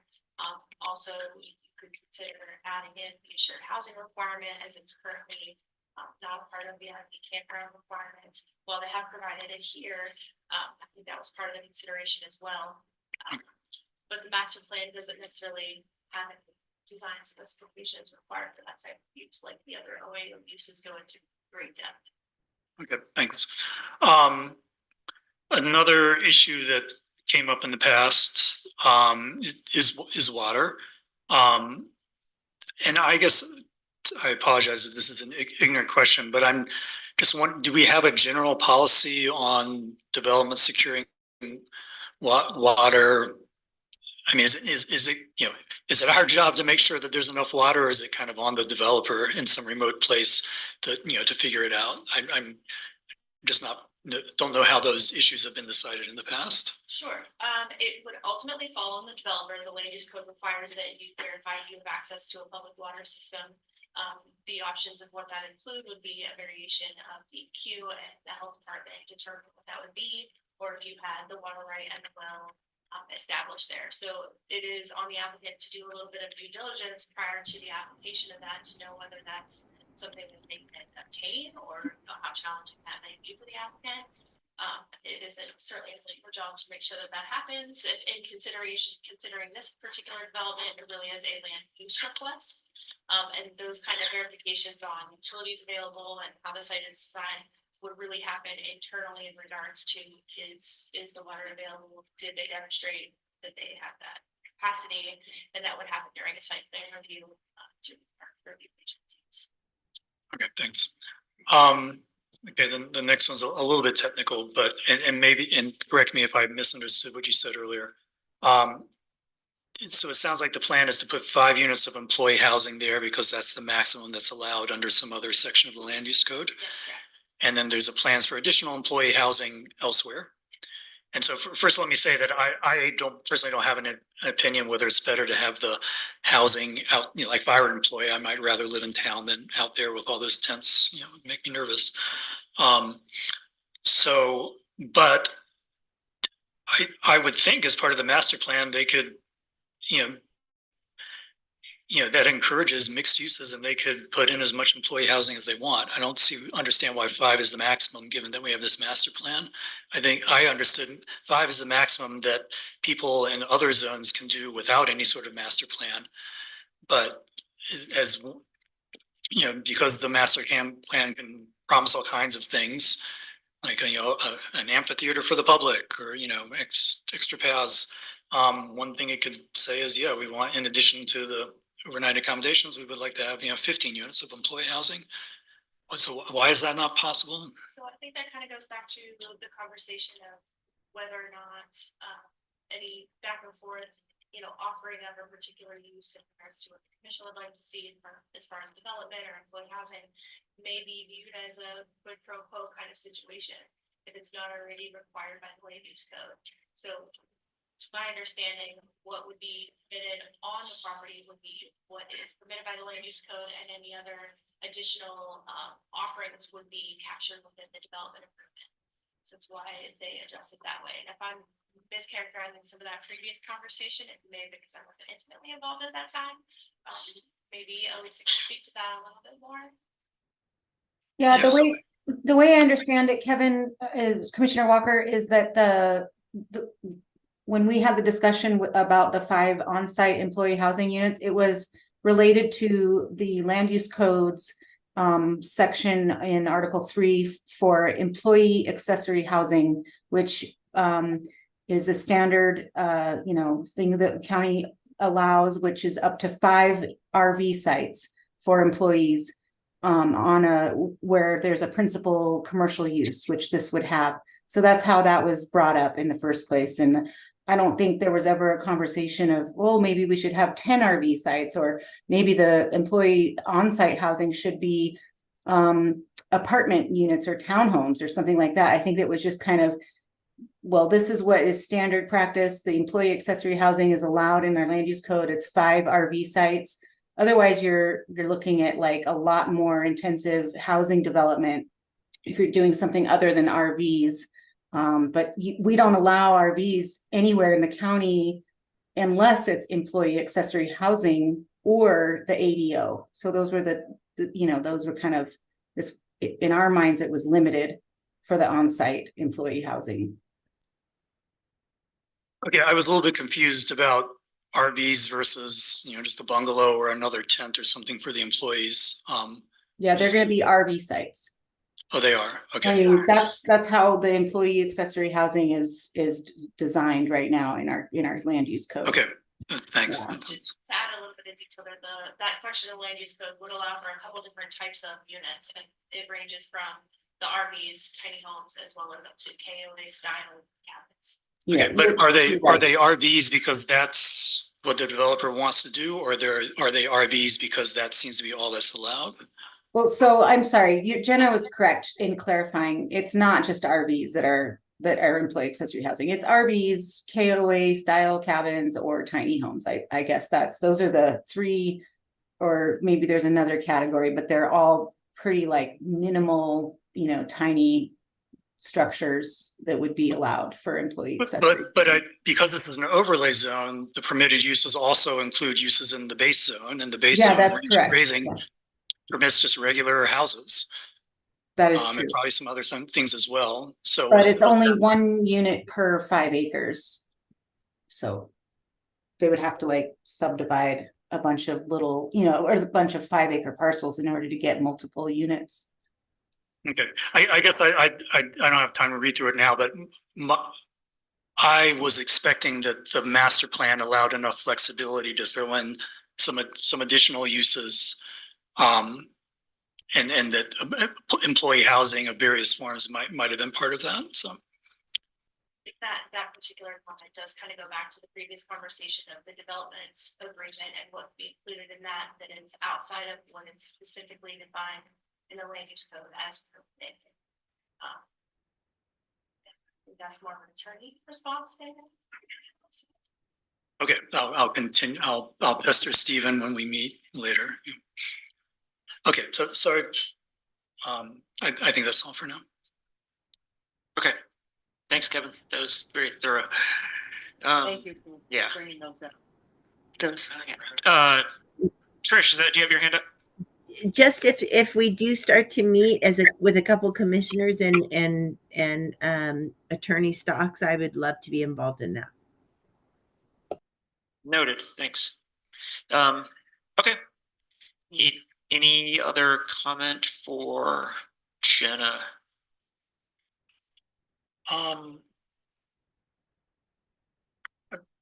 So sometimes the applicant talks. Oh, right, yeah. And the applicant, it looks like the applicant is here, and yeah, I'll give the applicant the floor for a minute if you wanna speak. Yeah. Oh, okay. Sorry. I am here. I saw someone online. I was assuming it was the applicant. We also do have the applicant's attorney online. Okay. Okay, gotcha. Well, welcome, and please introduce yourself. Thank you. I'm Matt Carius. I was here 2 years ago, almost 2 years ago. just to give you a little background as to what happened, we applied in the summer of 2021 for the OAO. Had our planning commission hearing, I think it was in November of 2021. Shortly thereafter, the county attorney at the time contacted me and said the way we had structured our guarantee for the open space commitment wasn't allowed. I went with that. Our county commission hearing was scheduled for January, so I just kind of crossed my fingers and hoped for the best. Obviously, it was rejected. Based on the feedback that I got during that meeting, I felt encouraged to try to come back with a better guarantee. So I got some better legal advice, and that's how we ended up, working on this development. Previously, it was just in the application, so I don't necessarily have enough clarity to understand the mechanics of what was together. Took me a while. It's been two years, partly because my investors didn't really want to wait to see what happened next. Fortunately, the seller was incredibly generous and wanted me to have a better chance at this. So he's extended, kind of have a handshake agreement to get through this process one more time. So I don't know if this gets extended for 9 months. I think Right. That's feasible for me. Okay. No, it's good to me. I guess so. We came back with what I believe, based on our conversations with the county attorney and Jenna at the planning office, that our guarantee of the open space is pretty rock solid. In fact, what I learned later, which the county attorney told me, is that the 25% open space is actually a requirement. So rather than making us take it out, she should have been making us require it. But it's enforceable because it's required, and we've to make it extra secure, we've entered into a separate agreement with the neighbors, legally guaranteeing that we're going to do that because it's going to make it to be firm. The reason it's not a conservation easement agreement is because that's something you have to apply for, and you have to get a land trust to essentially accept the donation to the trust. So that's something we intend to apply for. My understanding is the deed restriction essentially achieves the same thing in terms of protecting the land from future development, allowing public access, which is also required with the code. And then the other big concern that came up in the last meeting was the ratio of housing. And since we were going through this process again, that's something I wanted to address. In terms of what housing goes up on the property versus what goes up in town, we prefer to put more housing on the property, but we kept it to 5 because that's what the code told us to do. If we could get some kind of variance that allowed us to put more housing out there, we would. I hope that's not getting into negotiating, but that's our intention. It would be more economical and convenient. But really the point of the housing is we know we're going to need it. So we're going to do it anyway, but why not make it a guarantee, because it's a valid concern of the community. And I just want to point out that, this project would actually improve the ratio of housing, affordable workforce housing to overnight units in the county rather than hurt it, which I think is something that should be considered. See what else I wanted to respond to.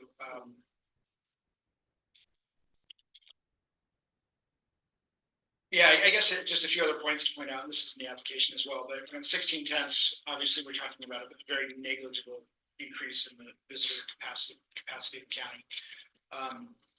This is a luxury offering. We estimate our rates will be fairly high, $2,000 per night, most likely.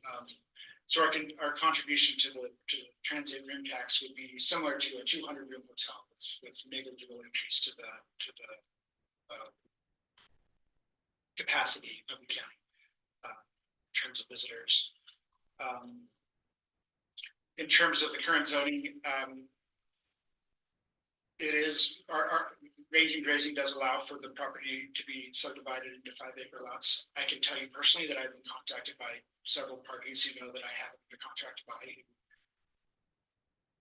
would like to do that. I think Rick York would tell you that he's been contacted by even more people. I can't say for sure that's going to happen, but I think that that's a valid concern that could happen out there. And that's partly why Red Earth venues in support of this project because obviously they have a vested interest in not having development along the highway there.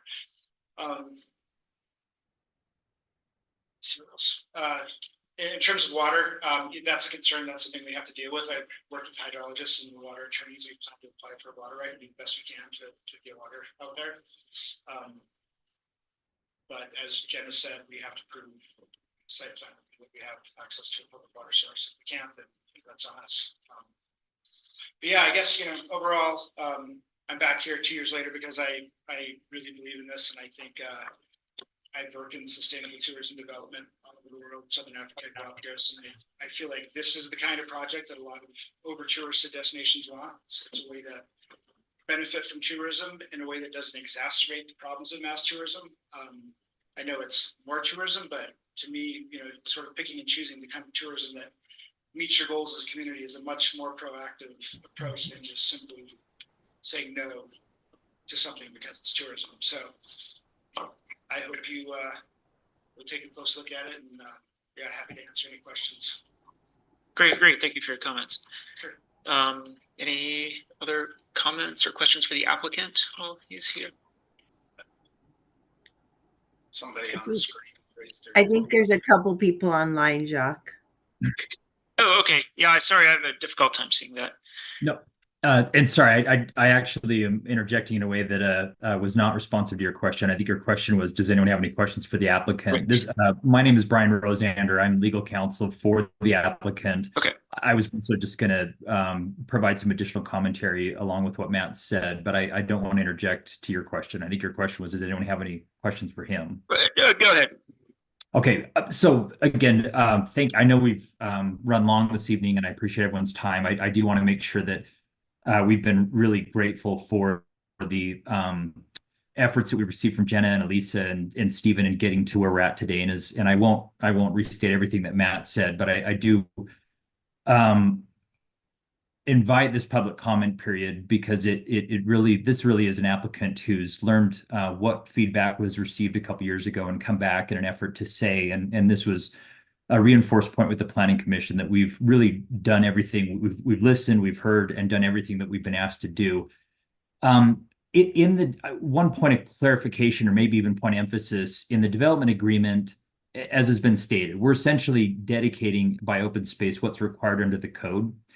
And while I think there's been some commentary about could we go further, that is absolutely our intentions, but making it enforceable against us is not only beyond what the code contemplates, but it is probably not something we could bind ourselves to. At most, we could aspirationally, in a contract state, that we will do, exercise some good faith efforts to try to go and take the property, which we're obligated to do, into something like a conservation easement. And some of the way that that's illustrated is if you look at that open lands letter that's in the packet, and we can do it after this, but the open lands has essentially said that they understand that there's an interest in Matt to proposing this for conservation easement. Some of the qualifications to that is he'll ultimately have to be the owner, and then he submits it for consideration. And there's a lot of information there that suggests that they would be very interested in this site. There are other conservation easements in the area to support that. But I know we want to have a conversation around what the county can do for consideration and whether we can bind ourselves beyond it. And I want to suggest to this group that it's a third party that will make the decision about whether it ultimately gets into a conservation easement and is governed by conservation, approved and financed and managed that way. The most we could do is say we can, if you look at the development agreement, it states that we are going to dedicate this by deed for open space in perpetuity, in conformance with the code. And anything beyond that, again, I just want to suggest is controlled and governed by a third party. Some of the other, I really liked what was mentioned, and maybe just as a reminder, what's in front of us today is that we are asking for a rezone with approval of the master plan and the ordinance, which are all concurrent approvals that, get recorded against the property and kind of then, have us going through. That's phase one.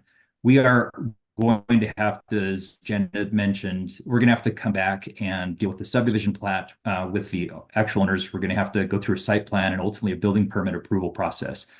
And as was mentioned by Commissioner Walker, that some of the finite details that maybe the Planning Commission alluded to about evaluation period will really be drilled down during the site plan and the building permit phase. And so proving up water, proving up utilities, while I understand are very important points, are going to absolutely be dealt with in the future on this project.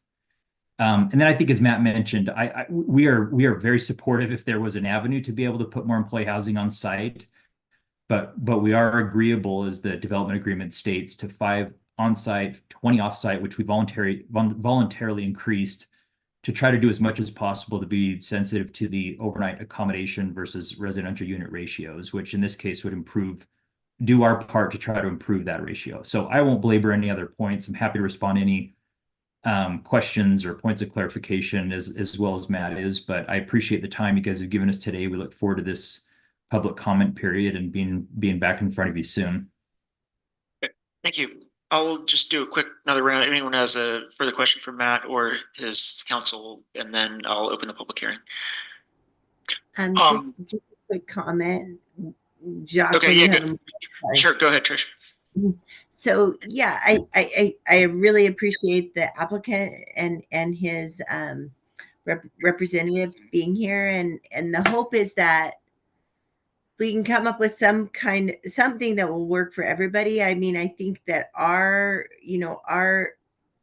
trepidations revolve around one for you. For me specifically, it's more for the developer. Like, do you guys really understand what you're getting into if you don't have any water? Do you really understand what you're getting into if you don't provide employee housing and you're trying to get people out there to work? Do you understand that right now we have an economic downturn and we have the lodging community already on us specifically saying that they're not to capacity, and now we're adding to that. And so, a lot of developments go into this with a 60, wanting 60% occupancy, and we're not providing that. And then we keep slicing the pie more and more. So a lot of our trepidation is we want you to succeed. And we know this country, and we know if there's water or not, or you're building in a wash and not, and so we want you to succeed. And so a lot of that revolves around that. So please take it as such, not that we're just trying to put the hammer down on you. And then on the other end, we are trying to respond to constituents that are concerned about too much tourism, too much lodging, so we're doing the best that we can. And so the more that we can work with you to come up with a plan that works, that's where we're at. Thanks, Trish. You bet. Kevin. I had a question, might be for planning staff, but if you guys want to weigh in, that's fine too. So again, this concerns open, guaranteed open space or conservation easements, outside of that 136 acres, for example, along the south side of the property where it goes up to the top of the cliffs. I guess it occurs to me that if, the master plan says, we're going to put roads here and tents here and, the spa there, and if nothing can happen outside the master plan, then that at least is some kind of guarantee that areas that the master plan shows as not being built on will stay that way. Is that? Right. Ultimately, an overlay provides additional allowances to the property that goes with that. So outside of the development envelope, correct me if I'm wrong, Elisa, but would they still have development rights based on the underlying zoning district? Yes, the OAO is an overlay zone, so the underlying zoning is still in effect and there's still entitlements there. So that's range and grazing, and that's 1 unit per 5 acres. And then whatever. Yeah, that's kind of contrary to what I thought. Because they couldn't go, do exactly what's in their master plan, and then in between all the tents, put a house every 5 acres. If that were possible, then what's the point? So my understanding is, once the development agreement is signed, they're giving up their right to do 5 acre lots. Is that correct? I think we'd have to probably look into that, because that's not how I've understood it for the OAO, because it is an overlay. So when we have OAOs in the, in the valley where they're allowed to have a single family dwelling in addition to their, like their, whatever their overnight accommodations is. Same as we could bring that to the current like ADO projects. They could continue if the zoning and if the corner of Spanish Valley and Spanish Trail Road were to go to mixed use commercial, those properties would be allowed to develop their property in accordance with the ADO master plan and also develop in accordance with the underlying zoning district, provided they meet the density. Just right. So I'm just looking at under section 4.6 as upon approval, the subject to all zone, blah, blah, the development agreement and master plan shall control development on the applicable real property. So like referring to development of that application and those materials is what. okay, but it sounds like a discussion the county needs to have just so we understand our own ordinance. But I guess I do look forward to discussing further with Jenna and Lisa and Stephen. Yeah, we can certainly have that discussion and nail that down so we're all really clear on it. Okay. All right, then I will open this public hearing.